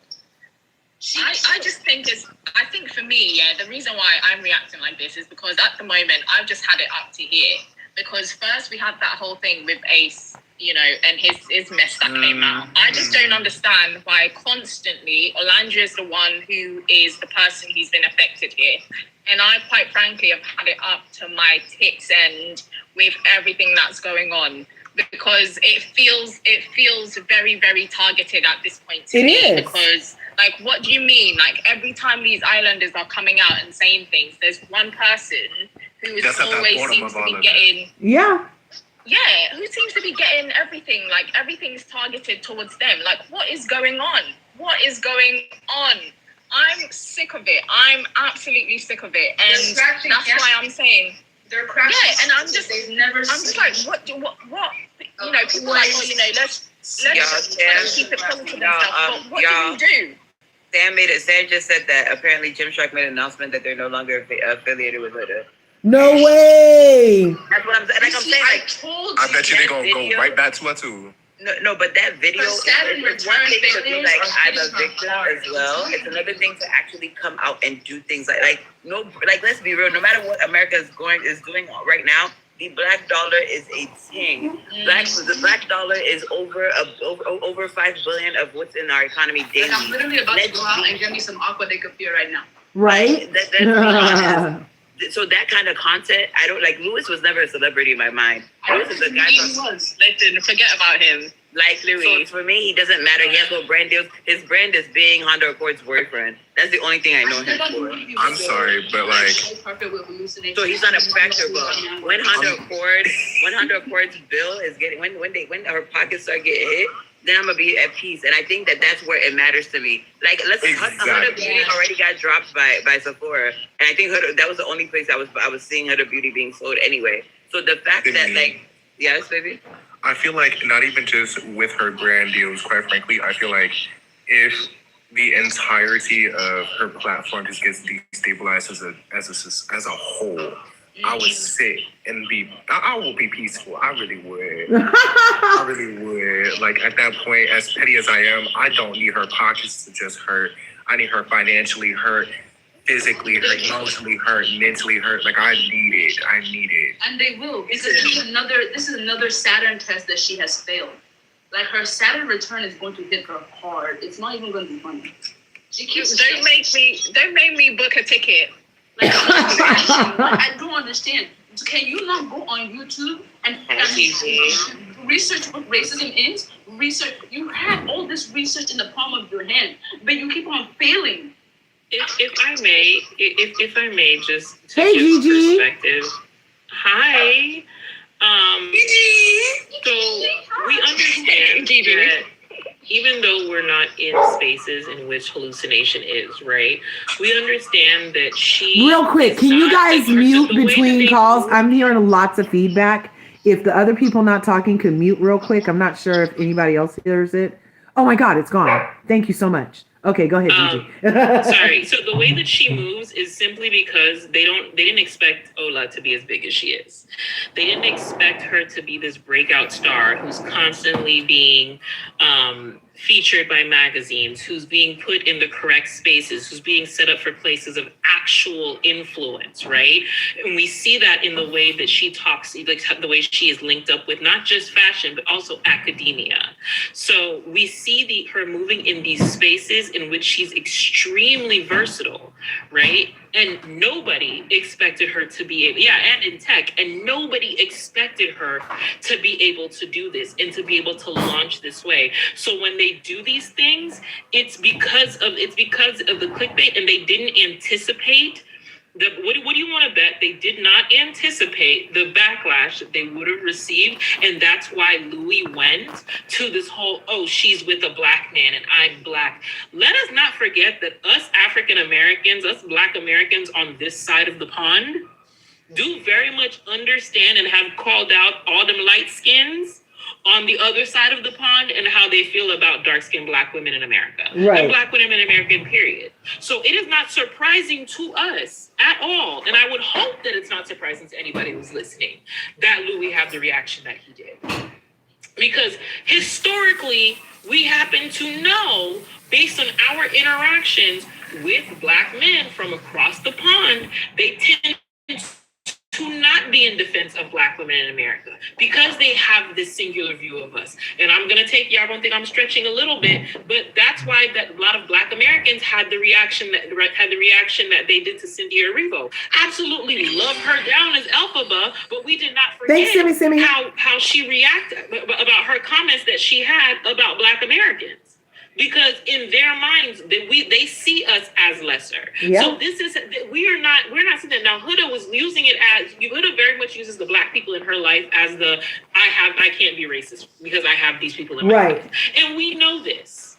We absolutely know this. And that's how that went off. Louis didn't anticipate it landing the way that it did. Like, oh, I'm Black. Oh, sir, but we know what kind of Black you are. That's why he said that. Yes, absolutely. You're colonized Black. And we know this. She's dating a Black man. Louis, if you don't get your ass out of here. Sorry, guys. Right. Again, once again, to remind you, Louis not a Black man, please. It's very important that you understand that. Okay. Louis not a Black man as we know it. But he identified himself as a Black man. And far be it from me, since I didn't lay with his daddy, far be it from me to discount this man saying that he's a Black man. But for him to say so, we still know what kind of Black man he is, because let's not forget what happened with them two boys and with two shits with a stick with the podcast when they were laughing at Black women, what we did to them. Right. We don't see their asses on the internet anymore. So we know what kind of Black you are. And that's not to say that all Black men in the UK are like that, right? But we have seen, there has been a trend, and we cannot ignore this trend that we have seen of Black men in the UK to do things like this. And when it comes to Black women, and not just Black women, especially Black American women. Right. And they do this to Black American women, they do this to Black Caribbean women, and they do this all the time in favor and also at the sacrifice of those Black women for the protection of the other woman. Right. And that was my issue with it in the villa, was the redemption arc given to her when she was disrespecting the Black man. And then it spread over to the Black woman. And now we have this lady who's never being held to account and who automatically feels entitled to victimize herself centered to Blackness. Absolutely. And it happens again. And Talk about something too about how her baby's father is also Black, which means that her daughter is maybe like what, 3/4 Black? No, 3/4. Where's the extra quarter come from? Where's the extra quarter come from? Where are we coming with the numbers from? Yeah, where's the extra quarter come from? His baby's father is half Black, is he not? Well, if he's from any place in Africa, that's what they would call a quadroon. if he's from, where's he from? Morocco, North Africa, what is he? Mixed as well. So he's a Black Arab. What you're trying to say? He's a Black Arab. It's 1/4, baby, not 3/4. That's what we're saying. Okay, yeah, I thought he was like a Black Arab. Her daughter is still Black. So and the fact that she cannot address this and instead victimizes herself. But that's what's concerning. And her refusal to acknowledge Olandria, though, it's a refusal to acknowledge Olandria at this point. She's straight up, she won't even utter the word. But she's acknowledging her by setting up the call. Yeah, you're bothered by her. You're living by her because, again, like I said, Olandria was supposed to be a side character in all of their stories, including her own. But now that she came out, and she is bigger than she's bigger than them, bigger than the program. She is different, and she is the super main character. She's the character that surpasses the characters. So now, not everybody and their mama is mad because she was never supposed to be a thought. She was never supposed to be a topic. She was supposed to be disposable. And what they deem disposable is now the head bitch in charge, and they can't handle it. And that's why, even though she won't acknowledge the name, she can set up for somebody to call a phone that she has the number to. Like, I'm sorry, were we all supposed to act like we were stupid? Like, oh, a magical person got your number, and magically you knew they were gonna say something stupid, and magically you turned on the music, and magically they made this statement, and you hung up and you started laughing. She really thought that we would be stupid like her fans. Let's go down the list real quick. Can you come for Ola's looks? No.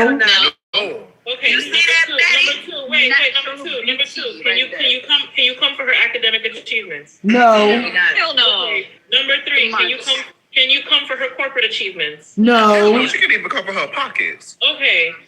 Number four. Can you come for her outreach? No. So what else is there for you to do but to attack her race? The low-hanging fruit.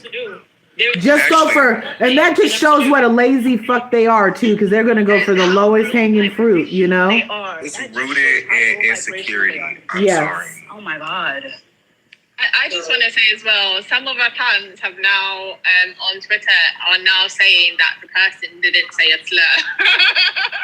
You see, and They're that's what crazy. I mean. We heard it. She knows that her fans are dumb. She thought we would be dumb as well. But she does not realize that we are not dumb like her fans. We're not going to do this. We're not going to enable your rage bait. We're not going to enable your lack of accountability. We're not going to enable you. We are going to call you out and continue to call you out. What is not clicking? You cannot be racist and think that we're just going to let you slide. Not anymore. Let me have some special space for Louis, right? Why do we keep talking about that non-character? Is he even real? His job is Honda Accord's boyfriend. That's his job. Let's just leave him alone. Why are we bringing in Honda Pilot's irrelevant man?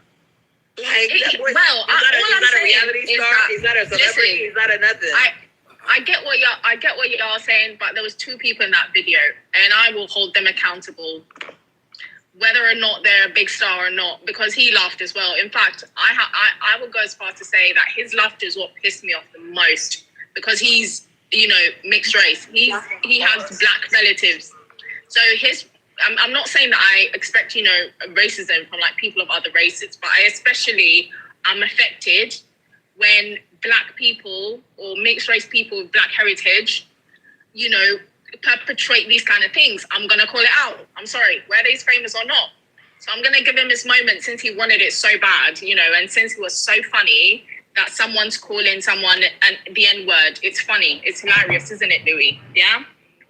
This deadbeat, if I were him, I would focus on my child. Once again, a group of people, like it makes you sad for like the future, and for the children who are going to be brought into this world, that these are the kind of parents that are raising them. People who think, the N-word is funny.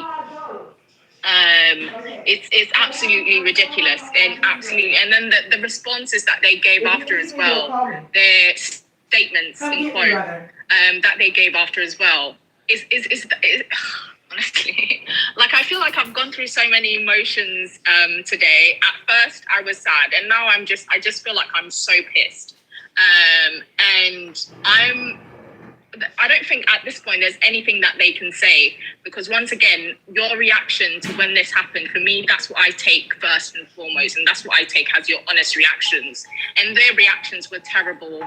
And I think Huda's one is still up. I don't think she's deleted it. Hers is still up. Louis' one was the worst, because he said, well, I'm black and she's with me, so she can't be a racist. Well, Louis, I've got some news for you. You idiot. Yeah, like, you idiot. Like, I've got some news for you, you absolute twat. Do you know what I mean? Right. So yeah, I'm just like, I will hold them not equally accountable, because obviously I think that Huda also has, a responsibility, because this would be once again the second time where there's something about racism involving her and involving Nicolandria. It, like, at this point, is a pattern. Do you know what I mean? It's a pattern. It's not. That's what we're saying. Like a one-time thing. This would be the second time that this is happening. Right. So it's an established pattern at this point, Ray. It's established. Yeah.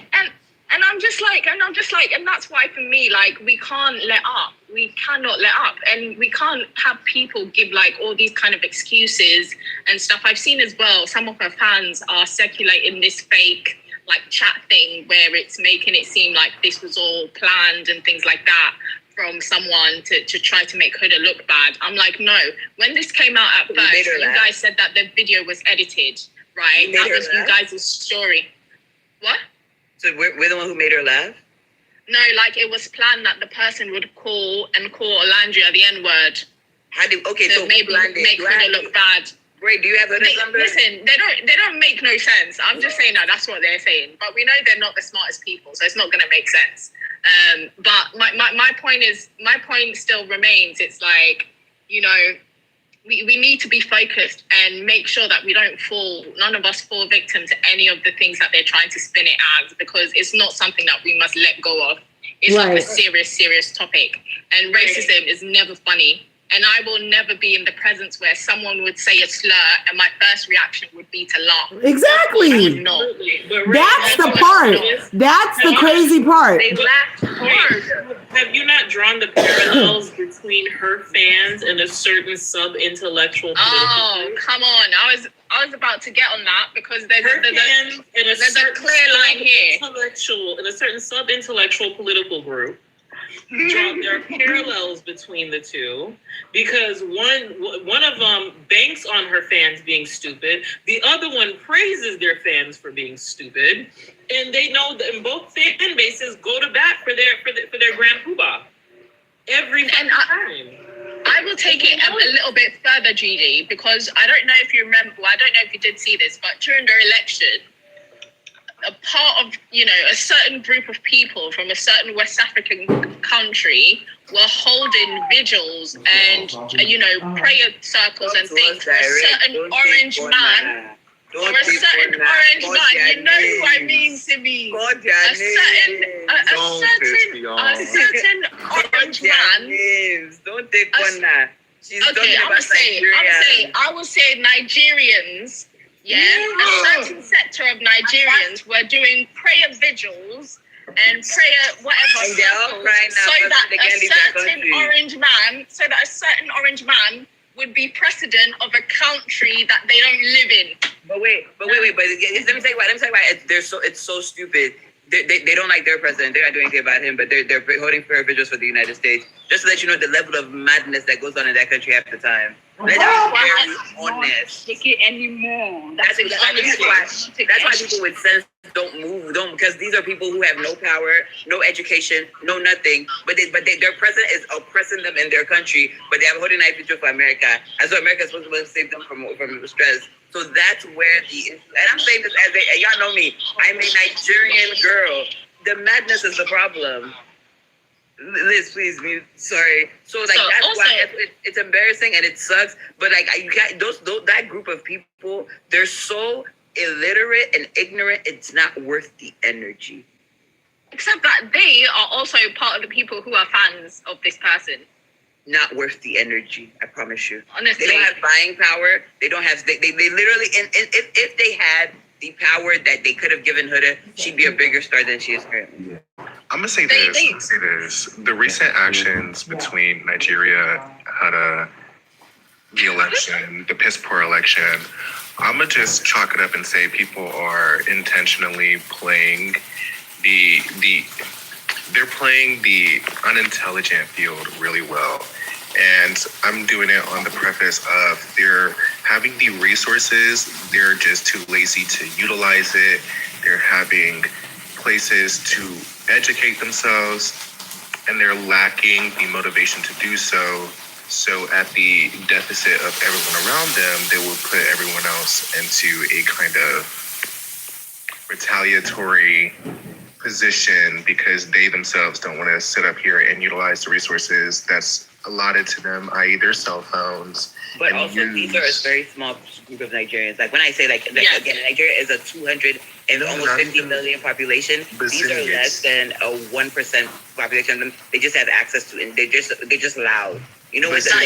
I'm not speaking on just Nigerians. I'm also talking about MAGA and Honda Pilot, because Honda Pilot and MAGA are two sides of the same coin. They are. Agreed. Definitely. We've said that from the beginning. We've agreed. Yeah. That there are lots of similarities.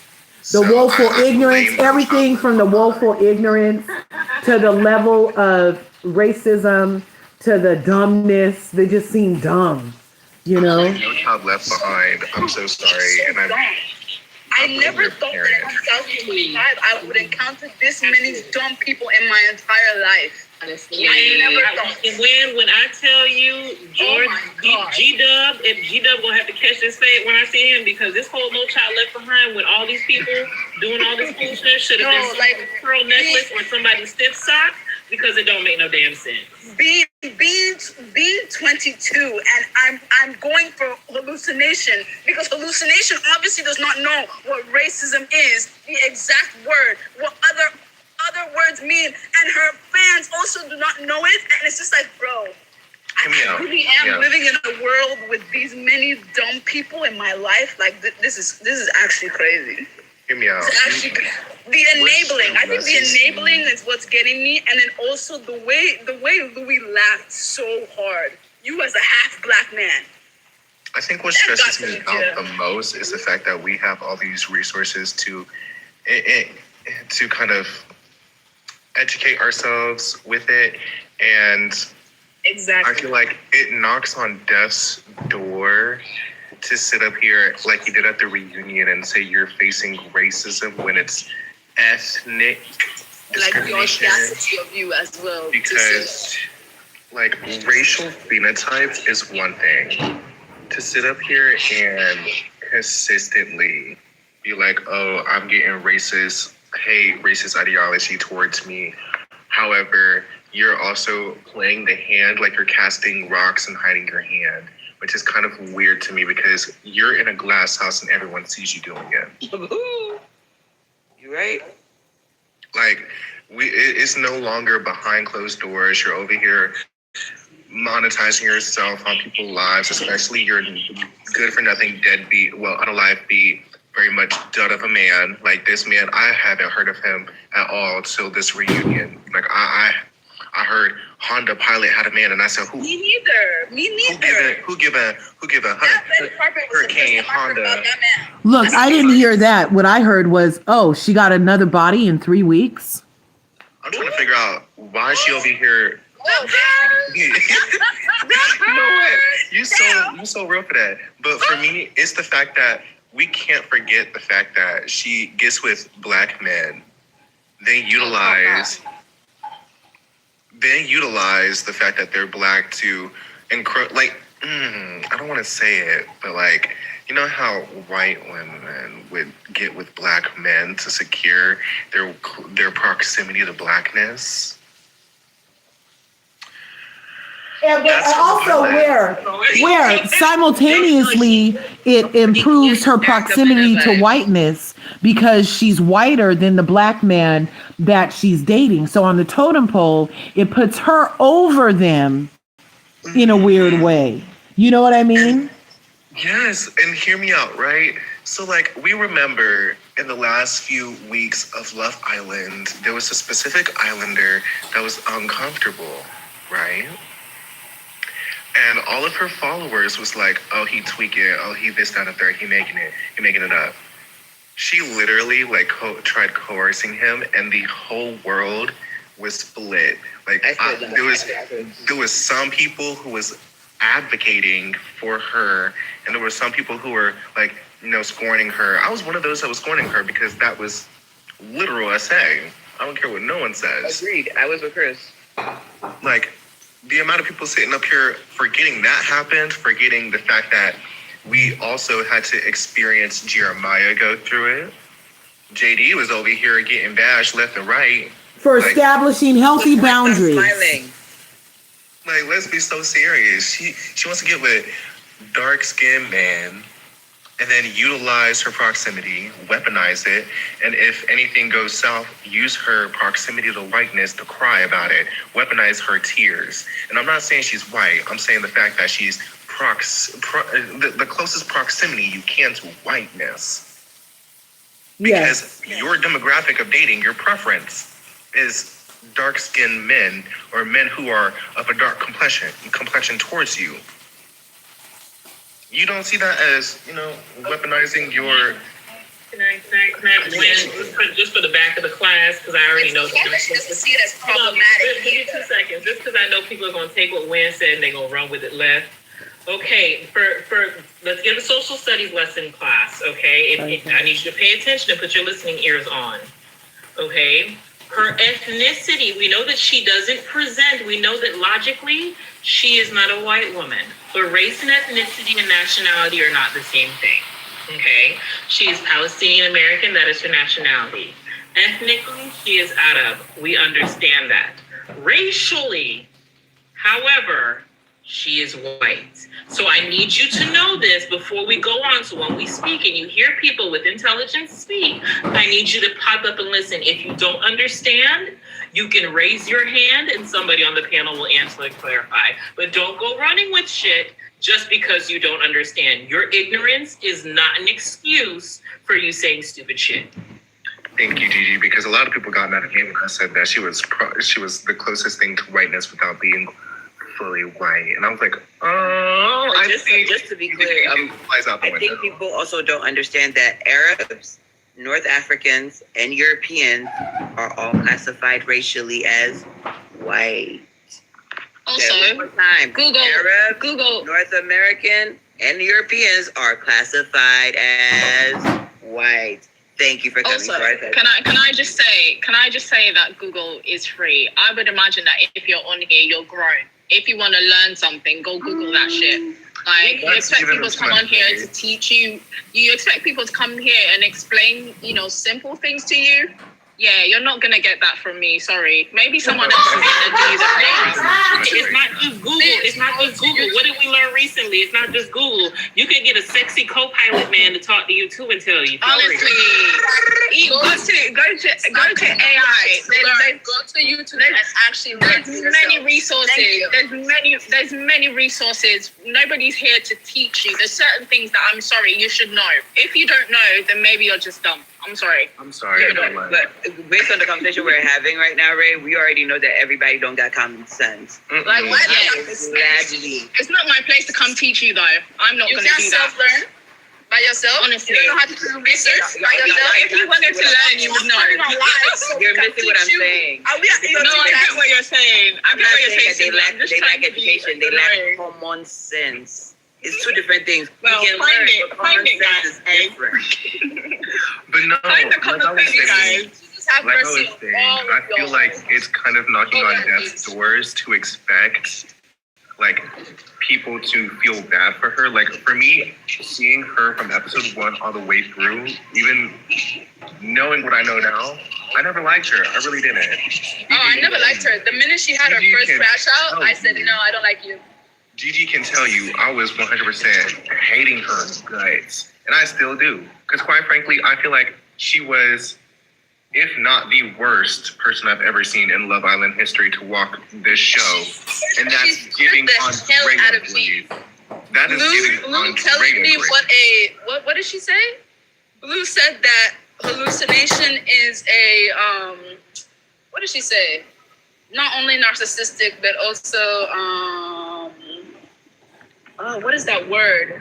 But when I heard that word and I lined it up with hallucinations behavior, the way I was seriously praying to God to never encounter me with somebody who is like that in my entire life. No, she scared the hell out of me. I was like, no, I'm not doing it with you. You scare me. No, I don't like you. Bring them my way. Bring them my way, and let me teach them a little something. I've just really, really had it, guys, since morning, because I had a very emotional day yesterday, right? So to wake up this morning and to see all of this going down, it just blew my lid right off, because I literally, even now, I feel like when I go on Twitter and stuff, I literally can't believe it. And to think that there's people going on lives bashing Olandria off of the back of this. Once again, I will say, because of how Huda's handled it, her fans feel emboldened to still send racist messages and stuff to Olandria on her Instagram and TikTok and things like that, and make these kind of comments and go on lives and bash her when he is not involved in the situation. She is the victim here. She's the one whose name was mentioned in connection to a racial slur. I just think, listen, it's tough because I feel like, you know, Olandria is such a good person, right? Because I'm sorry, but someone else, preferably me, I would have, like, I don't even know how she handles this going forward. But what I wish that she would do is to record a video of her sad. Because sometimes I feel like I don't know, like, I feel like, you know, the white woman tears, like, you know, with black women, we don't get that grace. And I honestly don't know, like, you know, depending on her team and how they want to handle it. And I know that silence is golden and things like that. But I feel like the impact of this needs to be drawn, because I feel like too many times, once again, I'll say this isn't the first time where Olandria has been the butt of the joke, or like the person who's getting affected by, you know, actions of these islanders. This isn't the first time, but this should certainly be the last time, because I personally, like, and this is very pro-social of me, I don't know her, but even I can't take it anymore. Do you know what I mean? And I really, really don't know how they handle it. I think they're going to do it with silence as they've done. But I feel like a statement needs to be made, because people can't be getting away with this. At the end of the day, unfortunately, Huda's not going to lose that many followers where it would be like, okay, her career's ended. She's probably still on whatever, 6 million. I don't know how many followers she has, but she's not going to lose enough where it's going to be like, oh, her followers went from like 8 million to like 100,000. It's not going to happen, unfortunately. So I feel like something needs to be done where this is a thing that is ingrained in people's minds, so that people remember, so that we don't forget, because too many times we need to make an example out of Huda. And that's what I'm saying. Too many times people are using Olandria. Too many times people are using Olandria. And I've had enough, and I'm sure she's had enough. And I don't want to see this happen. Forget it. Her fans are already trying to forget it, trying to deny it, trying to deflect. We cannot forget it, because if we forget it, then we'll just let her fans continue to run this. We're gonna deflect. We're gonna deny. We're gonna deny. No more denying. Your fan, the person that you are supporting is wrong in every way, shape, and form. Somebody in the comments that was dragging hallucination for what she did. A Nigerian called her fans moo-moos. I said, no, but wait. I'm sorry, guys.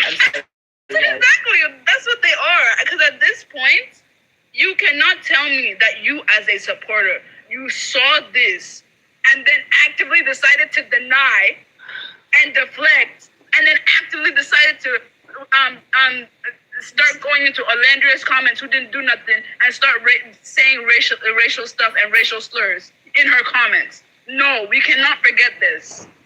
I'm pissed. I'm sorry. I can't. It's wrong in every way. We cannot forget this. Wait, Liz. Zara, I think if you go and support your girl, I think you should get the fuck out of here before we descend upon you. Do not make me drag you.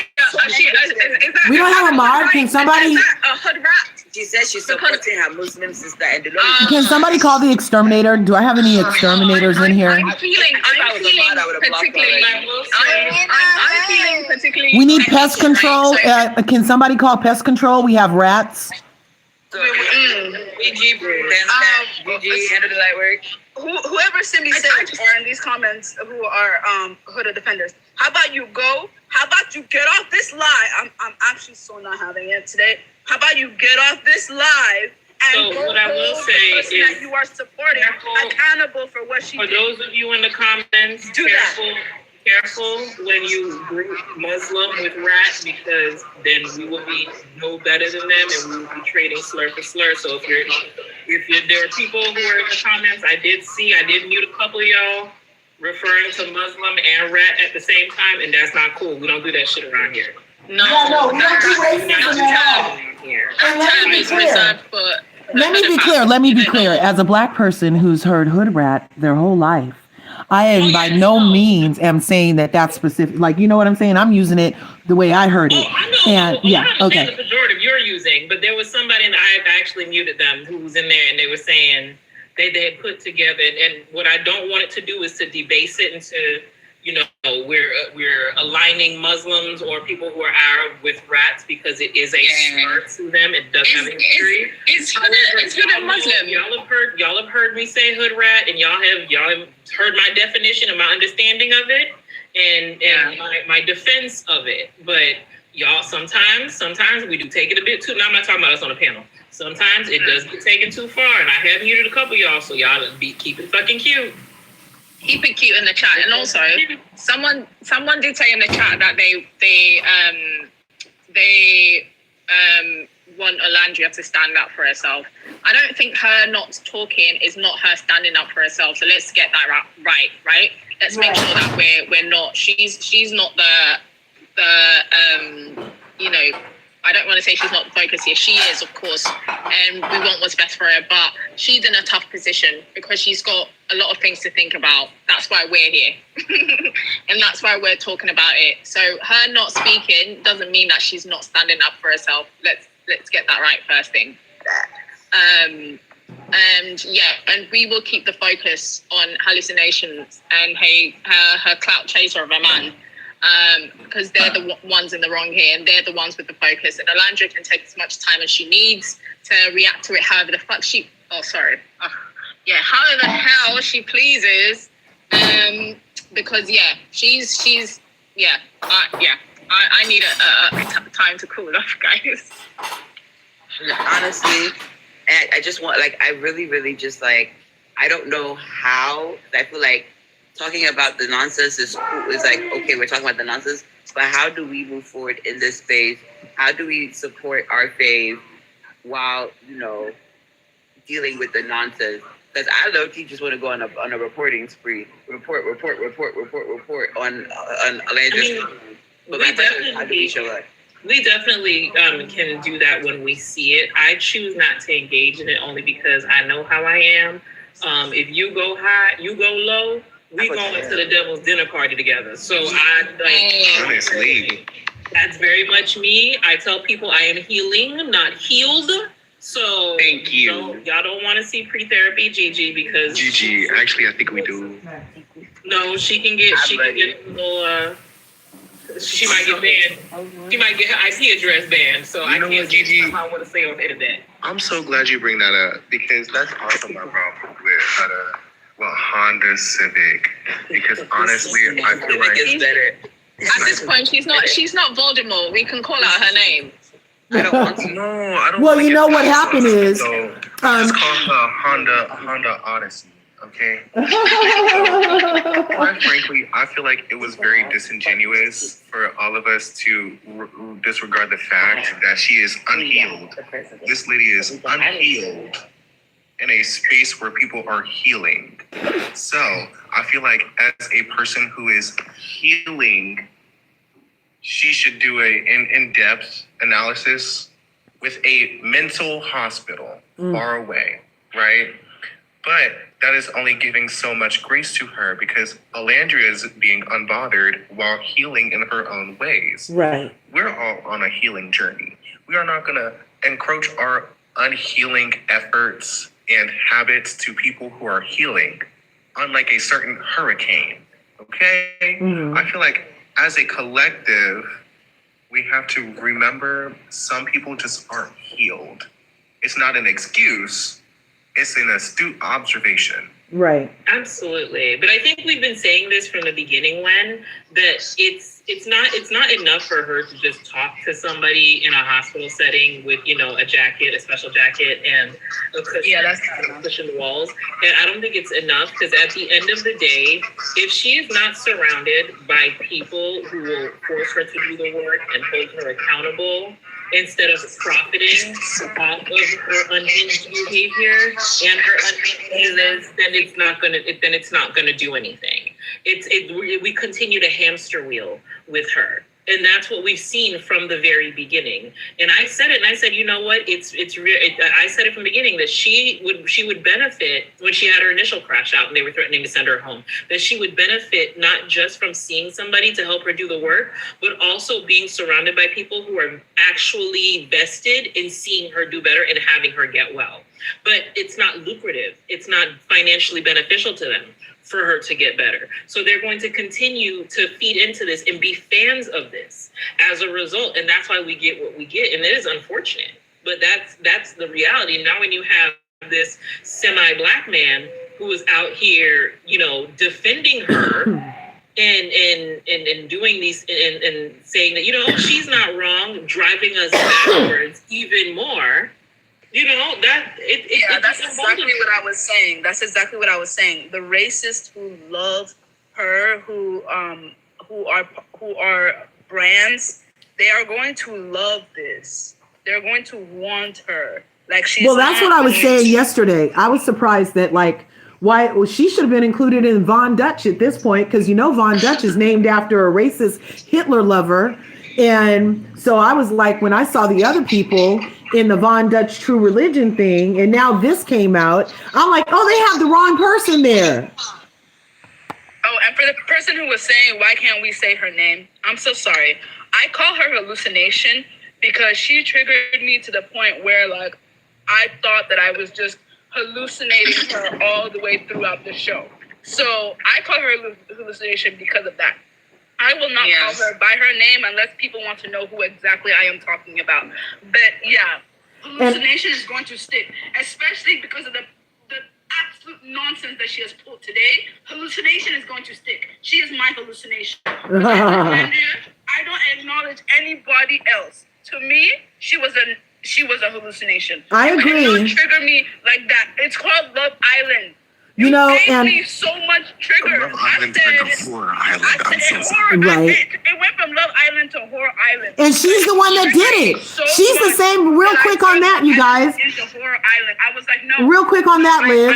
She's the one that did it. She's the one that turned it to Horror Island. Her 72-hour crash out ruined the whole thing, and now she's still ruining shit. Yeah, that's why I call it hallucination. And hallucination is going to stick for me. I cannot call you by your name when you trigger me like that. I cannot do it. Part of why, let me just say real quick, you guys, so part of why I kind of don't say her name is every single time I do, like this video already got restricted when that first person we blocked was in here. Whenever I say her name, like all her bots come out and I get vermin in my line. So that's also why I use nickname for her, you know? Yeah. Not only are they stupid, they're also not brave. You talk so much. You want to say, you've got a lot to say. So why are you reporting lives? Huh? Exactly. Like, don't you have things to say? So when people confront you, why are you reporting lives? It was that Honestly. lady. Something. The creator. It was that lady, right? The Yeah, it was her. Right. She's not even brave enough to. Oh my God. Yep. I should calm down. Honestly. Let me just say that when it comes to like the healing comment and things like that, you know, and this is no shade to anyone on the panel, but I could not care less because that is everyone's responsibility. Your responsibility is to make sure that you're healed or whatever. That's your responsibility. I do not give two shits. If you have issues or something of the sort, don't go on the show. Don't go on the show. I'm not going to give. So I think you misinterpreted what I just said. I wanted her because she was crazy. I was saying it doesn't matter if we're all on a healing journey or not. We're not going to impose unhealthy habits on people who are healing because we're emotionally mature. We have emotional regulation abilities and control of our impulses, where people who are unhealed in habits and environments with people who are healing would not have, i.e. huda. Okay. So I get that now. But my second point again is, once again, my eyes are turning to the Love Island producers. Because what kind of psych evaluations are you guys doing over there? I'm glad you because Ray. Literally, they wanted her on because she was crazy. Ray, I have a question, and I have an absolutely unhinged. I have an unhinged thought and a question. Go on. Do you think it would be far-fetched to start a class action suit against everybody who signed off on her paperwork to allow her on the show for damages? No, because she. Oh my goodness. Do you know why? Do you know why I don't think? You guys are forgetting. Do you know why I don't think that's weird? No, can I just answer quickly? Because I myself am affected. I've been affected from watching her on the show. But also, you guys forget that this girl came on the reunion and performed for all of us, and she's that even triggered me even more. Listen, in her performance, I honestly, after I saw that, I was like, this girl is an actress, and that's her goal in life. I never want the fact that she came onto the reunion to say she always said, I love her. Oh, I sent her home. I love her. Oh my God, I love her. I'm a totally different person after 30 days. I love her. It was the day that I realized. I'm sorry to be a Zionist, but when he said, triggered me. How long did it take you to heal, to reflect on this? Guess what? But guess what? No, he ain't. I still haven't healed. I haven't healed from watching her on the show. I got the guava paloma. But you guys, the funniest part for me is you want to do this today? I'm going to support my faves. We are 3 months away from her healing. How she's healed and she's a different person, and we know what we learned from this conversation, this video we saw, was that her and her play in the mud boyfriend lay in bed and talk about this girl all day. Like, she's an active part of their daily lives. He has friends why they were laughing so hard. He has no reason to have so much venom for Love Island. He has no reason to care that much about Olandria, because this girl don't know him and he don't know her. But the fact is that she lays in her head every day and discusses this girl. She talks about her. She talks about her influence. She talks about how great she is. She is a part of her life every single day. And that is why, what's his name? Louis the 17th can sit there and laugh and kiki because of somebody calling a black woman what did he say? A slur for no reason. Yeah, he can laugh hard. What I don't understand. Can I get in here? Yeah. What I don't understand. Hello, everyone. Hi. Hi, Nikki. Hi. So what I'm having trouble with, because I just came from, oh my God, another live where a girl that I follow who is, a Nicolandria supporter. I wasn't expecting the conversation to be so diverse. You had a lot of, you had some shoelacers, some Honda people came up, and wow, we are in so much trouble. There is an attack on anti-intellectualism that is running rampant, especially the Black community. And I'm very concerned, because these were Black women basically arguing that they, even though they think it's wrong, they're not going to defend Olandria, because Olandria, when Shelly was going through it, Olandria didn't say anything. When they were at the Kiki interview, she let Shelly do all the talking. When there's no conversation of the fullness of what was going on at the time. She left the villa before Olandria. That happened, literally, that interview happened the day after Olandria came out. Yeah. The day after, Shelly had already seen what was happening and had a little more time to process it. But yet y'all are saying y'all not going to defend her on something that affects all of us collectively? And then to watch Black Hudistans talk about, I'm not defending her because she's not humble. That's what they say. Honestly. She's not humble. No. Yes. You know what? I screen recorded it for my own purposes. I'm not going to share it because I think it's very dangerous, but I do think it is worth keeping for my own sociology, my sociological, mindset and how I'm watching things unfold. But like, I was floored. And no wonder we are in the position we are in this country. The rise of intellectualism already was a part of our political structure. Now it's seeped into it's been so normalized that it seeps into our stand-up culture. Right. And we are literally mirroring what was going on what's been happening since 2016. Huh. It's now been so normalized. And to also never anybody mention this, I knew this was going to happen. Because she downplayed it at the reunion. Right. But it's me too, right? Because you don't know the historical context. What's going on now, and you've never used your platform before this to talk about what was going on in Palestine, but you conveniently used it when you have to acknowledge the fact that your fan base was overtly racist towards two dark-skinned black women. You use that, and can we also remember that nobody still to this day, when having conversations about this horrible human being, that she sexually coerced another black man and laughed it off. No, don't go that way. That's what happened.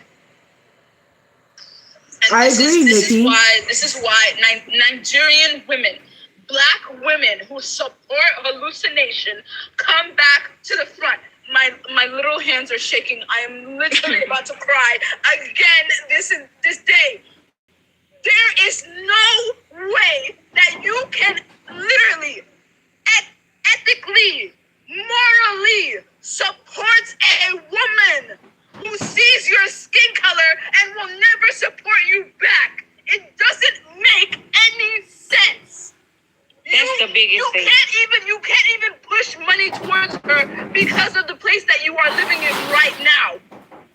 You cannot support her the way we support nicolandria. It has been literally proven. And the also fact that you are black. She tried to coerce a black man in 4K. She saw a post that her fans made of her being a freaking police officer. Because let us talk about that. They stitched her face as the police officer and Olandria as George Floyd. It was your fans' hallucinations. Your fans did that. And you couldn't say anything. Instead, you deflected and said, it's also on me. It's also on me. No, the F is not on you. It is not on you. They attacked you. You let them attack a black woman who was on a show with you. That's what's really pissing me off. It goes further. It goes way further than Olandria. You knew this person who was calling you because they called you multiple times with a no ID call. A no ID call means that person who was calling you hid their name so that when she was pointing in front of the camera, you wouldn't be able to see the name. You knew exactly who was calling you. You decided to pick up that call and let them say what they said. You decided not to apologize. Hallucination. I cannot do this. I cannot be younger than you and be this angry at your foolishness. I cannot. Look, you guys, we said her, listen real quick. We said her name. Hey, Lorena. Sorry, Hey, just real quick. I know. Wait. We just got hit with another restriction because we keep saying her name. I'm telling you. We just got another restriction on a restriction, guys. I don't know how this happened. I said hallucination. I don't know, but they're here. I don't know, but we just got another freaking thing. Yes, it's crazy. This shit is ridiculous. This goes way further than Alandria. For me, it goes, I always defend Alandria, and I will always defend Alandria, but for me, I'm a black fucking woman, and I would not fucking, I don't see no human laughing at no sick ass shit like that. Like, I want to slap her and her man, because I don't understand the humor. I don't understand what the fuck is so funny, bitch. When you fucking paying money to make your fucking body look like, you want to look like a black woman, but you look down to a black woman? Like, what the fuck is funny? I don't understand. I don't understand the black motherfuckers that follow and support her to this day, because she don't fucking like you at all. Hey, everyone. She don't fucking like you. Like that nice birthday video they did for that hoe, did she acknowledge that? No. She did not acknowledge none of the people from Nigeria. Nigeria. She did not. Listen, but they want to get on this bitch and go hard for like that's how that's her they sister or something. When this hoe could give a fuck about y'all, she's showing it, and her sad ass man is just as bad as her. I don't want to hear that I'm black shit. So how could she be racist? That bitch is racist. and if you a man that's gonna stay with that, you sad too. You is not black. Don't claim you black. And let's be real, you the lightest fucking shade of black. Talking about you been attacked all your life. I can't fucking tell, because if you would have been attacked like you said you been attacked, Luz, you wouldn't have motherfucking laughed either. What was so funny? I would have never laughed at that shit. Like, I would have immediately hung up my phone and cussed them bitches out, because I don't understand. This was nothing funny. Black Beauty, I'm sorry, love. Cuss them out on the live. Nikki, Black Beauty. When is about to, he has to get to class. Can he just like make his last statement and then he can bounce? Okay. No, I was just agreeing with Lorena and being like, I would have cussed them out on the live. I would have moved on. That's all I want to say. Go ahead, Wen. I'm gonna say this and then I'm gonna head to class, because we love intellectuality. We do love smart people. Right. I'm gonna say this. I find it very much concerning to say the least. It's disgusting, and I'm tired of them making excuses for her. I feel like the fact that I had to wake up this morning to see that, I wasn't surprised. I was shocked, but not surprised. Right. I feel like the next thing she's gonna do is just piss off the entire black community. But knowing black women who stuck by her since the beginning, they're still gonna stick beside her to the end. And quite frankly, I feel so bad for my brothers and sisters that believe that they could disenfranchise Alandria just because she's with a white man. Because at the end of the day, this is what it dumbs down to. They didn't love her for her choosing Nick. They wanted to call her delusional when she was chasing Taylor. They can't have one without the other. So quite frankly, I feel like it's kind of disingenuous for any person who wasn't rocking with them at the beginning to sit up here and be like, oh, but didn't she do this on the third? Like, there was still the same people that go for Huda is the same people that sat up here and disenfranchised her when she sat up here and looked for love, and they're just mad about it. Quite frankly, I feel like it's knocking on death's door, like I said previously. And yeah, I just feel like white supremacy is literally winning right now. Yeah. Real quick. Black Beauty, in the comments, Mira would like to know, what did you mean by my involvement? I'm not sure. I don't know. Oh, I was about to speak on it before you had when you had told me to wait for them to go. She had asked, I think, I don't know if it's a she or a he, but they had asked, like, did nobody else on the show speak about, I guess, like the racism and stuff like that? People did. They might didn't do it in a manner, or may not have done it aggressive, because Shelly talked about it, Landry talked about it. They said Nick talked about it, even though they didn't show it, but they said they talked about it. That's the difference in saying that's different than saying nobody said nothing and somebody didn't say it the way you wanted to be said. That's totally different. And I felt the question was kind of irrelevant, because at the end of the day, whether they said something or not, if I know it's wrong, I don't give a fuck who don't say nothing. I'm gonna say something. So that's why you writing that sentence didn't make no sense to me. Whoever the young person or the person down at the bottom who asked it, all of them who keep asking the stupid ass questions. Did nobody else do it? What does that have to do with you? And what does that have to do with her when in reality, she's the one who antagonized the hate with what's going on that's attached to her. You speak on when it involved me, I got to speak up. Whether it's right, whether it's wrong, I'm gonna make my stance on whatever it is. One shit cute about that wasn't nothing funny about that. Right. So that's why they looking for her to say something, because her people was the ones who had so much hate to spill out.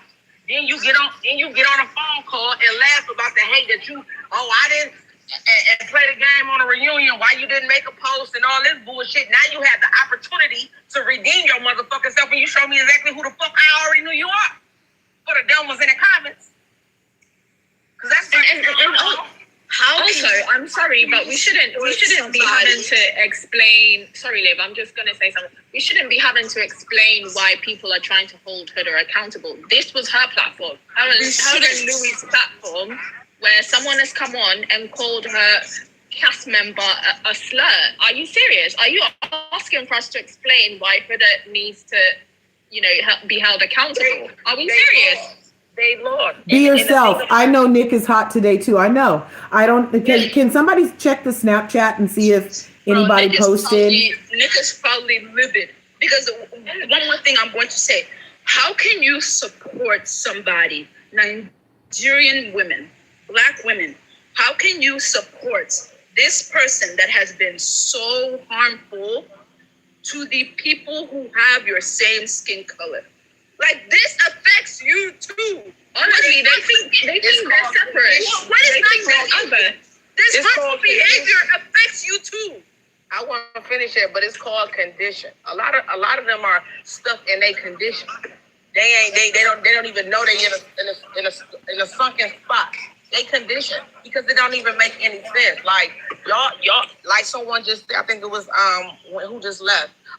It's really about because she with a white man. Like, that's what it really boiled down to, because ain't no way I'm not going to take up for you and I know somebody doing some harm to you and you are the representation of me. It doesn't make sense. I don't care what it is. And she haven't done anything. Even when she just did her interview she just did when they asked them about the other cast, she said, everybody look like they doing well. She speak not bad on nobody. Like, I don't understand it. Even the questions they try to make her throw shade, she still hit them with the, because I do the same. Not even Nick. The article, they were like, do you want to say anything about season 7, any of the cast? And he's like, no, I don't really want to say anything. And that was it. That was all. They have not said anything. I think it's very telling as well, because if we remember only months back, there was this Black influencer girl who got on her TikTok to say that even if Huda had called, even if Hallucinations had called her the N-word, she still wouldn't, support Olandria and things like that. These are the kind of Black people that we're dealing with, and it always reminds you, one thing that they will always do is remind you that not all skin folk are kinfolk. You know what, you guys? Real quick. Let me chime in here. The YouTube people are having great discourse over here. Somebody said they agree. They love Serena and Cordell, but Serena didn't get this amount of hate, and she's almost the same hue. And I'm like, what is it this year? And what is it about Olandria that it's like triggering so many freaking devils? Like, it's just bizarre. Serena is with a Black man, and a Black man that has variety. I think also one at a time. They can't understand you on the YouTube. One at a time, please. Yeah, I think. I think as well the levels that Olandria is reaching. I don't know if you guys feel it, but I kind of feel like she is transcending so far what has been like the standard for like success in like Love Island USA. I kind of always alluded to like Molly May here in the UK. For me, when you were watching and when they came out of the villa, you could see how like the moves that people were making. Her rise is feeling Molly May-ish. It's feeling like she's bigger than the program. That she's, a lot of people didn't expect that. And I think that is why, that is exactly why. I think obviously the Nick factor of it is as well, because they keep having this, like thing where they want him to embarrass her or whatever, as if that is going to change anything. No, right. I'm sorry, guys. She's already on the rise. I agree. She's literally already on the rise, and there's nothing that you can do to stop it. I think there's also another thing at play when it comes to Serena and Cordell. Can everybody hear me? Yeah. Yeah, Nikki, go ahead. I think there's another thing that's different with Serena and Alandria. So I think featureism has something to do with it because Serena has very, just softer features.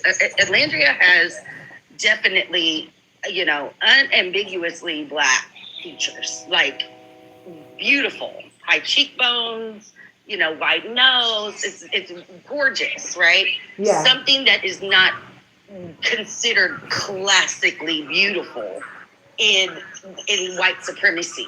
So I think that has played a role into why people call her ugly versus Serena. I think it might be because they're fucking blind. Well, I mean, that's what I'm saying is like there's a historical context to that because that is how we've been conditioned in society to have to understand what beauty standards are. Especially we've talked about that before, Nikki. Industry. Exactly, and we've talked about that before. How the original beauty standard was Nefertiti, so it started off us, went to them for a lie, and now that it's turning back towards us, it's like skizzing out the system. Yeah, and I think another reason too has a lot to do with us as fans, because that's the difference. When season 6 came out, they had, they definitely had their own communities, but there wasn't, because PPG was so close, and because they all came out as friends, that there was really no serious beef. And if you can recall, during season 6, Leah's fandom was very racist towards Serena in particular and Janae. And the minute Leah got out that villa, her first interview, she laid into that fandom and said, if this is how you feel, I don't want you as a fan. She also addressed it on social media. There's the difference. And another reason why I think is where the hate is that we, as a fandom of Nick and Alandria, especially Alandria, we talk about her the way we are the ones when they say she's not humble enough, they're talking about us. We're not being humble about her. Because we're constantly saying she's bigger than the program because she is. She literally is. Constantly saying, we're all constantly being like, work with this brand, and they call us desperate. But guess what? She gets the brand deal. Right. Don't she? That's what they don't like. So where is she being not humble? That's what they don't understand. But that's it. And even with her, even when we get out of character, you see, she said, hey, y'all been get it on point. So it ain't like she not addressing the ones who getting out of order or don't promote what she trying to promote. I don't understand. She come out so graceful. She's very nice, very authentic, very beautiful, very smart. I don't understand like what the fuck is the discourse is. But I'm like I told them, I'm standing behind her 10 toes. All 10, not one missing, Black Beauty. Not one missing. Thank you, Roberta. Thank you. Brands are literally begging her to be on their campaigns. She's very poised. She's very elegant. A dark-skinned woman. So a lot of people, they're not accustomed to seeing dark-skinned women portrayed as how Alandria is genuinely. So they think that a Black woman is poised. She's genuinely that person. She's that girl. So they don't like to see like she's getting on these brand deals and she's being put in the spotlight. They hate to see it and they want us to hate it. It's internalized racism. It's exactly.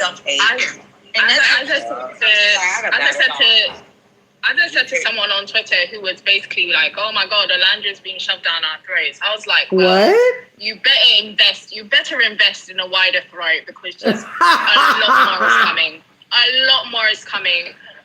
Zip up your Look, hoodie, not only invest in a wider throat, but close your eyes. She's about to come. Honestly, I wanted to make a statement, Coco, before you went real quick. Hi, how are you? Hi. Hey. I just wanted to say that one thing that we always have to remember, like I don't have to remember, but one thing that's always like really thing is, Alandria was never, again, like when they wrote this story, when the Islanders were in their home, she was never meant to be IG story. this. They didn't see it for her. Even in her own story, they made her a side character. The whole, like, Taylor, like when Taylor dropped I Pay Clark, he thought he was doing the thing.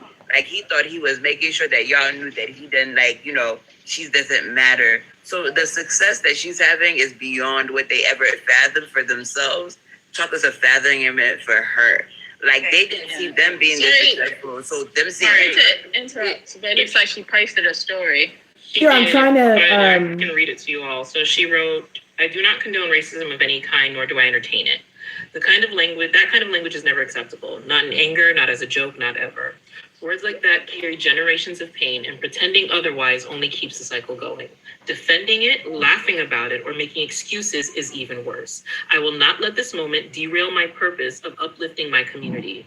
I'm standing firm in who I am and using this as an opportunity to call for real accountability and awareness. We all have a role in building a culture where speaking to one another with respect is the standard, and where speaking against hate speech is the bare minimum. While I anticipate this will result in surface level apologies that fade in a few days, I'd like to transform this moment into something actionable. I encourage those who have participated in the stream and their followers to demonstrate a genuine commitment to anti-racism by donating to organizations and foundations dedicated to educating and uplifting this community, such as the UNCF, NAACP, and or the Thurgood Marshall College Fund.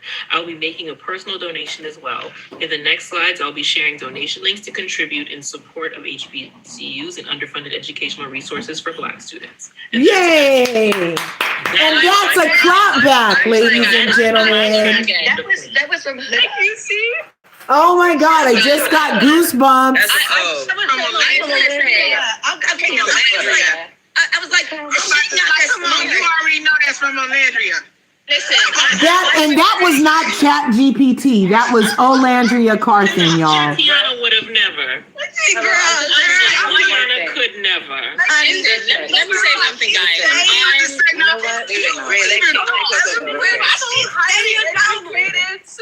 I love this lady. I know they didn't know. Y'all already knew. That wasn't her. I say that I was hoping. Sorry, who wanted to go? Coco was trying to speak. I was trying to say something. Can I go to you, Coco? I just wanted to address that whole Serena and Alandria and which one looks like this, which one looks like that. Yeah. They are both black American women who similarly look alike. Right. There is no difference. So there is no excuse for the way that they behave towards Alandria as opposed to Serena. Serena faced a lot of hate, but people have to realize that this show this year has gotten such a huge amount of viewers. And the fact that the viewers that watched were first-time watchers, so they really didn't understand how it went. That's why they kept calling her a stealer, stealing someone else's man when that was not the case. The fact is that you have a bunch of teenagers watching, and this is why when you look at the quality of Alandria's followers as opposed to the Az's followers, that is why when she sits there and says, oh my God, you guys are so rich. Yes, because we are filled with a group of crazy people. We are stands for other groups. We are Beyonce stands. We are all these different stands rolled up into one. And this is who we are. And we are the quality that Alandria has in her fandom. The fandom that this chick has is based on racism and hate. It started that way, and it stayed that way. So when it came time to anything that promotes her, they got in there and they were able to make this thing laugh. And this man going to sit there and talk about he's black and he's this and that. And this is why she can't possibly be. And I just want to say N-word. The only reason that she is the way she is because she likes the black tea and to be as close proximity to black culture, which she is not. This woman abandoned her child to follow and run behind you every dummy. And you yourself are in the deadbeat party. Y'all two birds of a feather that flock together. And y'all sat there on that phone. And y'all knew what the hell happened. And then you could sit there and say you didn't hear it, but you did hear the N-word part, right? So who did you think they were referring to? You? And you were all right with it? Right. And another thing I want to say is UK Black and Black American is not the freaking same. And I don't care how you put it or how you say it. Don't say that. For each other. I am going to say that because when it happened to that Black woman that was over there in the UK and she said that these people treated her racially, what did they do over there that we would have never stood for over here? They sat there and went with that man's opinion on her and that she was the one that actually was the one that caused it. That would have never put over here. If a Black woman comes on here and tells you that this family, who is not of Black descent, came and told her and called her all types of names and basically treated her like a slave, do you think in your right mind that any Black woman or Black man on this continent would have been like, okay, that had to be her fault? Ain't no freaking way. The way we run up behind each other and the way we hold each other down, that is what we do. That is why when you sit there and you see other countries that sit there and they were playing in her face and saying all kinds of stuff and being supportive to that other woman that looks nothing like them, and watch them do and say what they said and they still defended her. Where in your right mind, when somebody that looks like you sat there and you turned against her because you hate yourself and the way you look?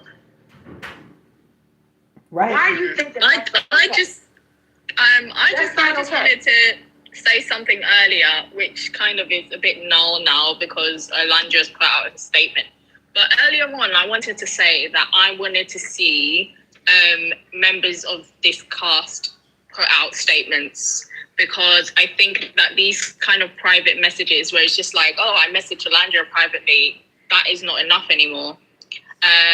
So I wanted to see, and I wanted to see people put out statements before Olandra did. I'm not gonna lie. I agree. Which, and I think it's such a shame because now she's put the statement out. Anything else that I see from anyone else in the cast will feel performative to me because it's like this has been out a long time. Like if they still want to do it, they still have to because it's a public thing, right?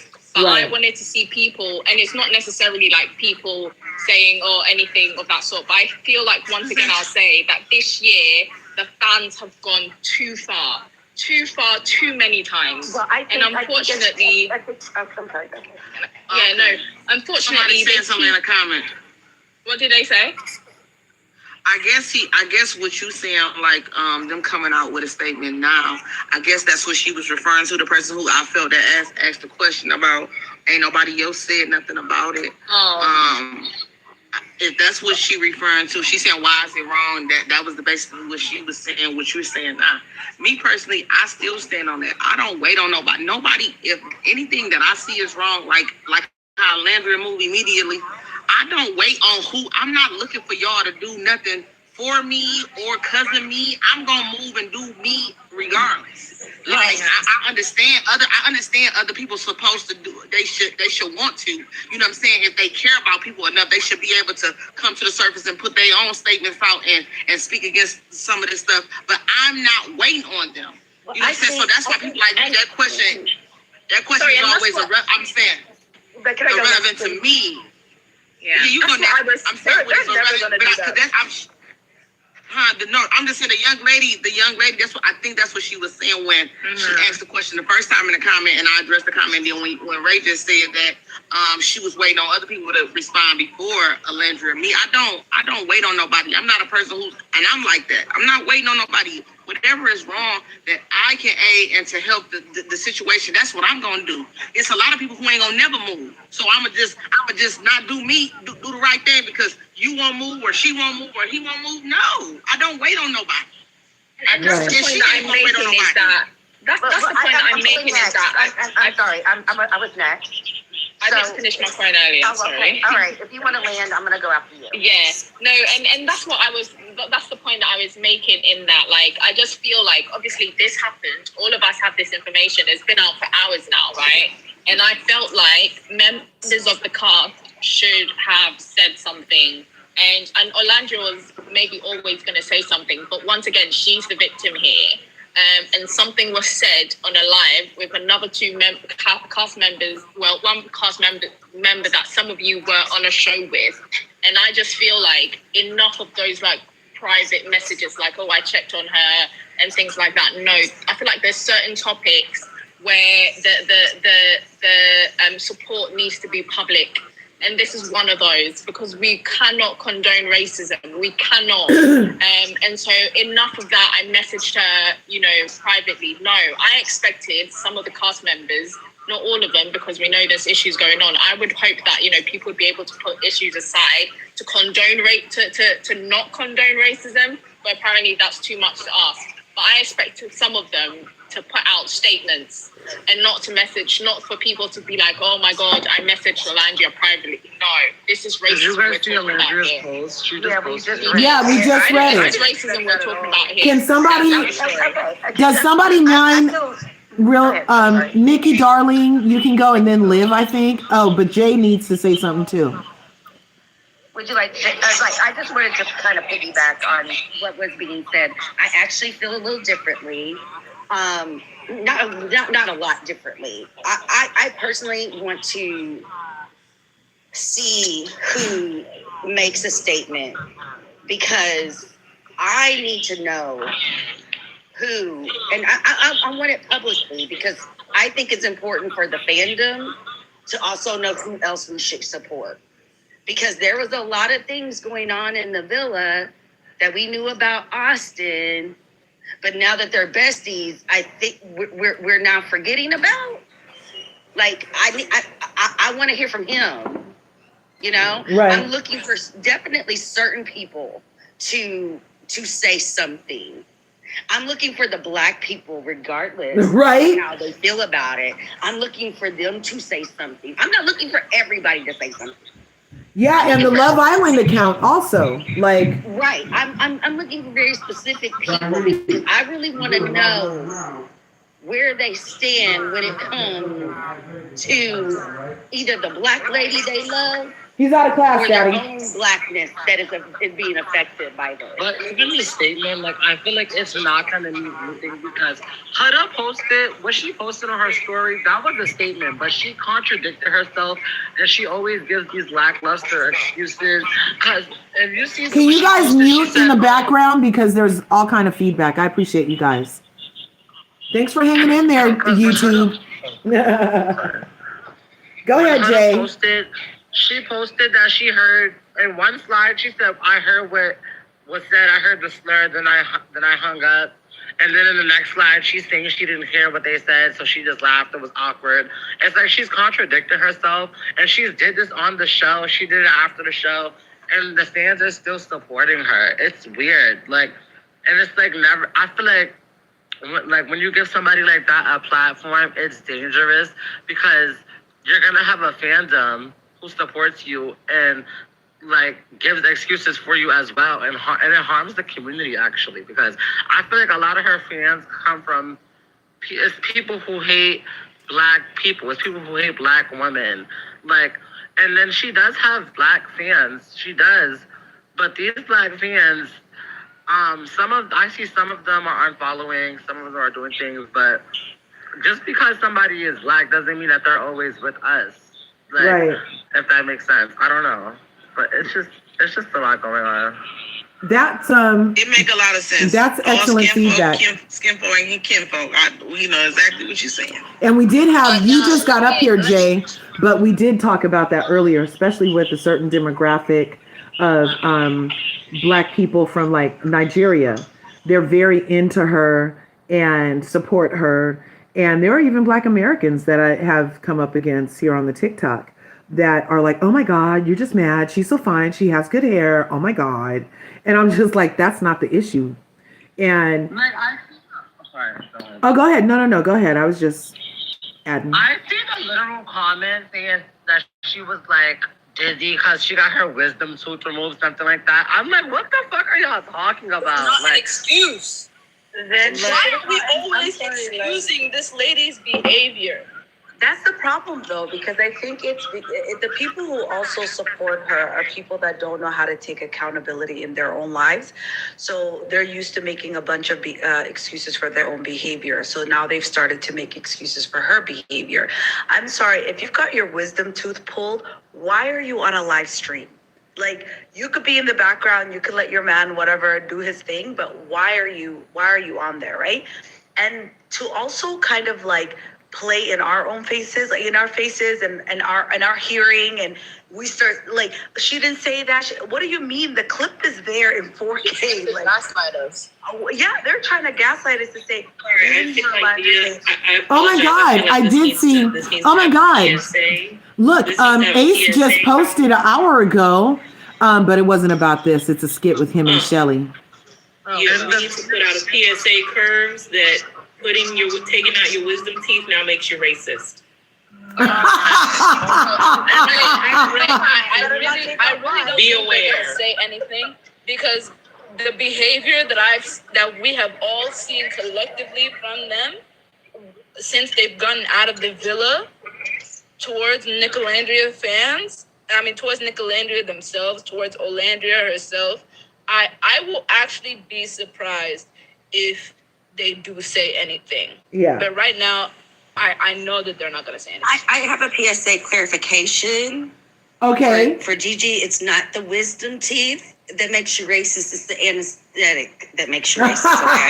Sorry, I stand corrected. Point of correction. Anesthesia from getting your wisdom teeth getting taken out makes you racist. Be careful. It's just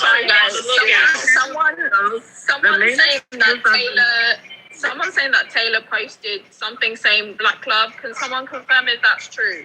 I'm Jesus looking. Christ. Because I've got time today. Was it on which platform? Oh, on 3D. Apparently, he posted a story. Can someone confirm if it's true? I haven't blocked, so I can't check. Also, can I say this, guys? I've been seeing the main excuse, oh, you would laugh too if something awkward happened. Like, no, I would not. Oh no, what he posted is, look, what he posted real quick, what he posted is a picture of him and Clark with Shelly and Ace, and it says nothing better than Black Love. When did he post this? Let's see. It's been 3 hours ago. So since this happened, nothing better than Black Love. But is that shade at Landria too? Yes, it was. It was definitely. Exactly what I'm talking about. This is exactly what I expected. I talking about, y'all. And this is what I said. Is it? I can't regulate my emotions, you guys. I can't. I just got pissed off so bad. I'm fucking livid right now. This is what I said earlier when I said that too many times Olandria has been the butt and has been the end, or the person who's been affected by all these like jokes and podcasts and things like that. And I quite frankly have had enough. I have had enough. And anyone can get it. Let me get a ticket to America and you guys are gonna see. Wait, even when Shelly was doing weird stuff, they were attacking Alandria for no reason. Like, she literally has the shitty end of the stick since she got out of that villa. Since she got out of that villa. Far as what they saying, but far as what she got going on, she's still flourishing over there. It's really jealousy. Yeah. It's just really jealousy. But I mean, she's gonna flourish. They are all basura at this point. Just straight up basura. And then Louis is on live 3D, you big-headed moo. And I'm like, if you get called the hard ER, you're not gonna laugh at that. That's not. No, it's I'm not so funny. confused where people are saying that is like. That funny if it's awkward. Like, if somebody hit me, I'm not gonna laugh. If somebody says something disrespectful, like, what's funny about that? Jay, can I ask a question? Is this not the same girl who all season long when she would crash out, they said, well, if you're being mean to me, you offended me, crashing out, how is it awkward now? Right. No, literally. So and now like, she really got me out the shadows. How is it awkward now? I used to be on live all the time talking about this Love Island stuff, and I was like, I'm over this season, over them. But no, she just woke me back up on my slumber. One thing that I like. Sorry, I just wanted to show you. I just wanted to show you what we're dealing with. I just can't. Isn't this disgusting? I just want to say as well. One thing that I like when we're on these lives and we're saying these kind of things. One thing that makes me laugh all the time is when people are in the comments talking about, so people shouldn't post anymore. Why are you being purposefully obtuse? You know what we're dealing with. You know what we're talking about. You know the connotations of that Black Love statement. That's something that Shalane's fans, especially. You already know, my dear, that the people who make comments like that have no ridges left in their brain. But listen, I've just had enough. You know that this is like a thing that especially the Shelly and Ace fans use to shade Olandria, that whole black love thing. So don't even play that here. Don't play that here. Hold on. How Ace switch on Nick in like 2 days. I'm confused. Can I say this though? Yeah. The only thing that I don't really like with that situation is we don't have to downplay black love because of the ignorant people that's promoting the black love, because it is good black love out here. Like I'm for all. And you know what I'm saying? And hold on. Let me finish, right? I watch a lot of times. I'm not saying you particular, but people act like because they promoting Alandria, which I'm like I told you, I'm standing 10 toes behind her on whatever. The problem is we don't have to downgrade black love to put her up because she wouldn't allow it because she's not doing it. And I'm not going to do it. And all I'm saying is just because they're ignorant, we don't have to always attach struggle love with black love because it is black love without struggle. There is. So it is. Yeah. Can I say Black Beauty? I had a question on that to finish my point. And the gag is that I wanted to say is that Olandria herself she wanted black love. So this is not like a shade or anything. Well, you know what, ladies? We had a great discussion last week where I cracked the code and decided that if you're a black person receiving love from another human, then you are engaged in black love. It is black love. Exactly. Yeah. Exactly. Please. Yeah, so simultaneously, I do understand what Black Beauty is saying, though. There is this idea, and the sad part is that the black men that were on this season with her represented, they shifted the narrative in which black love and struggle love became synonymous. And that's very, very sad because the black love that they presented to the world was synonymous with struggle love. Right. And I'm not talking about financially, I'm talking about emotionally, the way they emotionally manipulate the people around them. You know, because struggle love isn't always financial. It's also emotional. It's also intellectual. It's also spiritual. There are a bunch of levels to black love, to struggle love. And unfortunately, they've made that synonymous this season with black love. So I fully understand what Black Beauty is saying, right? So black love is absolutely beautiful. I've been in black love for the last 20 years. So I've absolutely loved black love. But it shouldn't be a struggle to be where it is. And that also lays at the feet allowing black men and what as black women we are allowing black men to present to us as acceptable forms of love, and that is crazy to me. Right. Thank you. And what I would say to end like 3D, I'm gonna unblock him now because today's the day I've been awoken and there's no putting me back in the box, so I'm gonna unblock him. No more boxes for Ray World. Watch out. Sorry? I said no more boxes for Ray World. Watch out. Honestly. But yeah, it's just what I would say. I'm not gonna lie. Once again, the timing is shady for me. And you can say what you want about 3D. This guy comments, I pick Clark and those kind of things. He is a shady person, and he is a terrible person. So based on that, I'm gonna think that he's doing it on purpose. At the end of the day, it's not like he can't. He's doing it on purpose. You bald-headed moo-moo. Honestly, it's not like he can't post at all. It's not like he can't post at all. But you can't tell me he can't read the room. He is being shady, and so he will hear from me. He's so illiterate. He doesn't know how to. You bald-headed. Oh my god. Honestly, I would say some things, but they will get the live. It will get the live ended. We already restricted on top of restriction, Ray. Sorry, guys. It just triggers me, you know.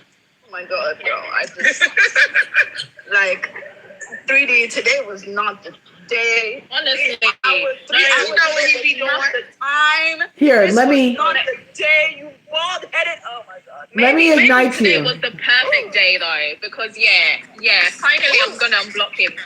Finally, I'm gonna unblock his 3 dreads. So over here on YouTube, you guys can't see. I'll post it later in the post. But so far, we have Olandria's statement that as soon as we get off live, I'll post.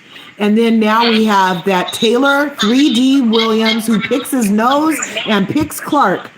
posted an hour ago, so within all of this kerfuffle, that nothing better than Black Love with him and Clark and Shelly and Ace. Like, they're fine because they're in the relationships they are in without supporting Olan. It's just, look, it's another layer of shade. Yeah. It is absolutely shady. I'm not going to hear anything other than that. That's engagement. Instead of you actually turning over a new leaf and supporting this woman who's going through racism, because you're also black, you bald-headed moo-moo. You decide to throw more shade. You decide to throw more shade. This is exactly how you wanted to come out to the internet today. Okay? Oh my God. I think that the Agua people as well. They said they're shifting their content today, so they're gonna continue like the normal. I think Nick and Alanja stuff tomorrow, but today they're doing something else. This is crazy. But see, that's what I think is so awful about them. I mean, with Shelly and the Aces and the Wolfman, because at the end of the day, it's a lot of us that might not be rocking with some of the behavior that they show. But if somebody did some racist things to them, I would still back them because I'm black and they black. I would never condone them being called all those type of names and saying all those things to just because I didn't agree with what they said. That's what I'm saying. Like, I'm not a personal person. I guess because I'm a very logical person. I'm not a personal person. I don't understand. Like, it's not hard for y'all to understand that what's right is right and what's wrong is wrong. No matter if we cool or not, or we're not on speaking terms or not.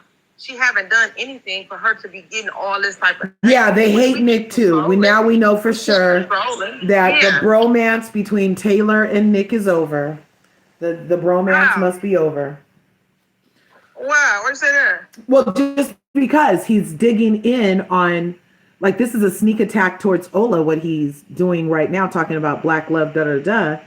So that's... Because Ola's in an interracial relationship right now. Ola's in an interracial relationship. And this man had the audacity to say there's nothing better than Black love. Excuse me? Excuse me?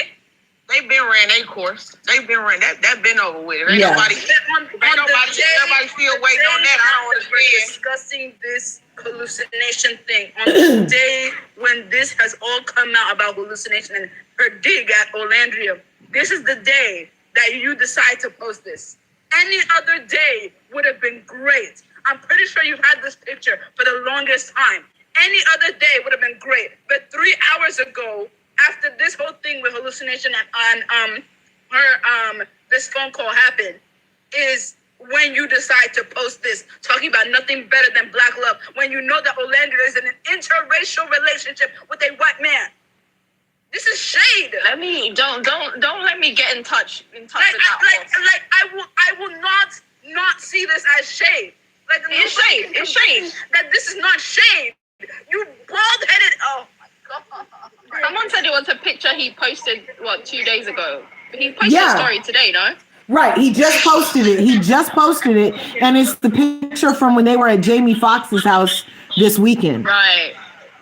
Hello, everybody. Hi, Purple. Say I've enjoyed listening to you all, but I think what Taylor's done is very smart because he's posted during all this Huda thing, and now look what you're all doing. You're talking about him instead of discussing what Huda and Lewis have done. We were discussing it for 4 hours, fairly Purple. We've been discussing it for 4 hours and 40 minutes. Yeah, luckily for me, I can multitask. And also as well, like, yes, I do 100% think that Taylor is being very shady. But I also think it's also smart because there's absolutely nothing wrong with posting about Black love. So he's been smart and he's been shady at the same time because now we're going to look stupid for cussing him for promoting Black love. No, I don't look stupid. He's the only, if I'm standing next to Taylor, he's the only one looking stupid for sure. But if anything in here, they're going to start cussing us. The conversation around this Black love conversation is the simple fact that Black love needs to extend past your partner. And that's what's been missing. And that's why I say that this is this is why I'm never going to take my foot off this neck. You posting about Black love, I'm sorry, Purple. I don't know. I don't understand where you're coming from on that. This should not ever stop anyone from saying Just because you're saying you're in Black love doesn't mean that you don't protect other Black women. If your Black love only extends to your partner, then we're not protected as a culture, as a group. So it's enough of this. I don't understand what's not clocking in to people when they talk about Black love. Black love is just not who you're sleeping with or who you are in relationship with. Like everybody in this season 7 except My God, is just trash. I just want to say that I didn't really understand purple. I didn't understand the point you're making, but I do kind of understand it now a little bit, because at the end of the day, the topic here shouldn't even be Black love. You know, that's not what we're discussing, what Black love is or what it means or anything of that sort. Taylor has made his post, yes, and he will get his deserved whackings and stuff.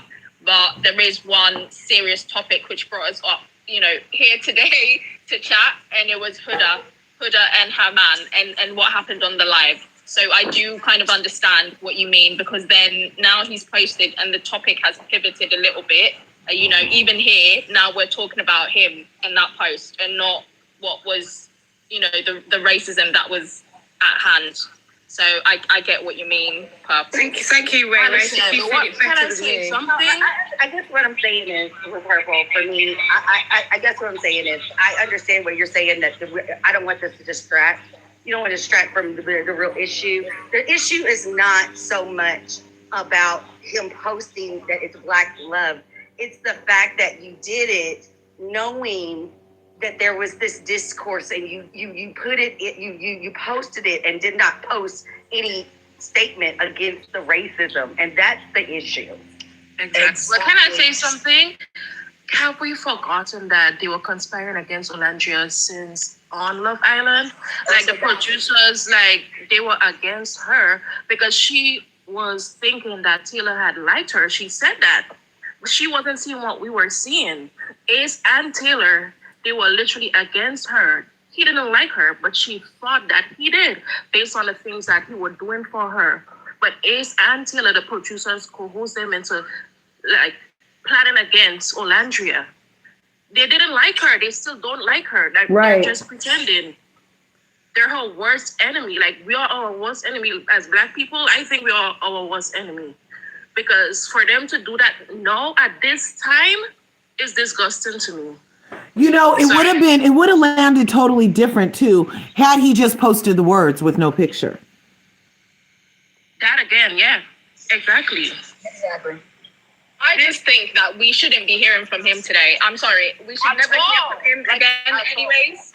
But we shouldn't especially be hearing from him today, especially when we're dealing with something like racism. If you're not talking about racism, don't post anything.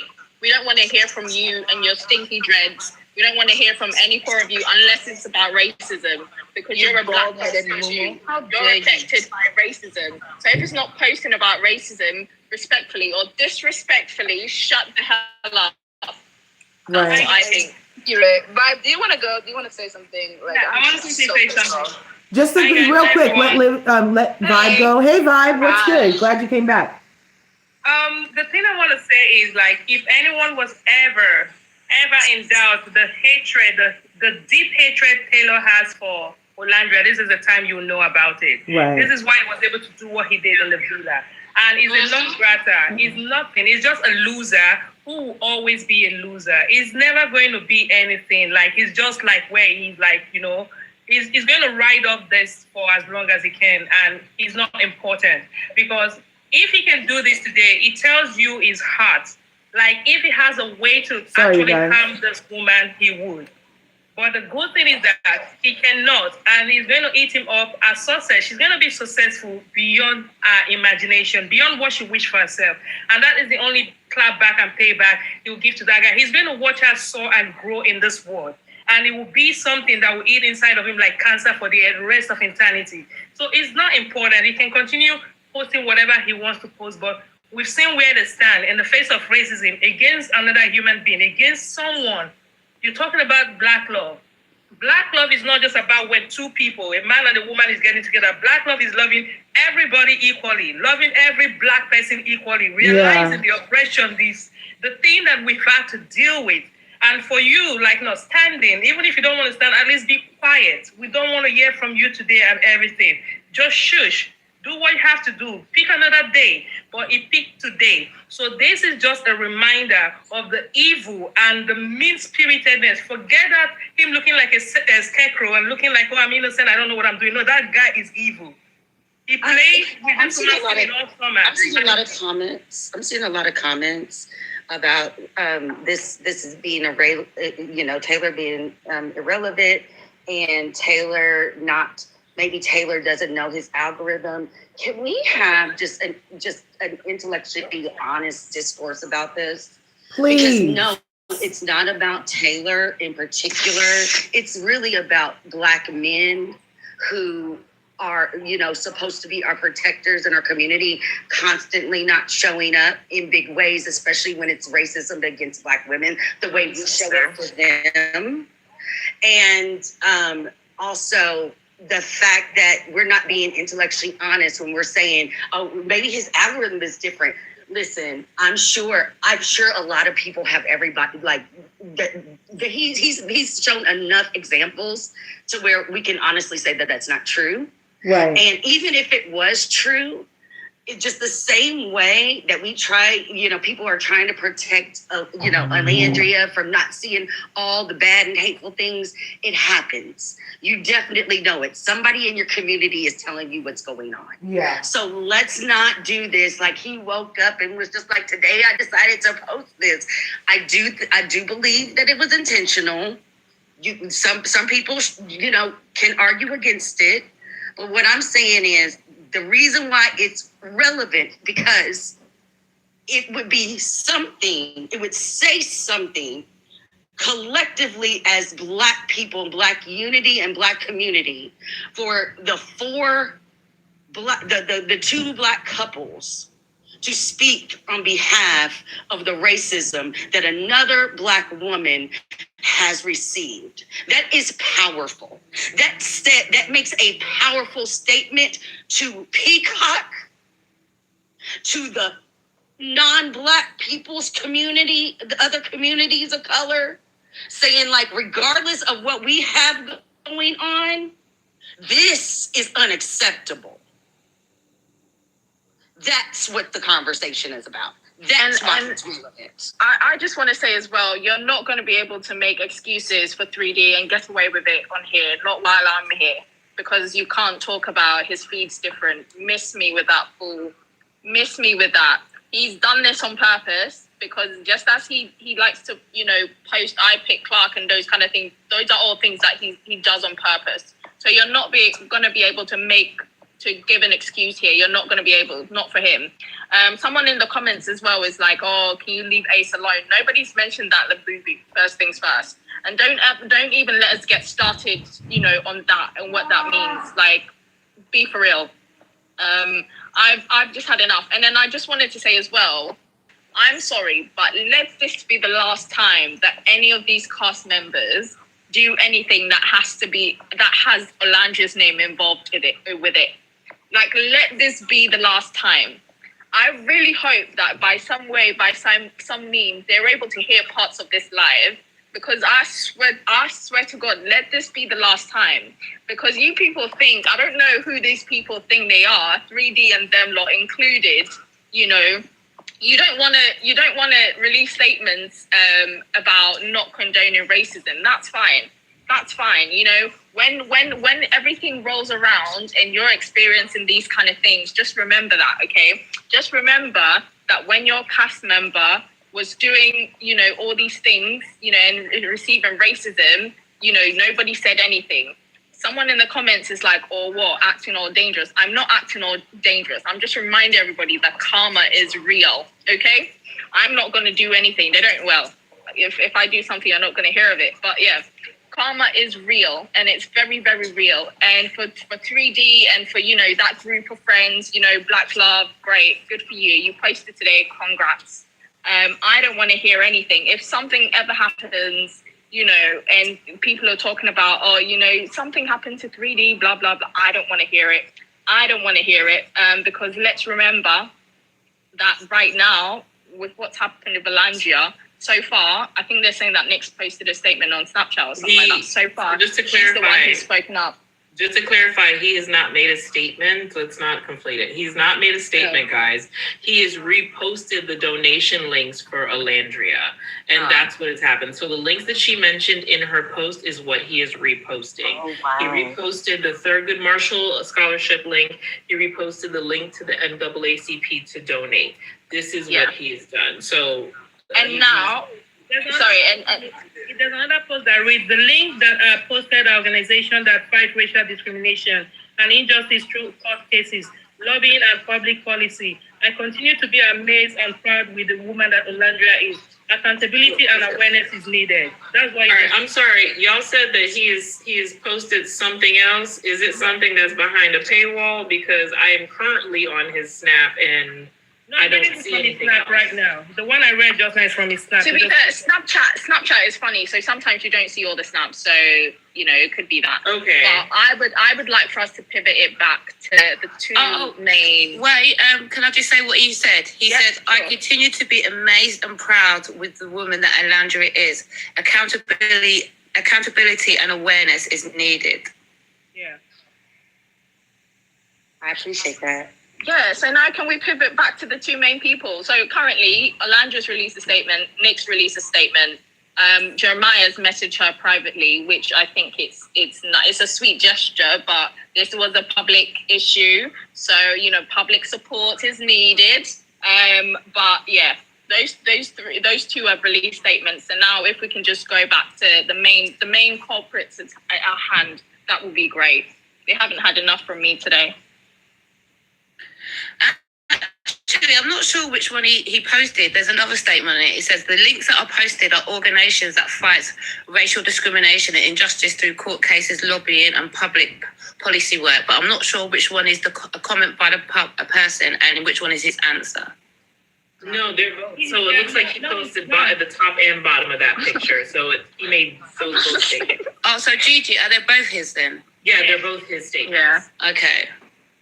Someone said, how do we know that Jeremiah messaged her? He said it on his Snap. I think someone asked him if he'd reached out to her, and he said he did message her as soon as he saw it.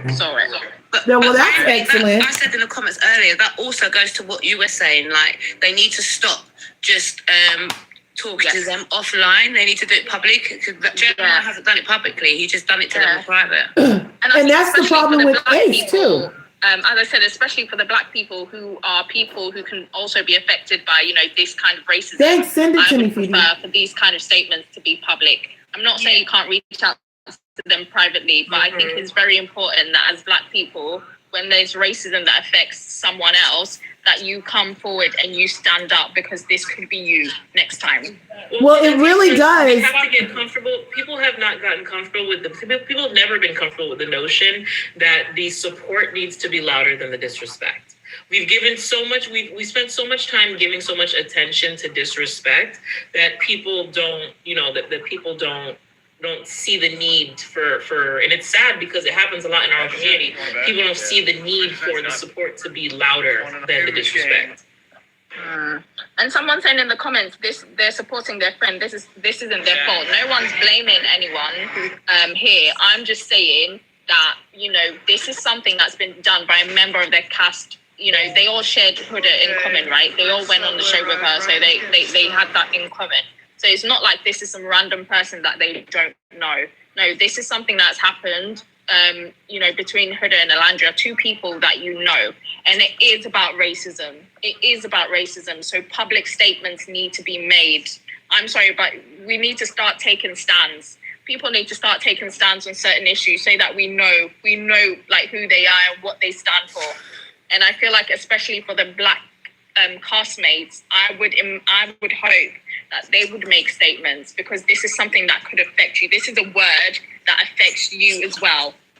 Yeah, I agree with you and Nikki, even though I don't think we should be giving Taylor their Lorena. The thing that he wants right now. I do agree with you, Lorena Nikki, here? that it would be good if all four of them, because they are people of colour, Black people, so they would come out and say something in support of Alandria. It's contradictory. How can you say y'all want some Black people to come out to the defense, and whether they agree or not? I don't care if I don't like you or not. if it's getting done to you and you black and it's wrong, I'm gonna say what I'm gonna say. Period. It does not change. I don't know what this means, you guys. It does not change because you did some disrespectful things. I'm not sure. Is something happening in the chat? That never mattered. It's very contradictory. Real quick, is somebody doing something in the chat? It's saying that somebody in the chat. It said you, Lorena, but I thought Lorena was on the panel. Lorena didn't say nothing. She been saying. Yeah, it literally just came up. Somebody reported her then because it came up that Lorena is making hateful comments, and then this came up right here. It literally just look, you guys, they're crazy. Like 10 minutes, like 10 or 15. They're crazy. This just popped up, you guys. That's weird. Lorena's been gone for longer than 20 minutes. Honestly. This just popped up. They still reporting her? She's not even here. They're weirdos. I'm telling you, these freaking the vermin in the fucking lines. Ooh. Man, we can't even have a dialogue about what it feels like as Black people to experience racism from some rodents, and then we get reported for hate speech because we're discussing the hate that we get. That's crazy. The white supremacist system is very much hardworking today. They is, because I just think some Black people just conditioned. They get so caught up in I'm not gonna say Black people, I just think people in general, when it does not impact them or they feel like it doesn't bother them, they feel like they don't have nothing to say, and that's just crazy to me. I'm never gonna stand by and allow something to be done that I know is wrong. Like maybe I'm just different. I don't know. Or maybe especially a word, it's just crazy. Especially a word that people can use against you. Like, are we serious? Right. This is. I guess they feel some of us use it against each other. You know what? And that's here or there. But I think that the problem is, I don't like when other ethnic groups use it and they know they being funny. I know you being funny. It's because to me, like when they even said about the whole call, to say you didn't hear the first part, but say you heard the last part, is just even stupider to me. Yeah. It's just like, stop playing with me. It's like you really want me to be stupid. If you really try to play me and tell me I'm stupid, because that's how I'm feeling. Because you heard everything. It was all at a volume, at a level that all the words came past in the same sound. Like, so you only heard, so you just muted that out.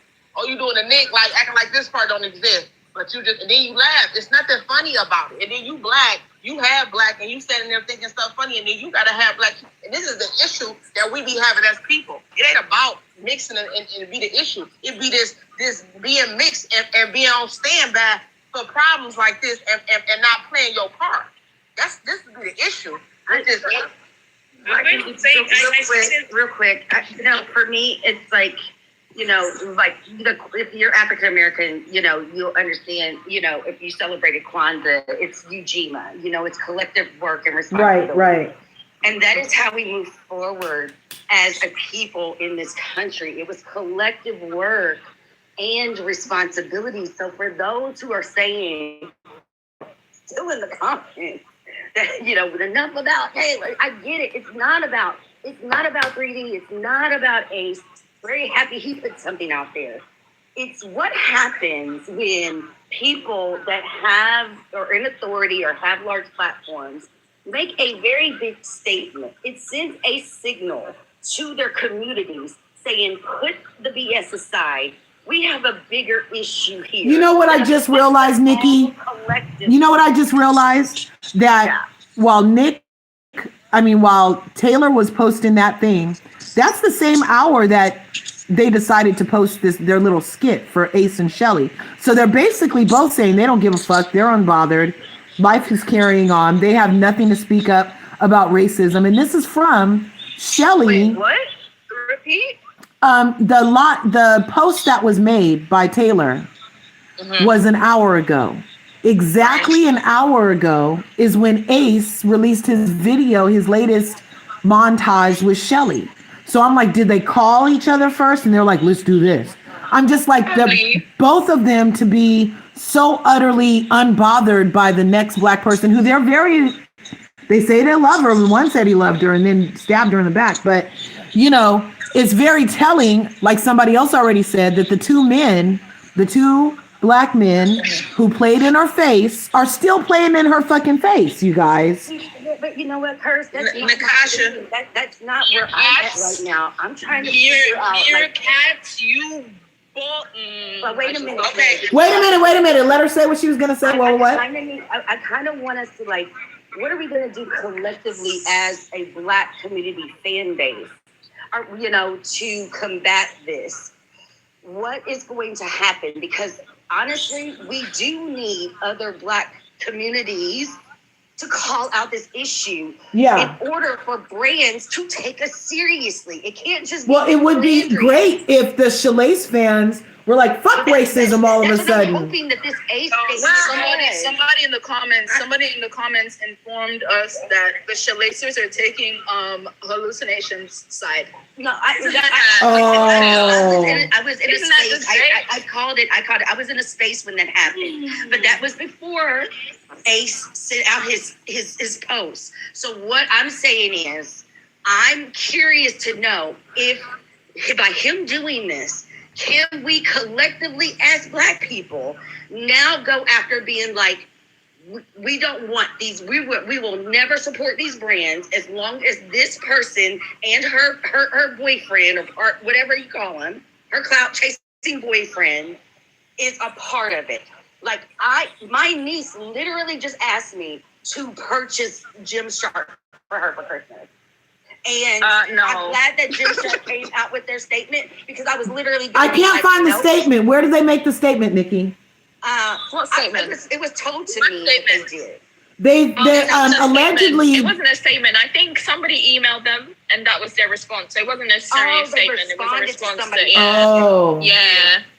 Okay, well, until they make a public statement, I will not be purchasing any Gymshark for my niece or my nephews. So there's that. So it can't just be one community, and that is what we're talking about with collective work and responsibility. At some point, we have to remember, regardless of where we may fall on our fandom, we are black people living in this racist, white supremacist autocracy at this moment. Autocracy, At some point, we have to prove that we are in unity when it comes to protection of black people. And that in turn is black love. They're saying that Netflix. Who does Netflix? What does Netflix have to do with any of this? What's Netflix have to do with?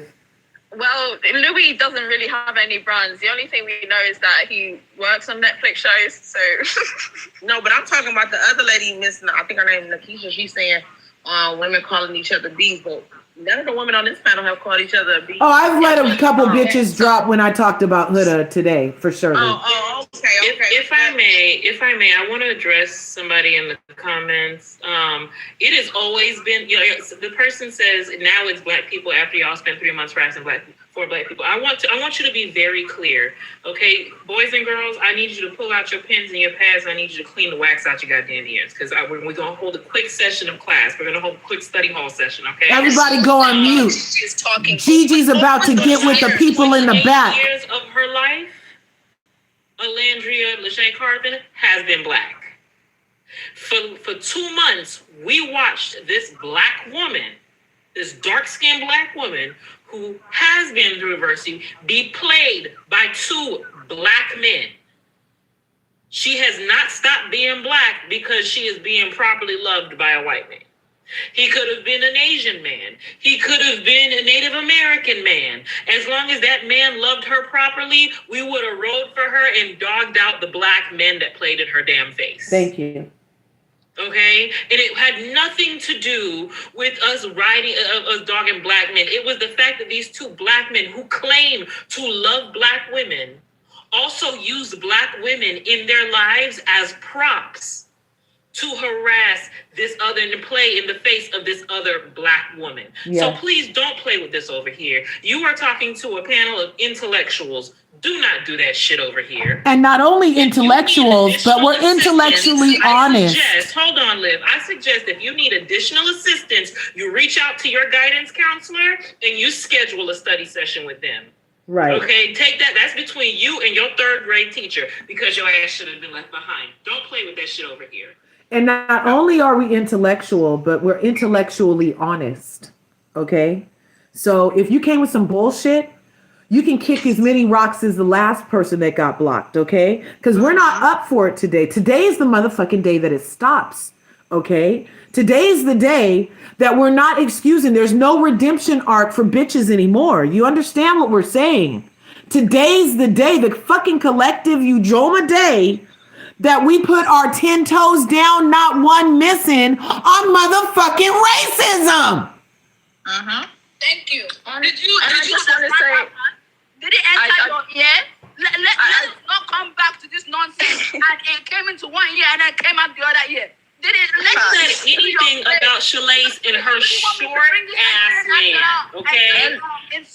Nobody said anything about. I just want to say as well, no matter what we're saying here, this does not give you a platform to say, you know, borderline shady things about Shelly.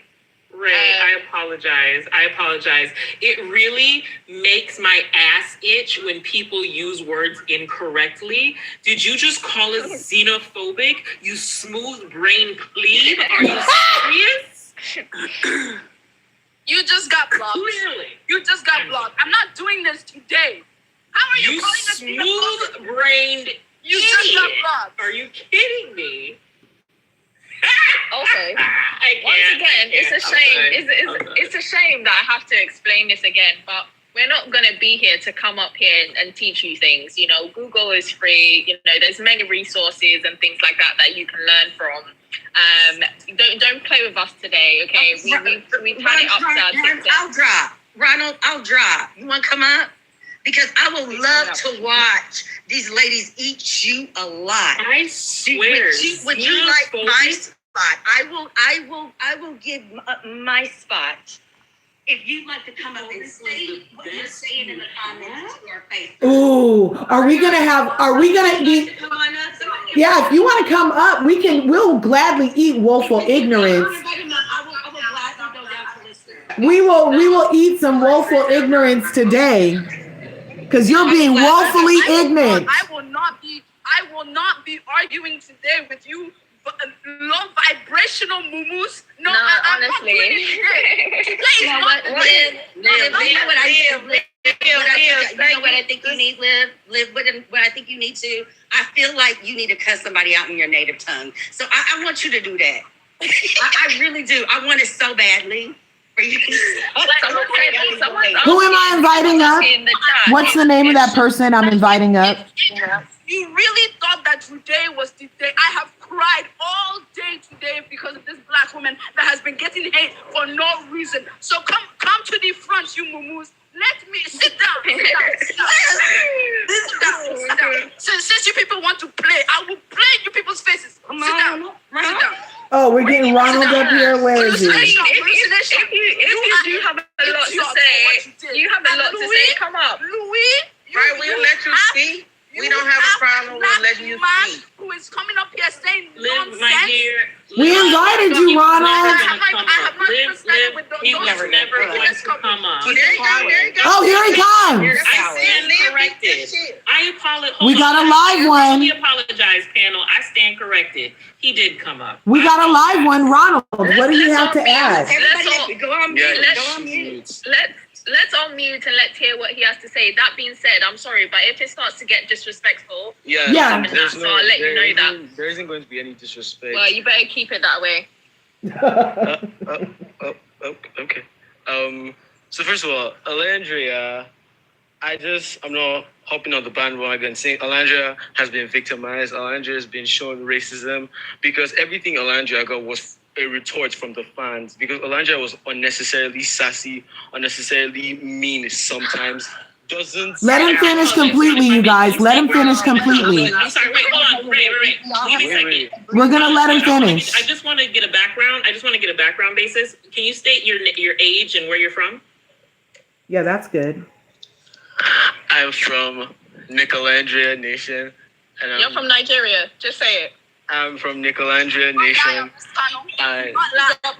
How old are you? No, just live you. No, I was gonna read this what he had to say at first. I don't be want to cut him up, even if it's ignorant. Just let him. Yeah, we need to let him finish. But I really would love to know how old you are first. Okay, at the end of the day, what? Oh, at the end of the day. I apologize. No, I know. I'm sorry. Listen. No. Ray, hold on. That was me. I blocked him because what I won't do is I love listening to, y'all have heard me before. I love listening to opposing opinions, right? What I don't do is disingenuous conversation. That's right. I do not have, life is too fucking short for a black person in America. Life is too short for a black person in America for me to make space for that bullshit. Exactly. And also, I'm sorry, but we're not going to platform. We're not going to platform any kind of hate for language. Yeah, we don't have, look, racism, ending racism is serious work, Ronald. Ending racism is serious. And you coming up here with some bullshit, talking about Nicolandria Nation, but Olandria got what she deserved. Bitch. I mean, but you know what? Those curves, I mean, that tracks. And Gigi, yes, thank you for saying that, because that was a very important, vibe check.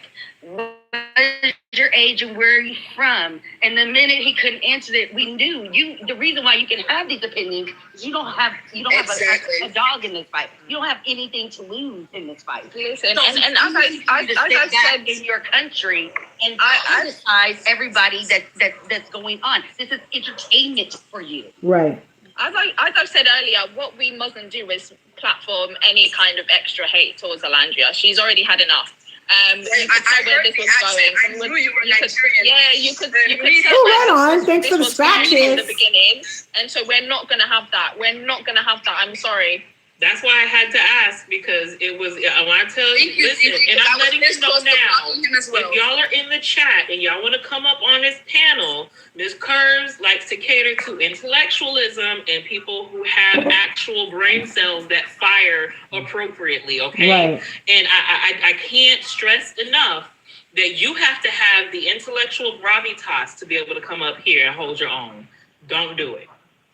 Yeah, we're not having that.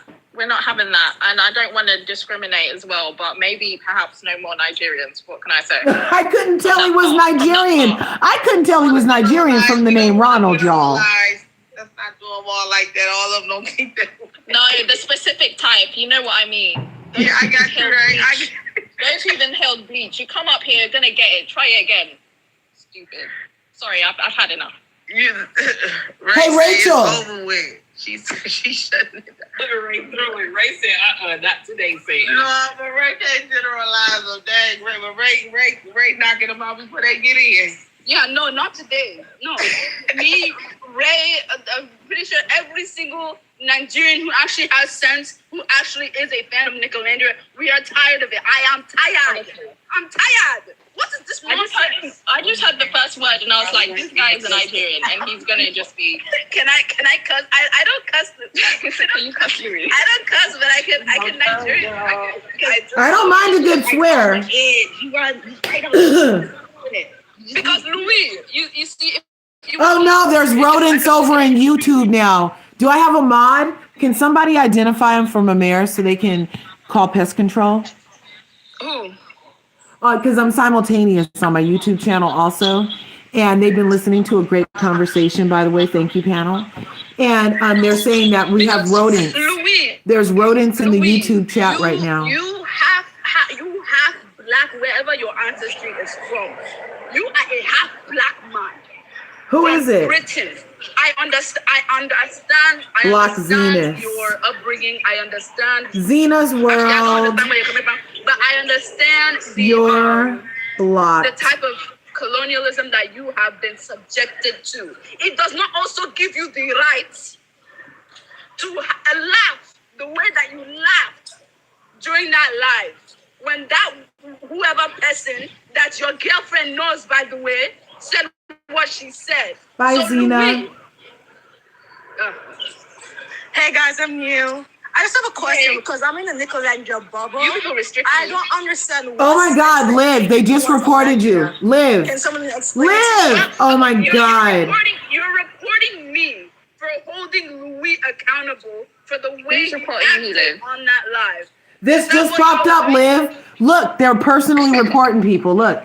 So I cannot hold a half black man accountable for the atrocities that he did on a live that affected another black woman. Is that what y'all are saying right now?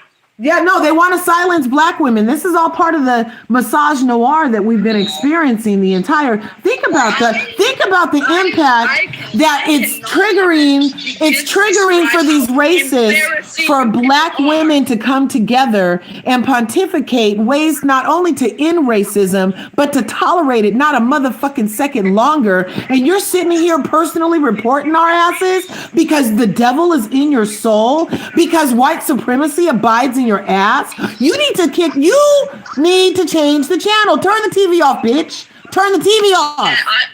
I just want to say as well, I would like to personally thank. You people just made me livid. There is no way that you are reporting me for holding a half black man accountable for the atrocities that he just did to a black woman. There's no way. Yeah, they are. They are. They wanted me to put you. And for holding somebody accountable for their mistakes. And we just got another restriction on the other two restrictions that we will. Wait a second, breathe. Take a deep breath for a second, Liv.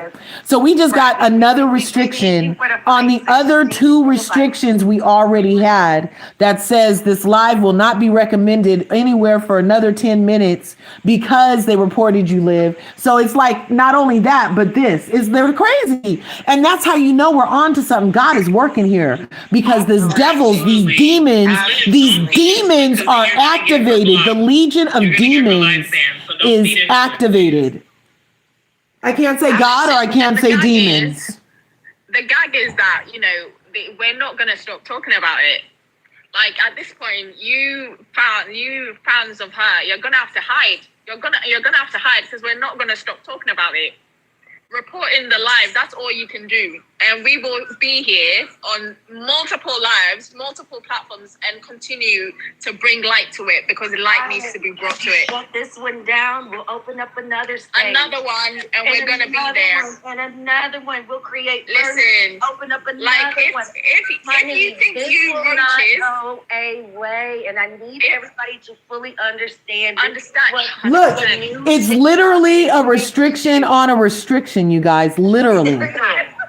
Curves, are you happy for us to continue? Yeah, I'm not tripping. Not tripping. Yes, the Curves is not going to end this. But what I want, this is exactly what I knew. What was being talked about when the new TikTok people took over. The whole buyout thing.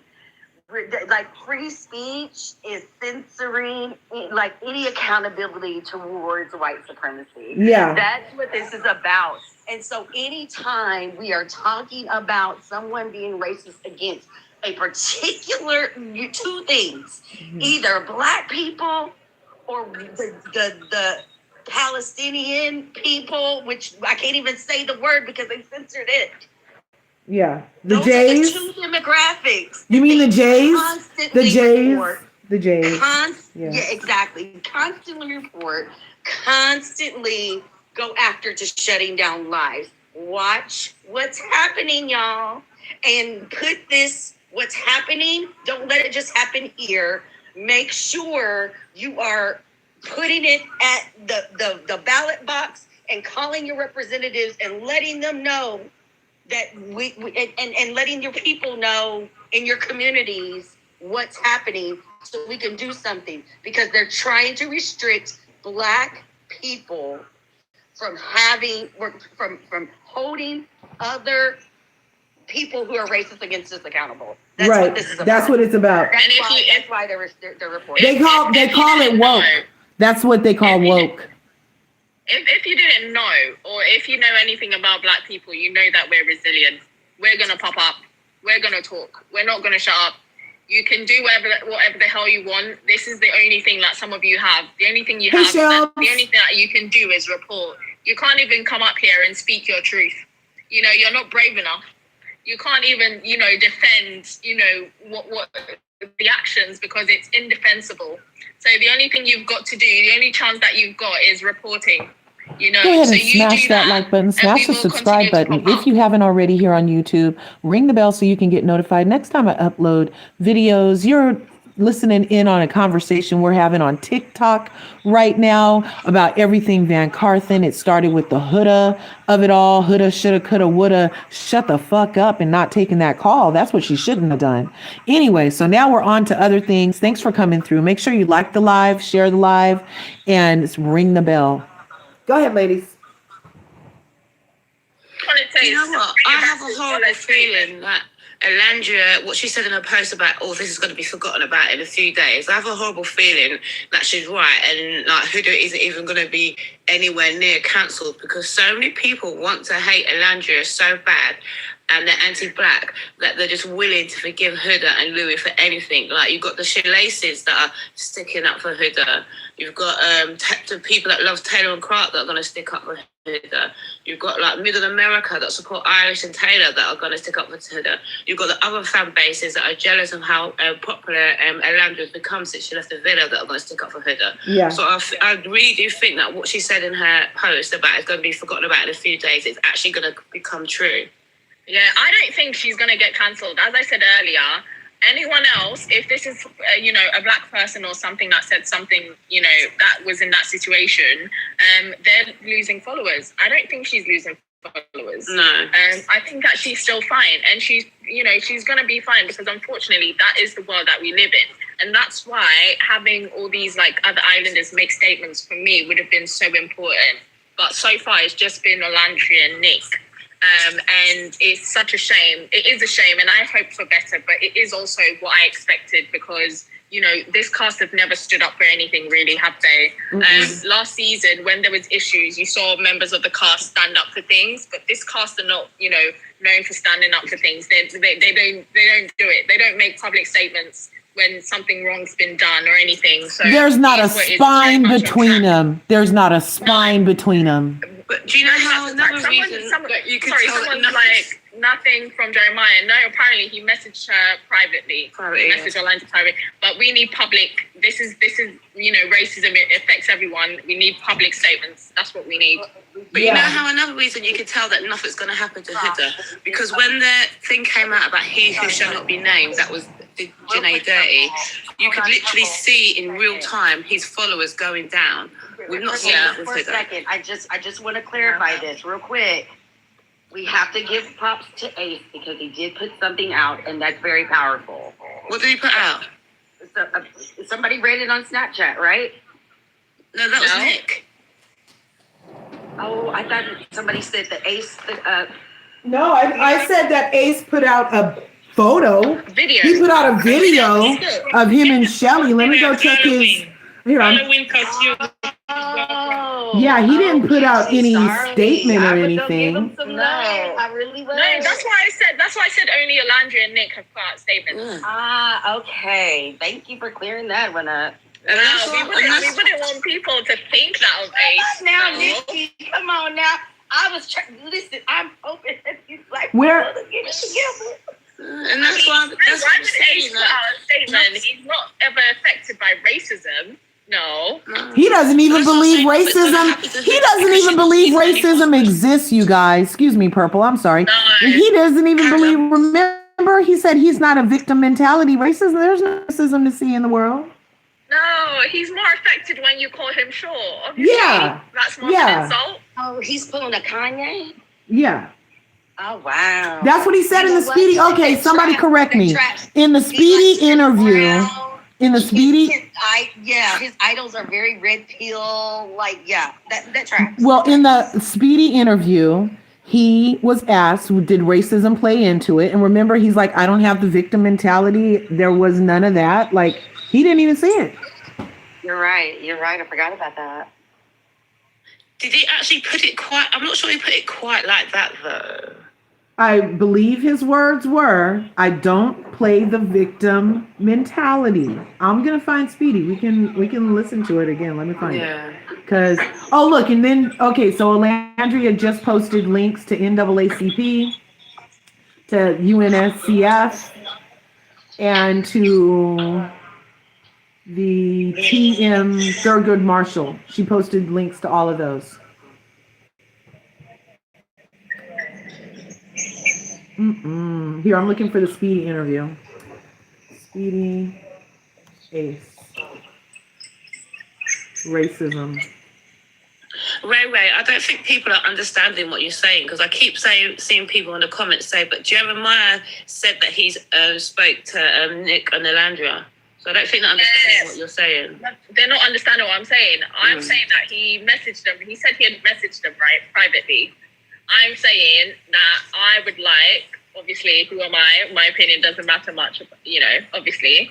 But I would, because this is an issue about racism, which involves two of their cast members, I feel like it makes more of a statement if people are making public statements. I'm not saying that he can't message them privately, but I'm just saying that imagine the impact public statements are going to make based on this case being racism. Like, I feel like it's very important that people... Jeremiah. Like, he said it on his snap. Oh, he said that he messaged them privately, but didn't address Yeah, he said he messaged... I think someone asked him if he'd reached out, and he said that as soon as he's seen it, he messaged Alandria and Nick.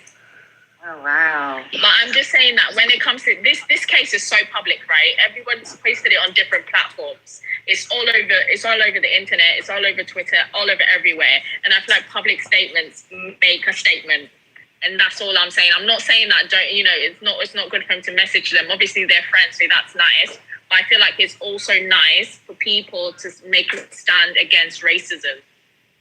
Yeah, we're not obligated to know everything. I totally agree with you, but this cast is not going to do that. No, I don't think they're going to. Ace is a coward. You're right, Mellows. Ace is a coward. He's such a hypocrite. Brace ourselves too of the expectations that we're having for those brands that should never be working with someone that does this.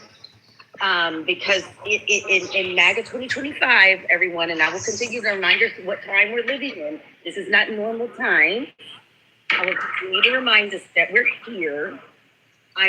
What you will probably see is not, because I think it was Ray. I don't believe that people are going to be canceled in this era, especially when it comes to racism. What will happen is that they will put out a statement saying that they don't believe in this, and that they are, and won't necessarily break off their, but they will put out the statement saying they're inclusive, and that'll be the end of it, because that's what we're seeing as far as what accountability now is that she said something, she acknowledged it, right? She not to our what's true accountability, but at least she addressed it. Let's use that word better. She addressed it, and that will be enough for a lot of them to continue their relationships. Unfortunately, so I just want to manage our expectations, but that still does not mean that we can't collectively hold them accountable and say no to our Black dollars. Yeah, someone, Petty and Pink in the comments was asking, like, what can we do as fans for Alandria? I'm not going to lie, I feel like the only thing we can do is kind of like take her lead on how she's handled this. First of all, her statement has been extremely classy, like much better than I would have done in a situation like this. I would have showed my butt, doing the most. But she's obviously like a really, really great person. So we kind of just take her lead in what she's done. And I know I haven't kept it classy so far. Maybe I will try to do that tomorrow. But yeah, I think that's what we're gonna do, is gonna have to like follow her lead. But also, I feel like we still should be vocal about trying to keep those who need to be held accountable, because this can't be swept under the rug. Do you know what I mean? And that's what we need to do. You know, anything else, I don't know, because I'm not thinking best today. But yeah, that's all for it today. And a lot of people are like, oh.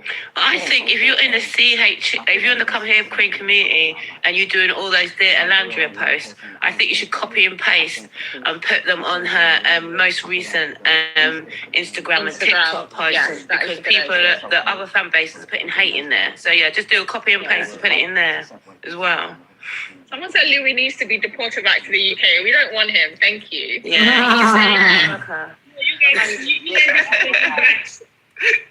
No, we don't want him.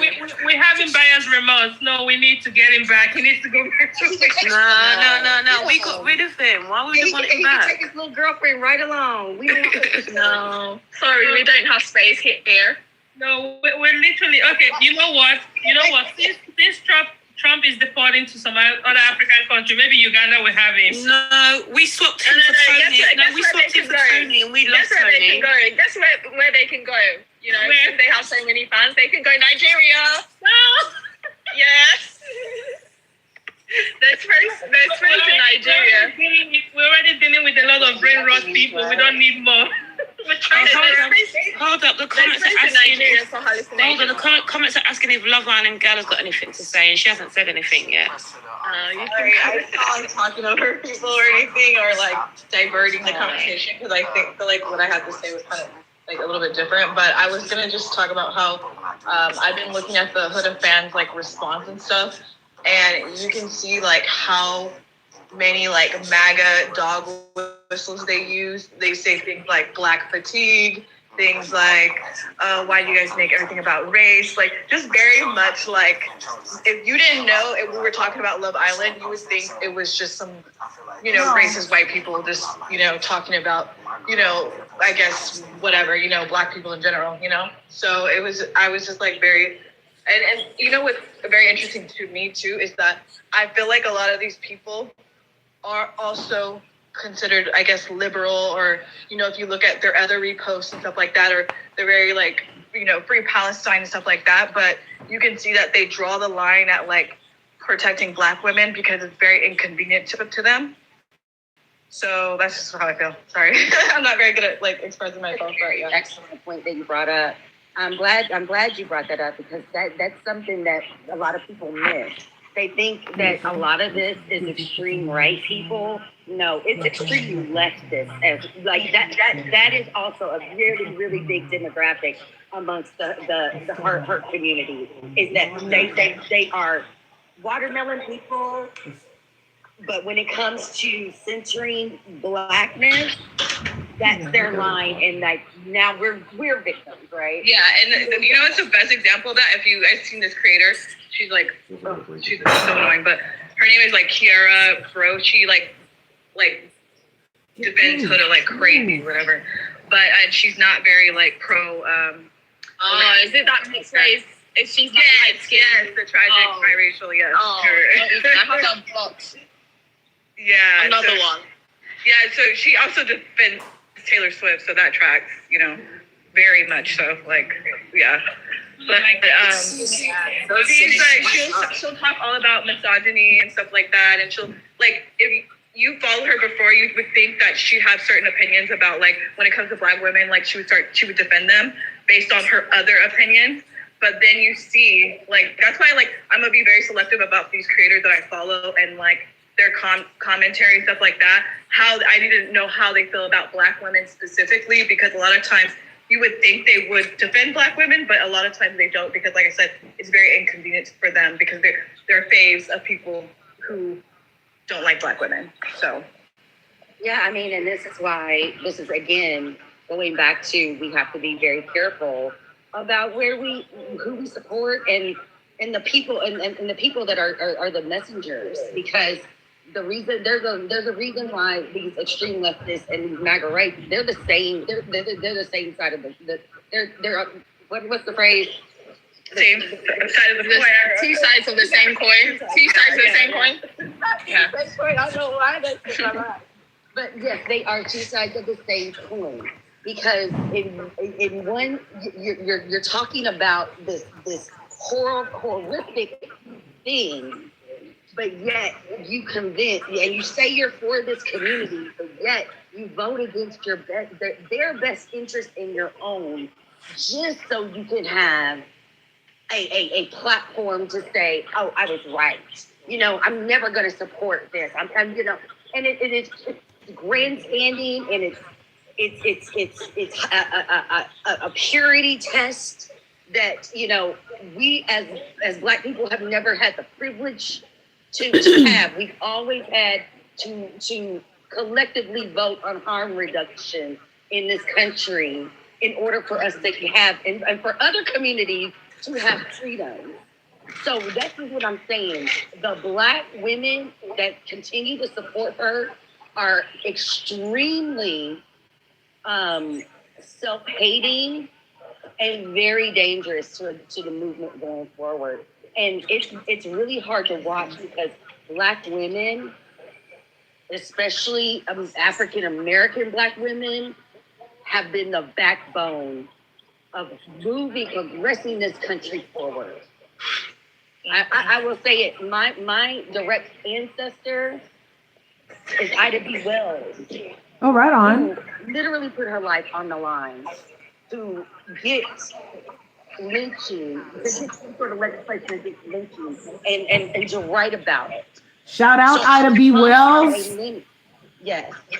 I come from a lineage that has seen the sacrifice Black American women have gone through.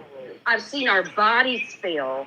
I've seen the tears that we have had to secretly cry and hold other communities and uplift them to have the sort of fight that we've had to have. And to watch Black women and Black men. That's why it was so hard watching season 7 with Labubu and 350. Because we saw Black men use a Black woman as disposable, as if she didn't matter. And this is what I'm saying.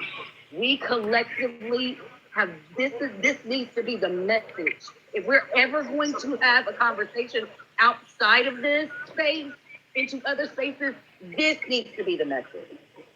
And I think as well, as I said earlier, like I feel like we obviously need to be loud about this, and we At need Sonoma to like State, not be college quiet is about more it. than just classes. And It's I a feel like, community. and this is why earlier on when we were talking and people were like, oh, you know, is Alandra going to make a statement? I was like, I want her to put something out there because I feel like showing how impactful that has been on you helps, you know, for it to leave a lasting. It humanizes her.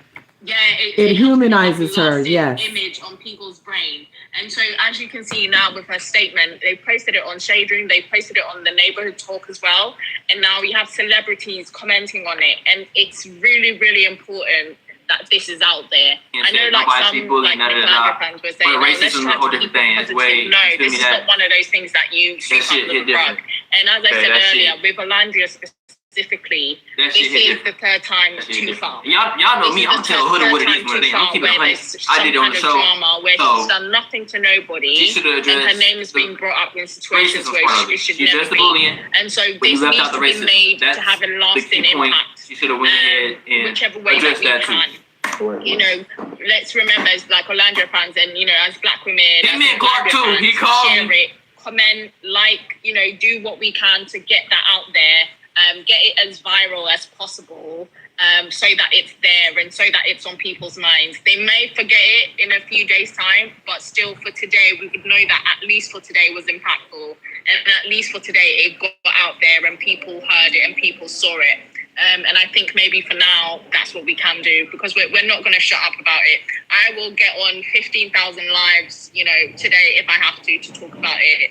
And that's what we need to do. The little that we can do, we need to do to make sure that it is still going out there and people are still talking about it.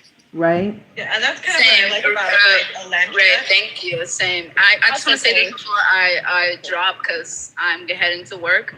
But we are going to, just like Ray said, we are going to keep on talking about this until the end of time. And I will say this again, I will say this until my mouth hurts. Black women, Black Nigerian women that support hallucination, everything that she did on, that what she did on that live that we saw in 4K that was clipped is harmful to Olandria, which means it's also harmful to you. You do not get a pass. There is no pass for you. If you look like her, it will affect you. Just like if it affects me, also a Nigerian woman who supports nicolandria. If it affects her, it will affect you because you are also a Black woman. You are also a Black-skinned woman. You also have melanin in your skin, no matter how light or how dark you are. And that's what I'm you know they be bleaching, so maybe they forget they're Black. It does not matter. It will still affect you. People can know. White people know when you are Black. They don't think that when you are Black. It will still affect you. Real quick, I just wanna say that so I Googled, did Ace from Love Island say he didn't feed into victim experience racism Speedy interview? And it comes back, yes. Ace Green said he doesn't feed into the victim mentality regarding racism in the interview with Speedy for himself specifically. But he does say that racism should have been addressed by Huda on the outside and how important it is to speak out against racism. He says that. So it's interesting that those words even are coming back to bite him now because he didn't say shit today. F you, Meerkat. F you. Meerkat. Run it back one more time, Curves. He said he don't do what? He said he doesn't feed into the victim mentality around racism. Okay, hold on. The same little short man who we talking about, Alan Green. Yes, Alan. The same man who sat his short ass on a booster seat on a couch and cried, "Poor Black me." Yes. Yeah. Yes. Okay. I just want to clarify. Yes, that same It one. reminds me of when Lil Wayne made that statement. Do you remember he made a similar statement when people were talking about like black face, and they asked him, and he was like, he doesn't face racism and all of that. Thanks for hanging out so long. I just want to be sure because see that's the issue. Yeah, with it's a lot been of the excellent younger, today. And I feel bad because a lot of the younger generation of Black men, I find this and I see this in conversations, and I've seen it in Ginger's lives when we're having conversations with Black men, have this same mentality. And it's so weird. It's like they don't play victim. Oh, I'm not going to play victim. I'm not going to play host to this until it affects them directly. Right. Here, let me play. Women be damned if you have to deal with it. They cry in there. They cry so hard that it's like, Black oh women no, we're not a victim. I am man. Slam my black chest. I am man. Support me because I am Black man and I've done this and I've been through that. But let it be them. Oh, woe is me. I am poor little Black man. Black woman, please hold me up and prop me up. And so they're the most hated, right? They're the most hated out of all of us. I swear, the victim of either you're a victim or you're not. Crazy. The Oppression Olympics is crazy, and they go through this as if we didn't go through it with them, and it's like, y'all crazy.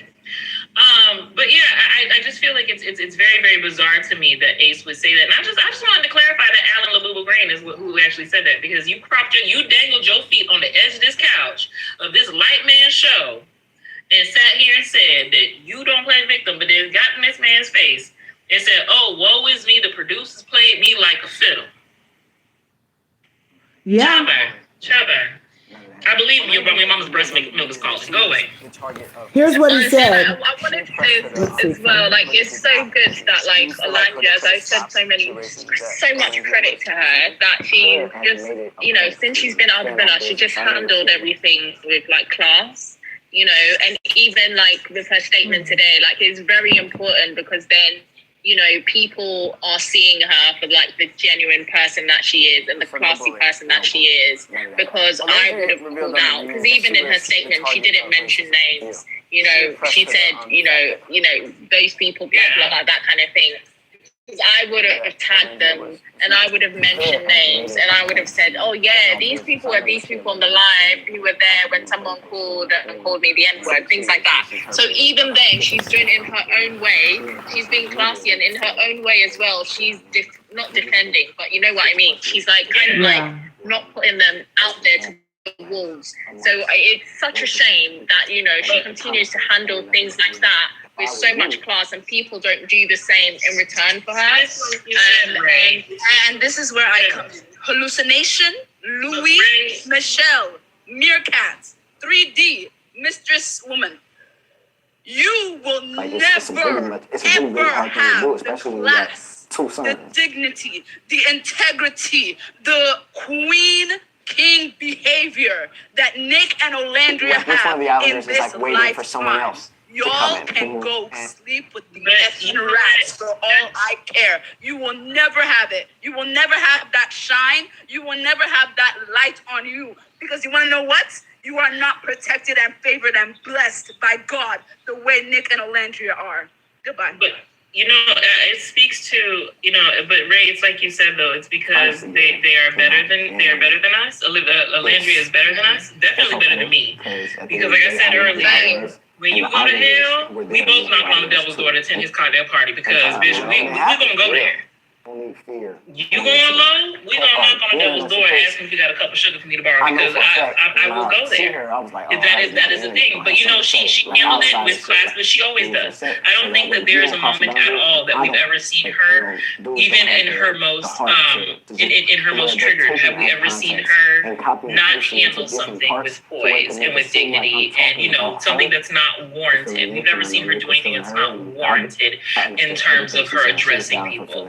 So this really doesn't come as a shocker. And unfortunately, neither do hula hoop and her man purse's behavior. That doesn't shock me either.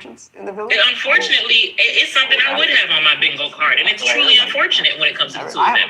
Because they're supported by this massive fan base that identifies with this kind of behavior, and it's what we've been saying from the beginning with her refusal to disavow it. Just like we've drawn parallels between her and the Orange Man and the Proud Boys. Your refusal to disavow people who take such ease and have such confidence in spewing racist vitriol against a person of color. That means that they identify something within you that they resonate with. And your refusal to disavow these things is really your approval of said behavior. Yeah. And we've seen this. We've known this. In her interactions and the way that she's responded and the way she's thrown Netflix under the bus, we've known that this was her. We've known that this was her. Girl, they stay trying to cancel Nick. They go somewhere. Landry said, my man. He ain't going nowhere. They can go and try and how about they go cancel? They shut up, Gigi, shut up, Gigi.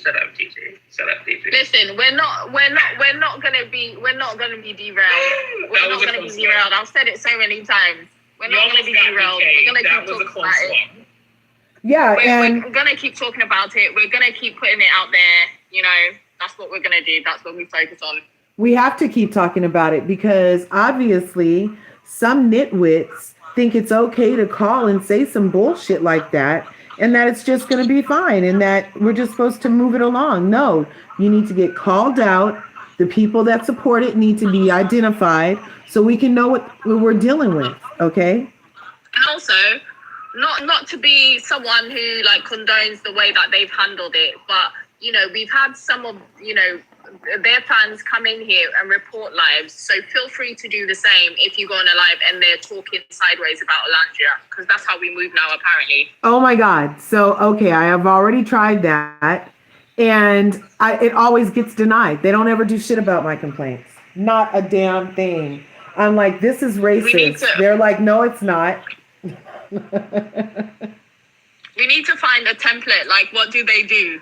So we can do the same, because apparently that's what we're doing now. How to be a troll. So, yeah. How to be a troll. Right? Yep. What I wanted to add is, like, for anyone listening, this wasn't a mistake. This wasn't something that was impromptu. This was something that was planned. This was something that was organized. And one thing, she said no caller ID. I'm still going to go back to saying, when you save a number on your phone and that number calls, you will show no caller ID. When it's someone you don't know, it comes an unknown or it comes with a random number, like when a number is blocked, right? Or if you block a number that you already have saved on your phone, it's going to come as a no caller ID. So, and secondly, when you go back to watching the video, she kept saying, a no caller ID is calling me. I don't know who that is. I don't know who that is. Like she did that like 6 times, right? Then the moment she decided to pick that call, Louis said, and I repeat, this was his exact quote, let's put it on speaker just in case it's a bad word. So what right-thinking person who is in the public eye, streaming live to thousands of people, would think, oh, maybe this is something bad. Let me put it on speaker. No, you want to not put it on speaker because if it's something bad, you have time to save yourself from it, right? Right. Then also notice that while all this was happening, music was not playing. But the moment they wanted to pick that call, they turned on the music because they need to have plausible deniability of, oh, it was loud, I couldn't hear, right? So now, Hurricane was like, turn down the music so we can hear what you're saying. Then they put the stuff on speaker, turn the music down a little bit, but realize that throughout that conversation leading to the phone call, picking up the phone call, it was radio silence in the background, no music. It was when they wanted to pick that call that the music came on. So now the person calls and you can see them looking in the camera like there was an anticipation of something that was going to happen. And it's just like it's not working out how they planned it. Then the person said what it said. And this is another thing. The person didn't say, it's not a 3 name, like, oh, when you say Nick, someone can say, I misheard that name. It's Olandria. You know how long you have to pronounce Olandria. Even a deaf person in one moment could have known that. Remember we said Jessie was going live? She's live now, you guys. She's been on for 12 minutes. Okay, so let me just run my point. So at the end of the day. Oh, well, I'm not leaving. Okay, she said that, and what happened next? She started they started laughing. Then they got themselves that brief moment to realize, oh, we're on camera. Then they were like, oh, that's not good. Then notice what happened next. We didn't hear Hurricane saying, oh, this is not nice. What just happened? Let's say you had the awkward laugh she wants to claim right now. She didn't say, oh, after awkwardly laughing, and in that moment immediately denounced, this is not right. Whoever did this, don't you ever call my phone, have a little outrage for something that you're not in support of. No, she went ahead to start talking about her music, how they're going to record. She just went to a different topic like that didn't happen. The only reason she put out a statement is because she started saying that people clicked her and the thing was going viral and they decided, oh, let's put out a statement. So at the end of the day, I'm still going to stand that this was a planned walk. They wanted a boss. She's trying to release the music. She needs clout and everything, and she needs something. And, something she's going to blame somebody for that is not directly from her mouth or something like that.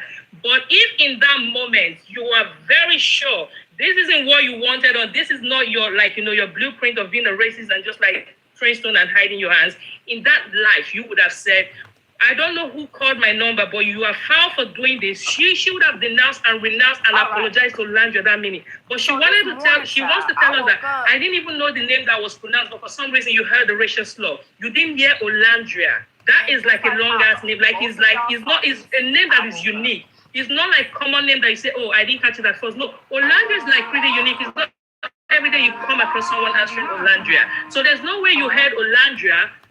You didn't hear Olandria, but you heard the next word. Like, who are you kidding? So at the end of the day, they can play all this game they want to play. Now they're going to our comment section, leaving racial slur and everything. It further proves the point that our fan base are racist. And this is what brands are going to look at. So someone gets a racist insult, then the fan base of the same person is racially targeting and tormenting and insulting the person on their comment section or on that brand deal and everything. This is why I know that our fan base are children who they're just kids and very, very immature people, which is why a following of how many millions can never big money value or something like that compared to Landria, because people who follow Landria, people who support Landria, are people who are educated people who have common sense, who have critical thinking, and who know what they want in life, because they see themselves, seeing a young woman like being elevated, seeing a young woman succeeding. You see yourself and you want that for yourself. But it's only losers and people who have no life or plan, or who already feel like they already failed in life, that will see Landria feel threatened by her success and everything, and think that the only way I have to do this is like grabbing a bucket. For every black woman supporting this woman, you are trash. That's what you are. You are trash, and you're never going to be picked. You're never going to be important or something like that. No matter how much you lick that massa behind, they're still going to look at you the same way. You're sitting down laughing at another black woman being racially discriminated against and profiled, and you think like your day will not come. And one day you're going to need the voices of the people you laughed at to come and fight for you. It's a struggle, it's a fight that we have continued to fight. And for you to think you're different because you support a certain person, you think, oh, they've given you a seat at the table because you're supporting them. No, you're just a useful idiot. And the day your day will come, they're going to throw you to the trash where you belong. But guess what? We're not going to stop fighting. We're going to continue fighting. And we're going to continue standing. And she's not going to get away with this. For every brand she's going to work with, we're going to stand there, not in an insultive way, but in a way to show solidarity, and we're going to stand and we're going to let them know you're not getting $1 if you're going to put a racist as the face of your product. That is how we fight. We're not going to be as childish and as immature as these people are. No, we're not going to do that. Because I'm telling you, like, I saw this thing at 3 a.m. and I didn't sleep, and I haven't slept. I have I have a migraine, because this is even like, you think this happened to me, it didn't happen to, but we are all one. At the end of the day, when it happens to one person, it happens to all of us. That's just it. So this is not just like another walk in the park where she gets away with it. She did that with 2 black men on national TV and got away with it.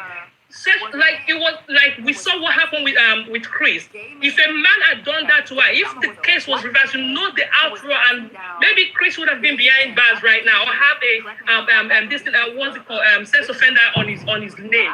He definitely would. Swept it under the carpet. Because why? Curves, I have to go. I just want to say thank you for having this space. I have to make a call for work. No worries. Thanks for everyone in the comments who stuck with it. These are nuanced discussions, and everybody has, different places that they're coming from, but I appreciate how respectful everyone was, and hopefully if you're still on, I'll come back, but I just wanted to say thanks for having, creating this space for us to have this conversation. Oh, I just got this. You're very welcome. It was my pleasure completely. And you're right. This is a really nuanced conversation, and we are high key respectful over here. And it's because of the vibe that we hold is high, and the person we hold it for is kind of high too. You know what I'm saying? So it's right on brand for us. And I appreciate your acknowledgement. Have a good one. Thank you. Right on. Yeah, this is a really robust conversation, and I feel like the discourse that season 7 has garnered is necessary to break the paradigm. Like, the only way to deal with racism is to finally have these hard talks. Call the people the racists that are the racists. Chin check them. Okay, fine. So you might not have known it wasn't okay to laugh so hard. Now you do, and now so does the next person. You know what I'm saying? Yeah. I was quiet for a little bit because I was trying to hold back myself, because I think someone posted Olandra's statement on their TikTok page, a T page kind of thing. Uh-huh. And the comments are filled, as you would expect, with those Nigerians again. Oh no. So yeah, and I just think that as well, if there's any people in here who have fan pages or things where they're posting statements, Olandra's statements, please remember, or try to filter the comments. Delete those comments. Delete those shady, racist comments that those people are leaving, or just close the comment section, because we can't allow any more hate. They're out here in full force. They can't put their money behind it. Their faves, the best thing they can do is comment comment shady things. So if you do have those fan pages and you're in here, just delete those comments. If you're gonna post anything about Landria, you have the right. It's your right and your job to delete those nasty comments, targeted at her. Yeah. So let's try to do that. I agree. I agree. I feel like I need a break because I honestly, and I've said it so many times, but it's taken so much. Today has been completely overwhelming as a Black person, as a Black woman.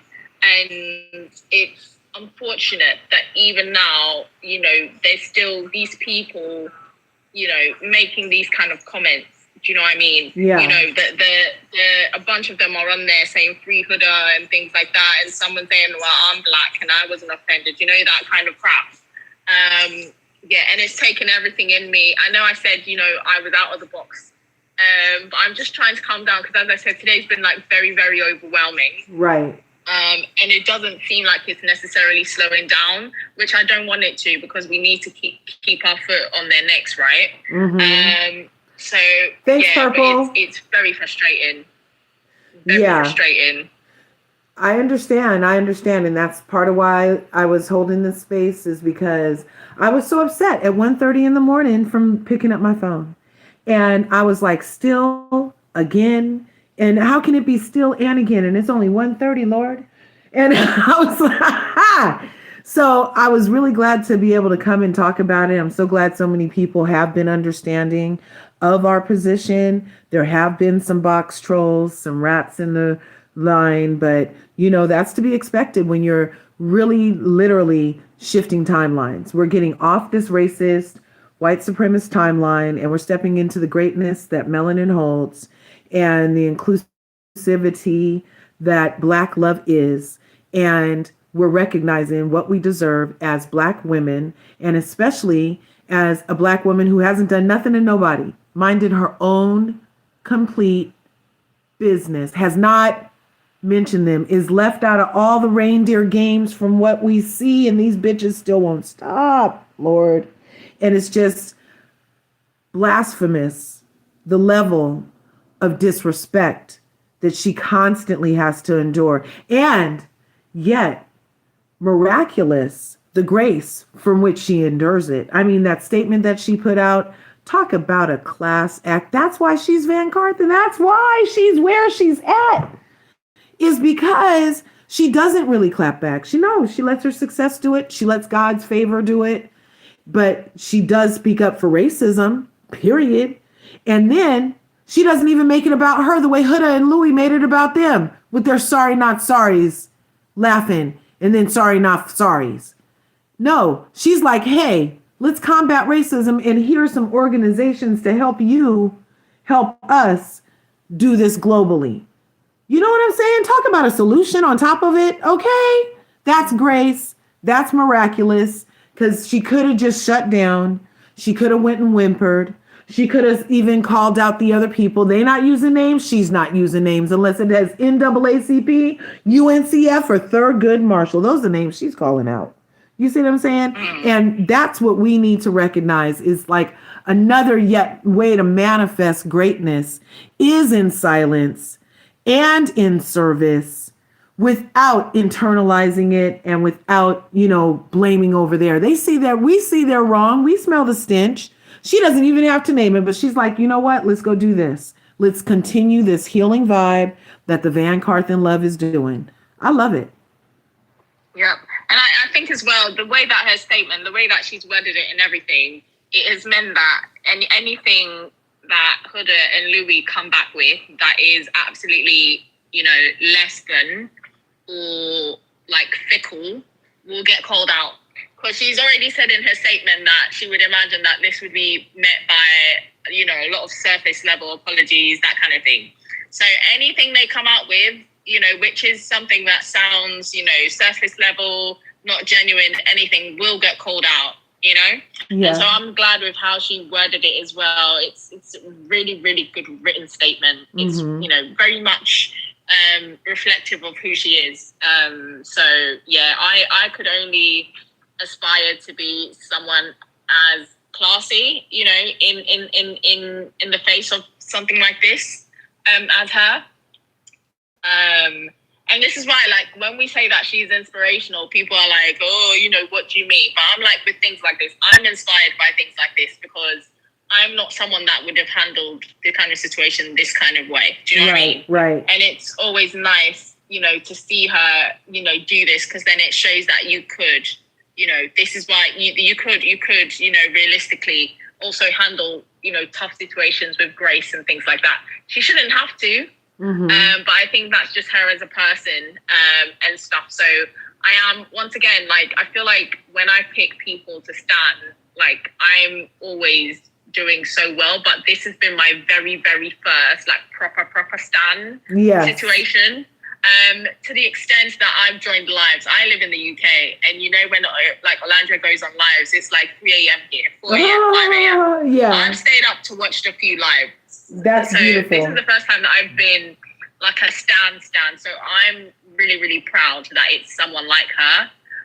And I do hope that she feels the love from the fans, because there's a lot of us and the support is immense.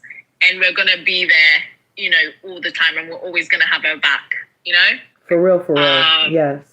So, yeah, I kind of wanted to end my statement on that because I need to take a break. And then if this is still going on, you know, later on, I'll be very happy to come back and join after I've recharged. Right on, Ray. Thanks for coming through.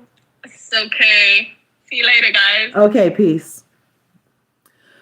You know what, you guys? We have been live now for 6 hours. I've made breakfast for the boys, made sure they're doing their schoolwork, because we do homeschool over here.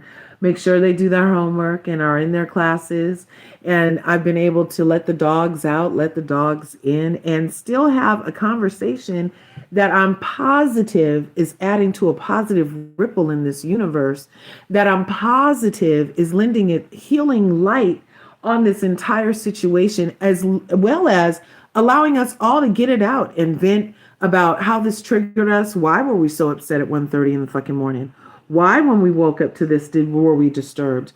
What can we see? What would have made it better? What would we like to expect in the future? What are we tired of that we don't want to bring into the future? You know what I'm saying? So I feel like this has been a really good conversation overall, and I appreciate everybody in the YouTube and in the TikTok for coming through. But I am going to end it now because I have some business coming up at 1:30 here, so I got to go get ready. And I do thank you guys, though, for coming through. I hope you guys got to follow the panelists that you really enjoyed, Vibe and Liv. Thanks for hanging out so long. And everybody over in the YouTube, thanks for being my mods everywhere. And you have any final thoughts before we go out? Yeah, what I have to say is that racism is not something that one should laugh about, or something that one should cheer about, or something one should encourage.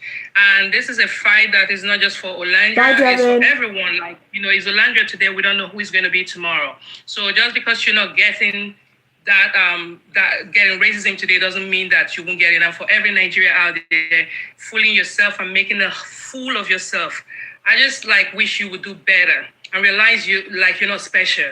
At the end of the day, if they put like a monkey emoji in Olandra's comment section, that's how they view you too. No one is going to tell you I love you, but see another person with same skin color as you different. No, it's just they see you the same way. As a useful idiot, they might give you some praises here and there, and you think you're special. You're not special. You're just a useful idiot. Do better. Because this is a community and we have to fight and stand for one another. We have to stand and unite. United, we stand. Divided, we're always going to fall. That's all I have to say. Thanks, Vibe, for all that you add all the time. Enjoy the rest of your day, okay? All right, bye. Right on. Liv, you have any final thoughts?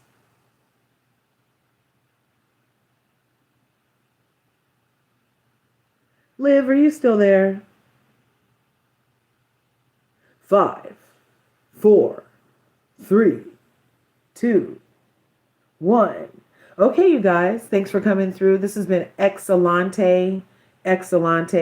Go out and make it the day you deserve, which is a great day. You can have do be anything, and there's enough to motherfucking go around.